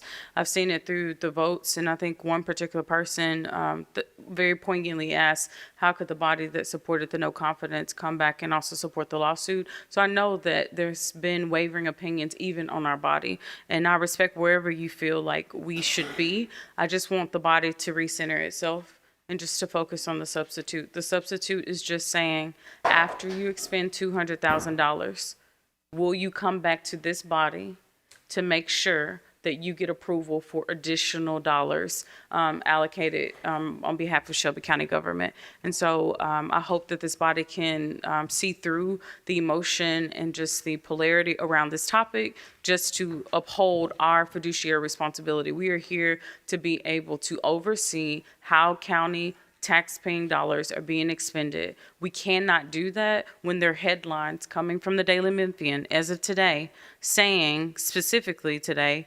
that we're already over the $200,000 mark. So today, if you know exactly who paid for the additional $11,000, if you can say definitively that Shelby County Commission where the Shelby County government did not contribute the additional $11,000, then vote with confidence against this item. But if you want to know, if you want it to be reported to you, then I would hope that you would vote in support of this item. And the reference point, it says exclusive legal fees mount in MSCS takeover lawsuit. Memphis Shelby County Schools court challenge of the Tennessee state takeover of the school system has cost at least $211,000 in legal fees, according to MSCS, and Shelby County government officials.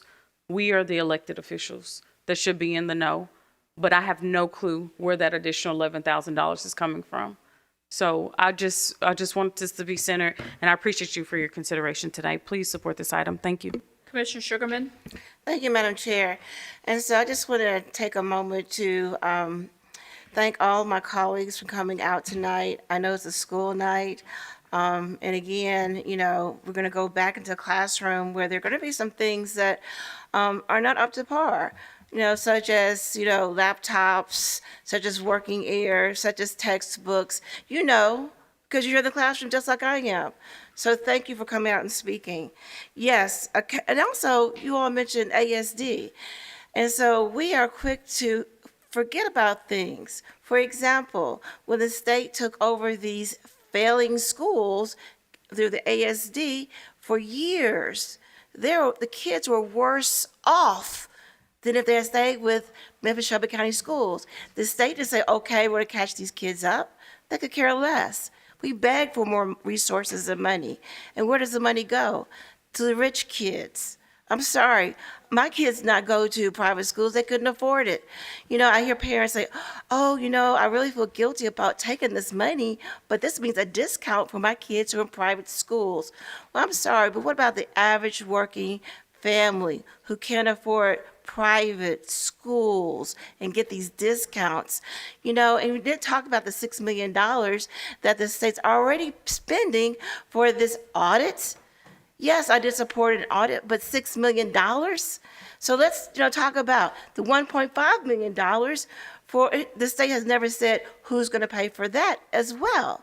You know, the $1.5 million is going to cost for this new accountability oversight board, if you will, selected, not elected, by the state. So where is it going to end? I've got 1 minute left. We're talking about approximately $1.5 million in taxpayers' resources. And again, let's go to court and yes, 200,000 plus, and versus $1.5 million, and I mean, the state has already given us 6 maintenance of effort mandates, unconstitutional. Article 2, Section 24 of the Tennessee Constitution specifically addresses increased expenditure requirements imposed on local governments and requires the state to provide for its share when the constitutional provisions applies. The General Assembly's own fiscal notes recognize this constitutional limitation. So let's get real. I've got 20 seconds left. I'll get back in the queue. Thank you. Commissioner Whaley? All right, thank you, Madam Chair.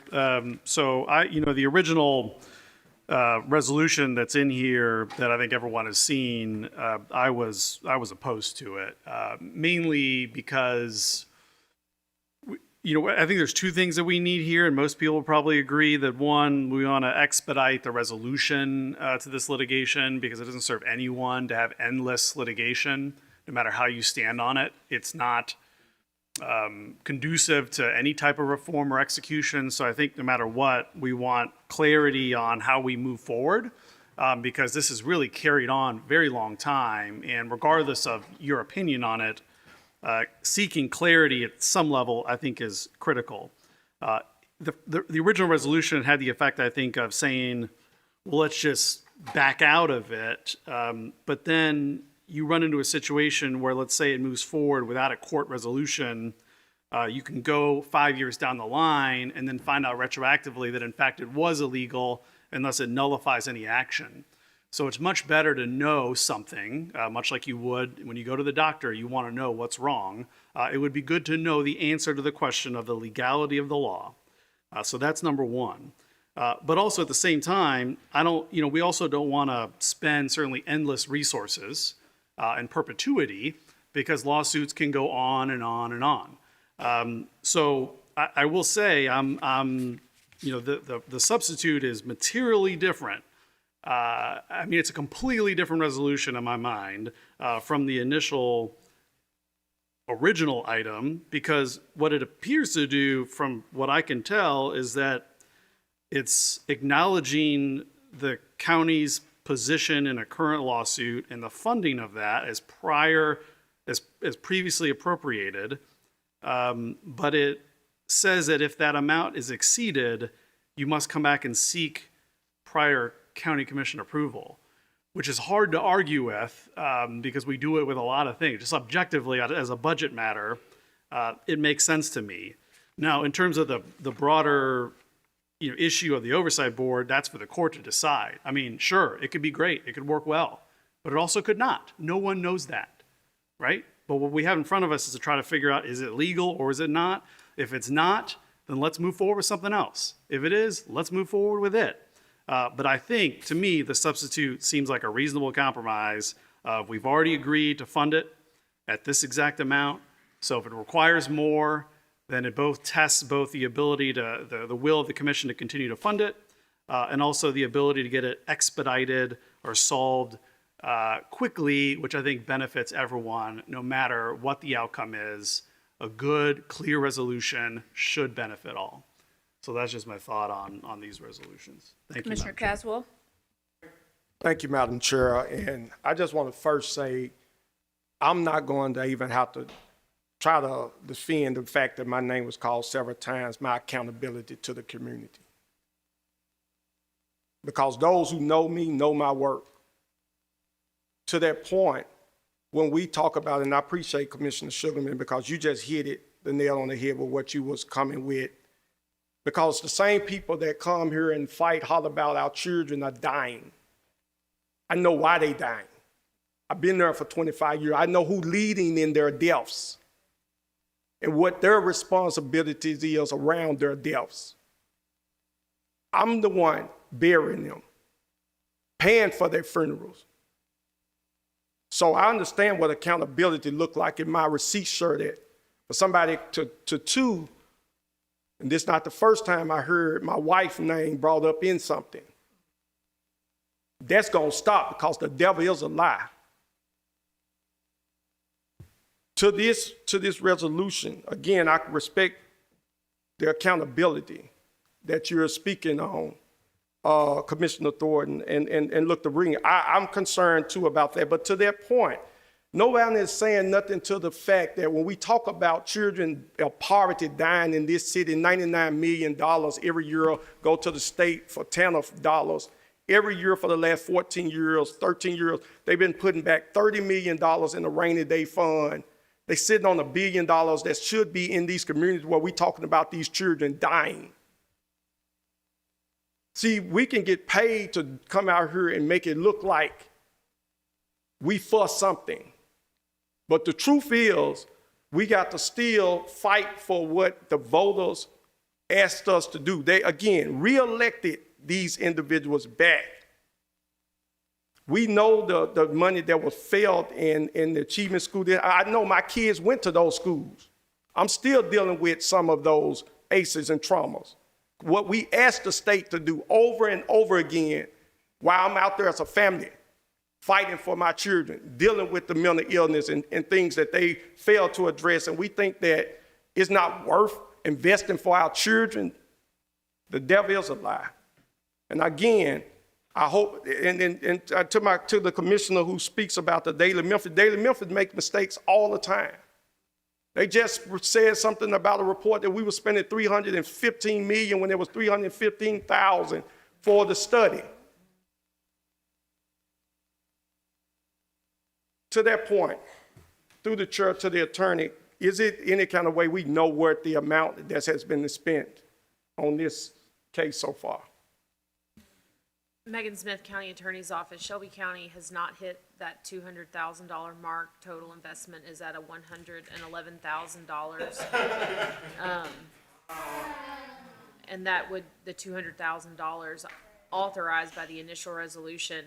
I think it's important to note that it was a transfer from fund balance, so it did limit the hit to FY26 funds. And that was the purpose of the language in that resolution. So, County Attorney, the last portion of the comment, you said it was transferred. Megan Smith, County Attorney's Office. The resolution that was passed authorizing the extraordinary litigation moved funding from fund balance to the tort fund to begin the litigation. The limitation in that resolution capped the expenses on the fund balance in FY26. So the not to exceed amount meant not to exceed $200,000 from fund balance in 2026. And we haven't hit that amount. So the cap is already in place? That was an FY26 cap on a pull from fund balance. We're in FY 2027. But aside from that, even that $200,000 mark was not hit with the state of the current invoices at $111,000. Commissioner Sugarman? Thank you, Madam Chair. To the attorney through the chair, I have a question. Does the county commission have a policy about $50,000? Anytime a division comes before, wants to spend $50,000 plus, aren't they supposed to come to us? Because to me, this seems moot, because you're saying put a cap. And the second, I'll let you answer, but the second thing I want to make is that it's coming in the 12th hour, and we're getting ready, some commissioners are rolling off, and I just think that we need to allow the next Board of Commission to deal with the issues. But my question again, don't we have already in place, if anything exceeds $50,000 from a division, they're supposed to come before us? Megan Smith, County Attorney's Office. What you're referring to is the charter's limitation on contracting authority, and you're correct in that regard. However, the space that we are currently in is a different provision of the charter, and it governs, the county attorney's ability to defend the interests of the county. And in this moment, because of the litigation, there's a stay preventing the county from having to pay for both the school board and the supervisory board, thereby ensuring the county's investment in the current school system. Thank you. And so again, you stated $100,000, and this been this length of time. Surely they can't, not going to spend another $100,000 within before the next commission comes on board. And that is precisely why I oppose this resolution. We should not prohibit Shelby County from using its own resources to defend the interests of Shelby County taxpayers. If the state wants the oversight board, then the state should fund the oversight board. If the state believes that Shelby County is legally responsible for the costs, then show us the law, show us the appropriation, and show us the state's share. Until those questions are answered, I cannot support a resolution that ties the hands of Shelby County and prevent us from seeking judicial clarification. Thank you. Commissioner Brooks? Thank you. To the attorney, or the chair, just to be clear, one part of the question is this, so that I can be clear on my voting. Since this is a lawsuit, I need to know whether or not what we're proposing here in terms of running back to the county commission for additional funding. Motions are filed, there's all kinds of things that has to go on, and there's always a time frame, and dates are set by the court. So, and those may not align with any of our meetings. So I just need to know, how does this, what we're proposing here in terms of getting money, additional money, align with the court process? Or is that even feasible? Megan Smith, County Attorney's Office. I think it's important to frame the answer in the fact that there was an authorization for extraordinary litigation. Okay. And thereafter, we filed that litigation through counsel, and we commenced defense of the county's interests. And because we did that, we are now before a tribunal. We're in court defending those interests. And you're right, we do not have the luxury of deciding exactly when and how we're going to remove or progress without the court's buy-in on that. The court has, a timeline. We are subject to that timeline. If they want a hearing, if they want experts, if they want Right. court reporters, we must adhere to that at this point. That's where we are operating. Okay. So, okay, I heard what I wanted to hear. Now, I have a few minutes left. I want to go back to item number 16. Item number 16, resolution to amend Shelby County fiscal year FY26 operating budget transfer and funds. Come down to the 1, 2, 3, 4, 5, 6 sentence. This line requires a transfer of a FY26 general fund balance in the amount of $4,424,000, whatever, to the Correction Enterprise Fund. And then just you continue to read, but you see where some money is going to tort liability. Okay, so if we exhaust the money for this litigation in fund balance, we exhaust that. We still have is this applicable to that case? These transfers in item number 16 for tort liability. Megan Smith, County Attorney's Office, I'd certainly defer to finance, but at the end of any fiscal year, there is a step required to close the liabilities for the government that presents itself in many ways. Some of that does include the Attorney's Office evaluation of risk and liabilities on the county's claims and interests. So that is included in this resolution. But it's right. It says $2 million. Yes. General fund balance for tort liability. Okay, so on Wednesday, we talked about this, and I asked you about, is there a cap on tort liability?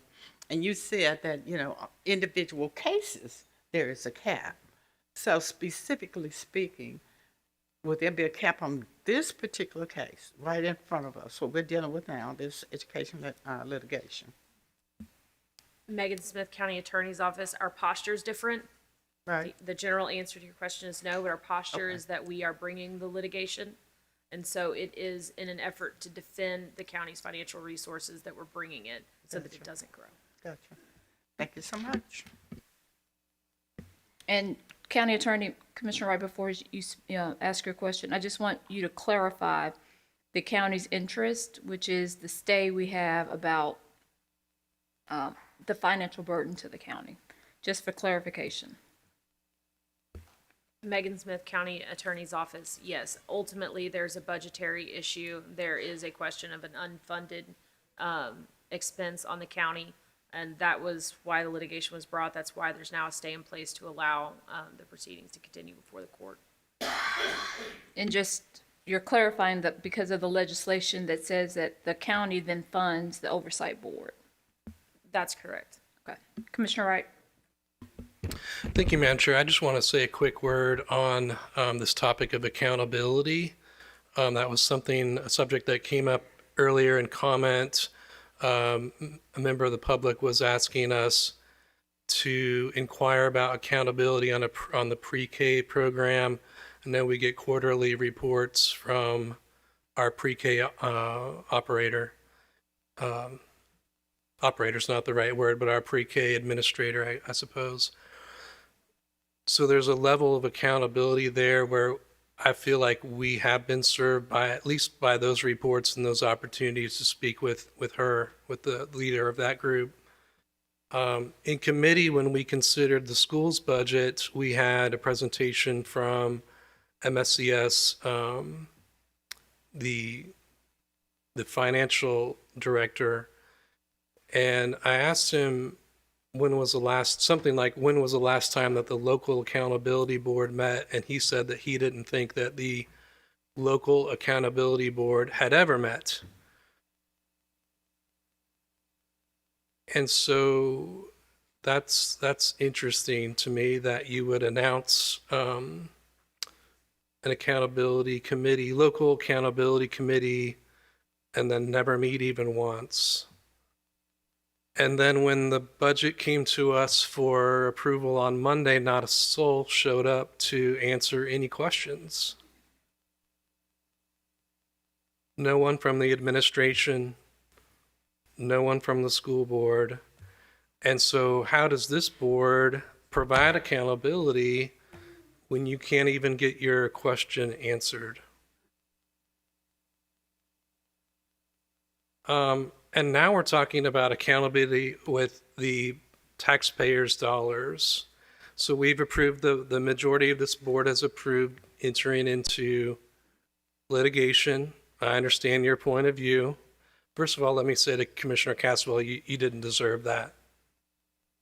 Those remarks were not appropriate.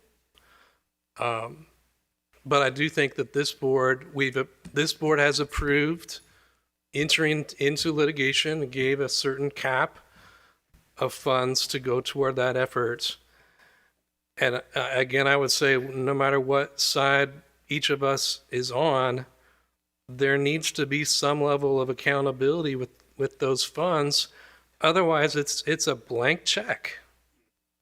And if you read this article, there's a county employee, a county spokesman saying that it could be an infinite, well, I'm running out of time.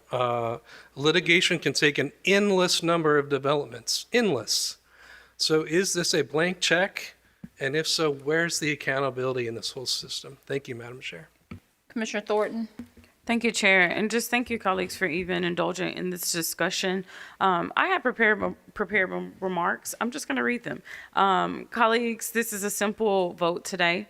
The Commission has an oversight responsibility over county dollars. If taxpayer dollars are being spent on litigation involving Shelby County government, this body should know how much has been appropriated, how much has been spent, who is being paid, and what financial obligations remain.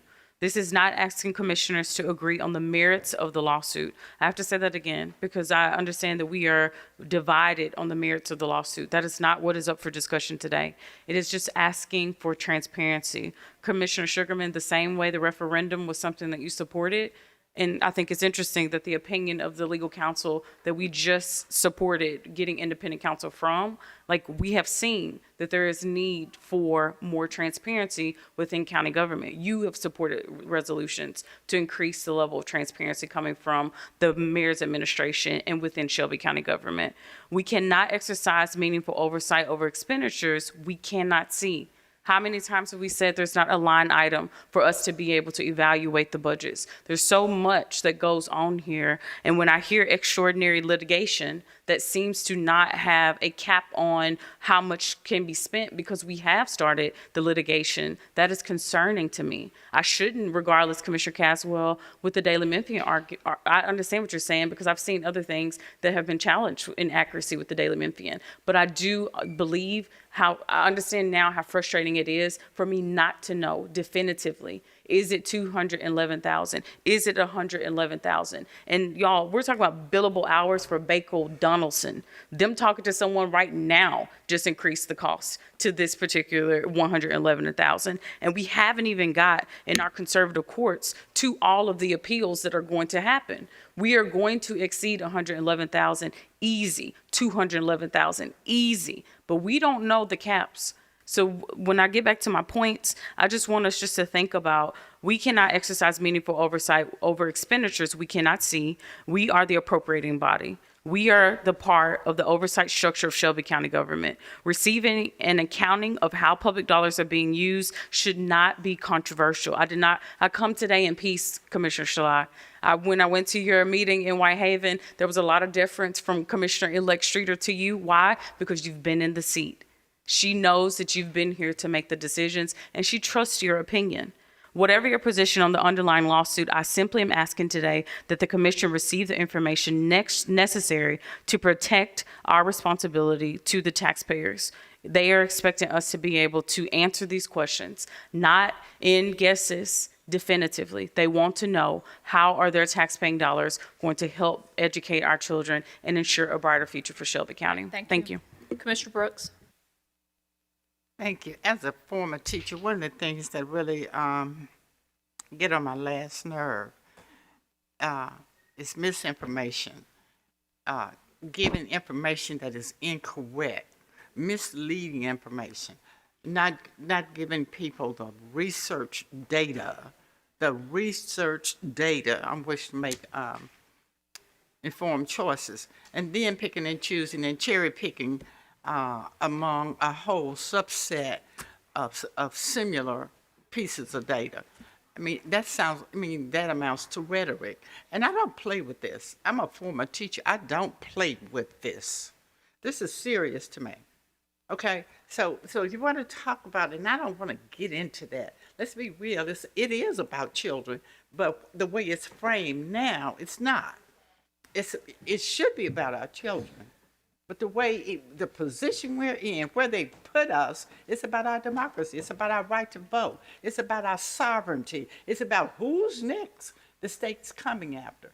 So please stop bringing this information. Children are listening. I know one of my granddaughters is listening. She don't believe anything she hears from this body anyway. But there are children who are listening, and they're getting this information, and there's no one to counter it. Okay, in their homes.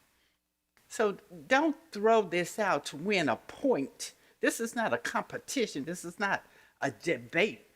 You know, we're trying our best to settle this issue and give information that's going to move us forward in the right way toward the right goal. And we all know what the universe is we're dealing in. I still got some time left.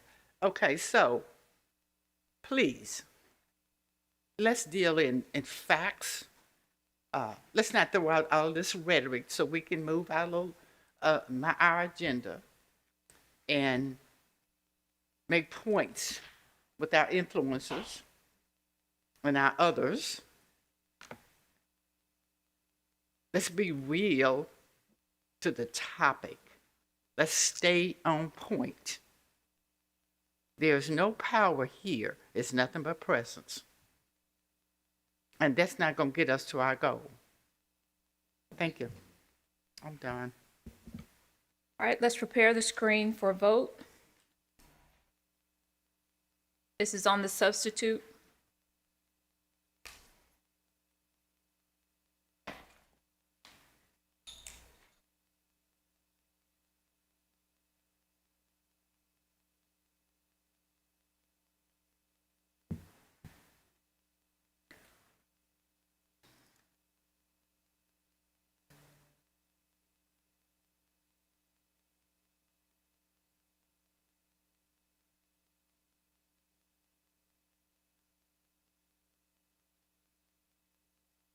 Please report the vote.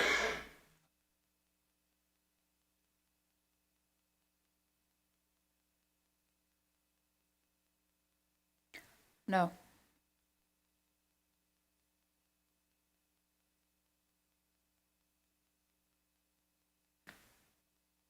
Please report the vote.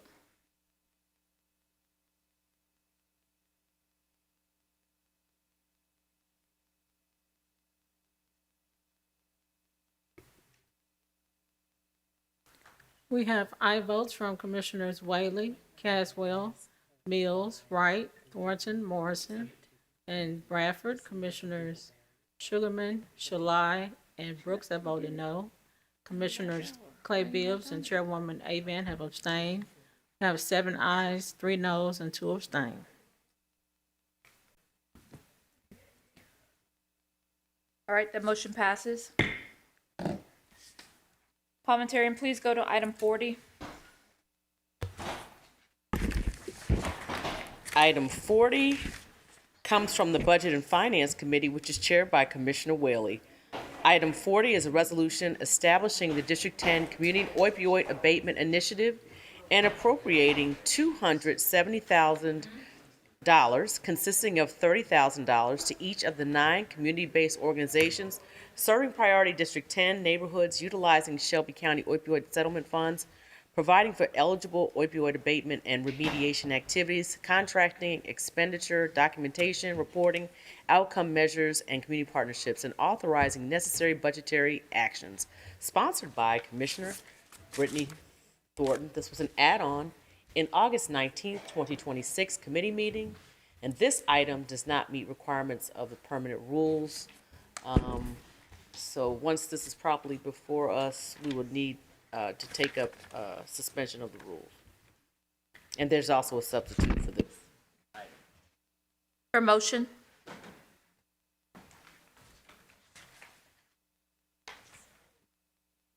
there a second?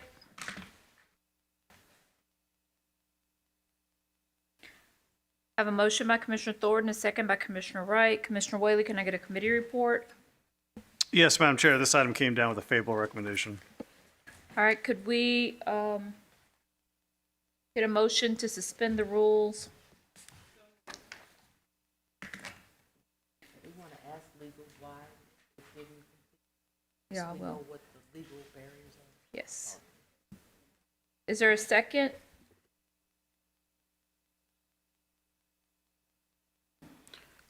So just a point of information, this has been approved by Legal and Finance. It has. In So, writing. if it didn't, if legal, it says that it did not meet the requirements of permanent rules, in which, The substitute has been reviewed. let me clear up. We're trying to get the resolution, item 40, properly before us because it did not meet the permanent rules. Right now, there's a motion by Commissioner Thornton. Is there a second to suspend the rules?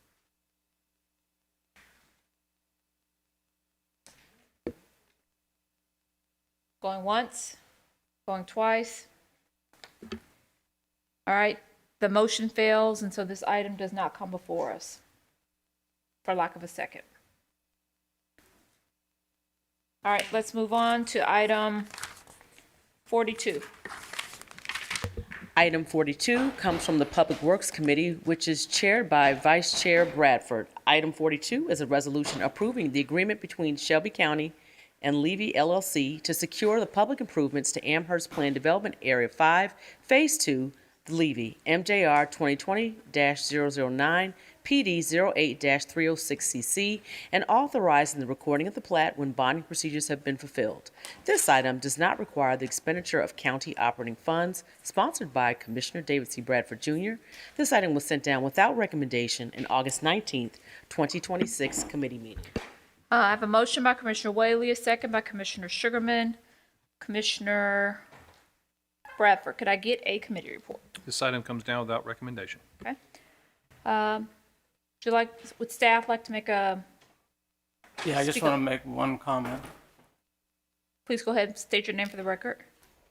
I'm Adnamati, Shelby County Engineering, Roads and Bridges. This project is just an improvement of the Walnut Grove, and this is a standard improvement contract before you.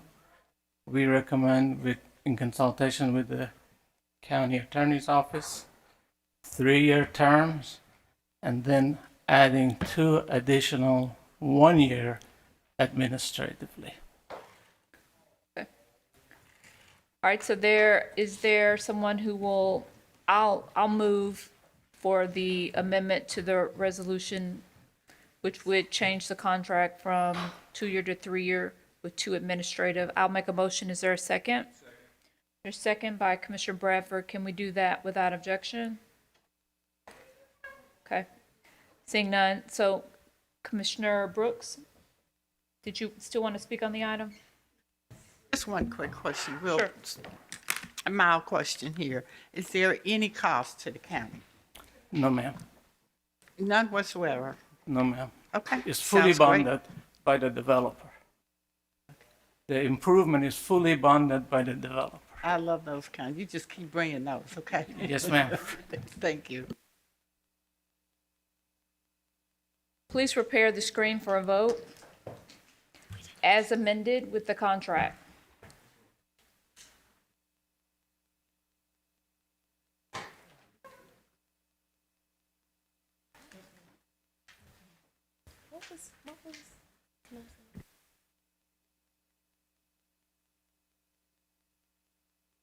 So to clarify, the administration is bringing forth asking instead of a 2-year contract that it become a 3-year contract with 2 additional years at administrative approval. So 2-year with 2.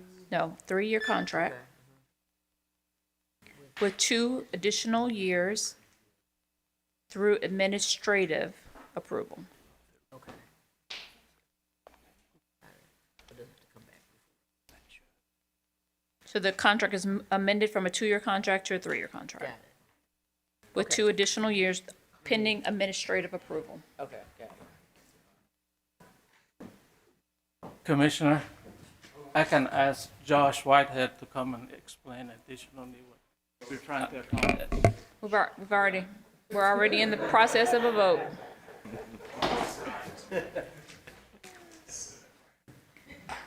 Now, Commissioner Brooks just gave you props for bringing back something that didn't count the county, and now you want to go and mess it up when we're in the middle of a vote. Stay on the good side. All right. Please report the vote. Can you mark me as an aye? Okay.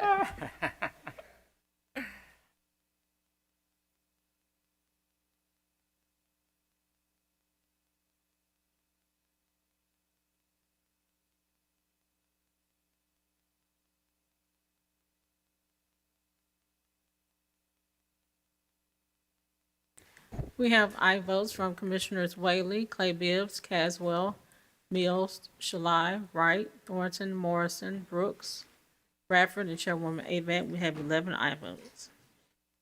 That motion passes. All right, now we move to any announcements and/or statements.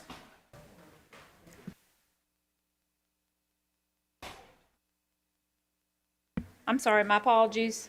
I'm so ready for this to allow our commission. I have 43. Parliamentarian, please read item 43. Item 43 comes from the Facilities, Real Property, and Capital Improvements Committee, which is chaired by Commissioner Wright. Item 43 is a resolution approving a contract between Shelby County Government and CS3 Inc. and the issuance of an emergency purchase order to CS3 Inc. in an amount not to exceed $69,524.10 for temporary chiller services at the jail annex located at 271 Poplar Avenue. This item requires the appropriation and expenditure of FY 2026 general funds in an amount not to exceed $69,524.10. Sponsored by Commissioner McWright, this item was an add-on in August 19, 2026 committee meeting. I have a motion by Commissioner Caswell, second by Commissioner Morrison. Commissioner Wright, could I have a committee report? Did you call me? I'm sorry. Commissioner Wright, could I get Yes. a committee report? This was add-on, comes down with a favorable recommendation. Thank you. Seeing no commissioners in the queue, please prepare the screen for a vote.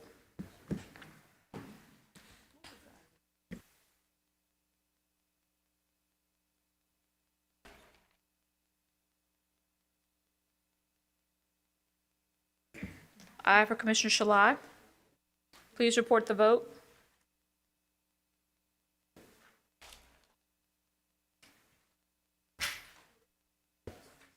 We have aye votes from Commissioners Whaley, Clay Bibbs, Caswell, Sugarman, Mills, Shalai, Wright, Thornton, Morrison, Brooks, Bradford, and Chairwoman Avant. We have 12 aye votes. That motion passes.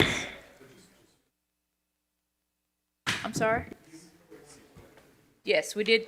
We covered the item that went back to the Hill. We needed to do a summary of the ordinance, which was item 34, but we did do that.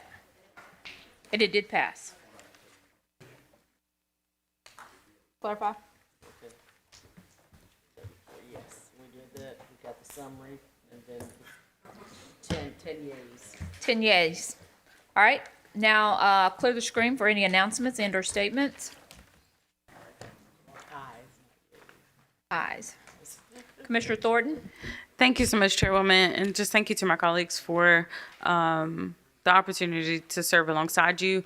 On item number 40, there were stakeholders that were waiting the entire meeting to speak on the item. So I just wanted to lift their names up and hope that for the next commission that someone will invest in the work that they do. So we have Cindy Romeo here with Street Impact. Thank you for staying around for the entire meeting. The Warrior Center Memphis Transitional Reentry Adult Program TRAP, Trinity Holistic Intervention Services, and Boys to Men of Memphis Mentoring Program. They were all present today waiting to speak on the item. So I just want to say thank you to District 10 for the opportunity to sit in the seat to advocate and try to get the dollars on the ground, which is something that I just have enjoyed so much to do. And I really seriously wish everyone who is transitioning well and those that are coming in a very pleasant experience working as a body. I believe believe that it is very assuring for me to know that Mayor-elect Lowry came from this body, and I trust that he will keep the legislative body in mind as he administrates here. And so I'm just super excited to see where Shelby County goes, and I just thank y'all again for this opportunity. Commissioner Caswell.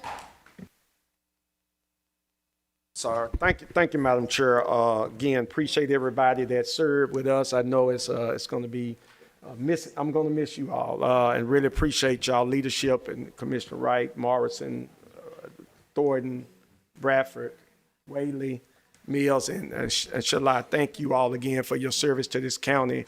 Just thank you. I just want to make an announcement.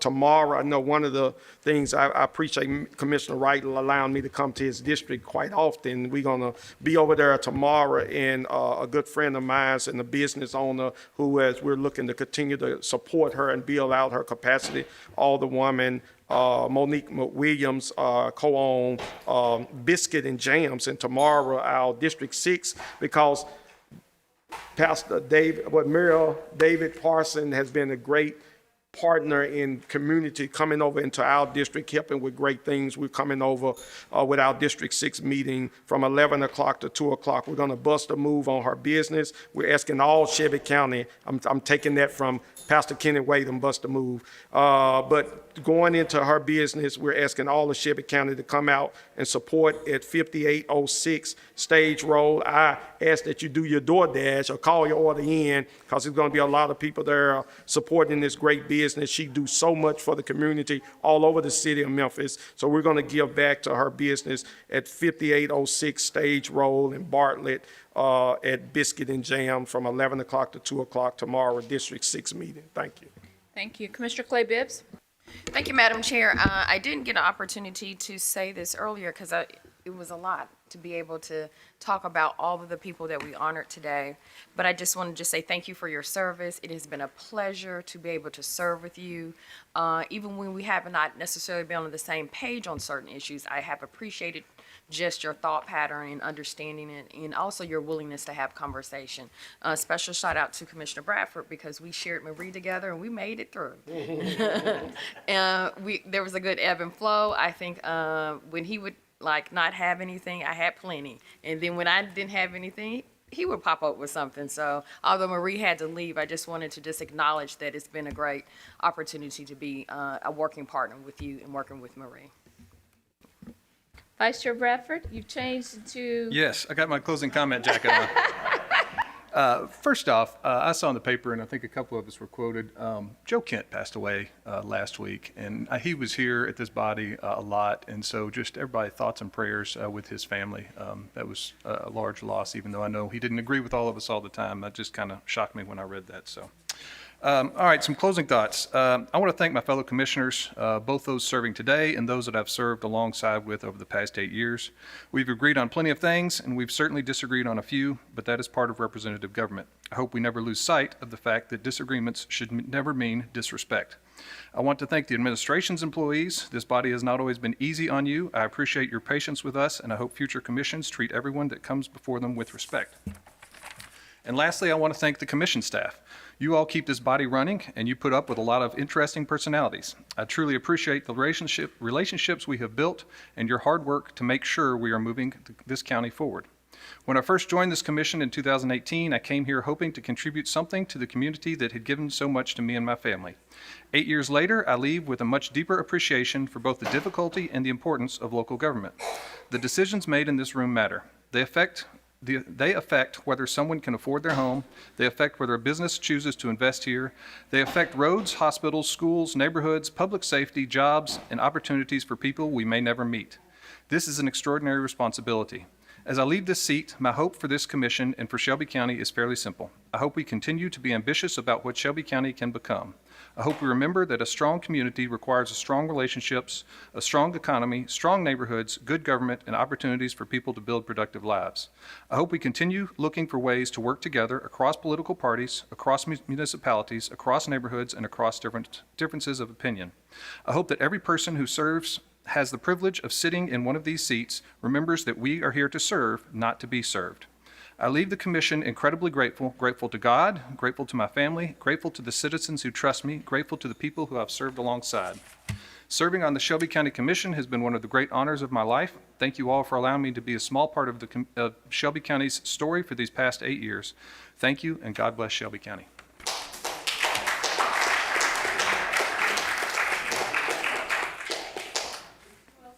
Well said, Vice Chair. Well said. Thank you. Commissioner Mills? Thank you. I was debating whether to say my prepared remarks or not, but I would like to, since this is my last time on the record. Please do. Before we adjourn, I just want to say a final thank you. For 8 years, it has been one of the greatest honors of my life to represent the people of District 1 and to serve alongside all of you. We haven't always agreed, and I think everyone in this room knows I've never been afraid to say no, but I have always respected the responsibility that comes with these seats and the people who sent us here. To my colleagues, the staff, and everyone who keeps Shelby County government running every day, thank you. I leave here grateful for the friendships, the lessons, and even the battles. I hope in some small way I have left Shelby County a little better than I found it. It has truly been an honor. God bless each of you, and God bless Shelby County. Thank you. Okay. Thank you, Commissioner Mills. Commissioner Morrison? Well, I wasn't going to make remarks, but and I concur with what each of you have just said, all of you really. We don't always agree on everything, but it sure has been an honor to serve alongside each of you. Oftentimes when I'm sitting here, I have an acrostic in my head because my faith is, I'm a Christian, and so the letters of the word cross, and I think about seeking common ground, that's a C, R, reasonableness, O, others first, and humility, S, surrender, because we don't control many outcomes, he does, and then we have serenity, peace, and so I just leave that to you all that are continuing on, and all of us. That's something I hold in my heart and hope it might mean something to each of you. Thank you. Commissioner Wright? Thank you, Madam Chair. So for the last time, I just want to say thank you. There's moments in my life where I've just wanted to capture, make a picture in my mind. And this is one of those moments. Thank each and every one of you, even Commissioner Shelby. Thank you, buddy. I hope you will call me. You have my number. Every one of you has my number, and if you don't, come get it. You have made my life richer. Thank you. Thank you for helping me understand Shelby County better as well. I feel like I have a much better idea of where Shelby County, where your thoughts are, where your priorities are. Thank you to the staff. Every single one of you have been a blessing. Every single one of you. Thank you. And I don't have prepared remarks, but just again, this has been, like many have said, this has been a true pleasure and a true honor. And I think part of it is that we've been able to come together across the divisions, whatever kind of divisions. We've been able to make a difference for Shelby County. So thank you for being part of that. Thank you. Commissioner Wiley, are you going to? Yeah, I feel like I have to now. That would be weird. It's like, why didn't Whaley talk? I would echo all the sentiments from my colleagues. It's wild to think it's been 8 years because in some respects it feels like longer, and some it just flies by.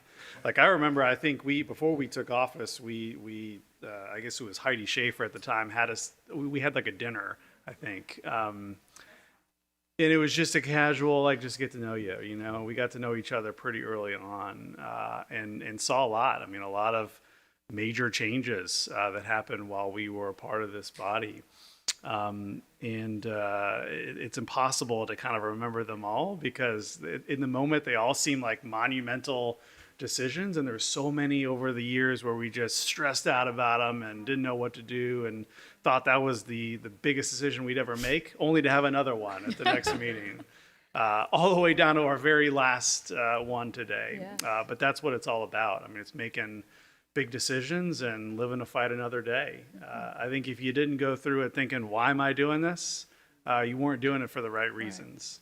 I know for me, myself, like that was something I constantly thought about. It's like, why? Like, why in the world are we doing this? And why run to do it again? Right? But you know, when you balance all those things out, the good outweighs the sacrifice. Right, the service you can give and the talent you can lend, even for a short time, outweighs the personal grief that you might feel. But it's a constant battle, right? It's not a slam dunk. Anyone who comes and says, "Yeah, being an elected official is a slam dunk, it's amazing all the time," is not an elected official, probably. So, I mean, all that to say, it's been a joy to work with all those also that are returning in the coming weeks. I wish you all the best, and I'll be watching from afar, perhaps. And yeah, that's all I've got. Thank you all so much. Well, and I think he said, like Commissioner Wright has said, all right, yes, he's given us all of the alley-oops, right? I just want to thank you all for the time, talent, and your treasure that you've given to Shelby County. Please know that the wisdom that you all have imparted in us, we hope to carry that forward, hopefully in a way that makes you all proud and that pays some sort of tribute to the time that you've given over the last 8 years. And so, with that, I am going to ask parliamentarian to read the last item, which is item number 44. Item 44 is a resolution of adjournment for the 2022 through 2026 commission term, sponsored by Chairwoman Shantae K. Avant. I have a motion by Commissioner Mills, a second by Commissioner Sugarman. Please prepare the screen for a vote.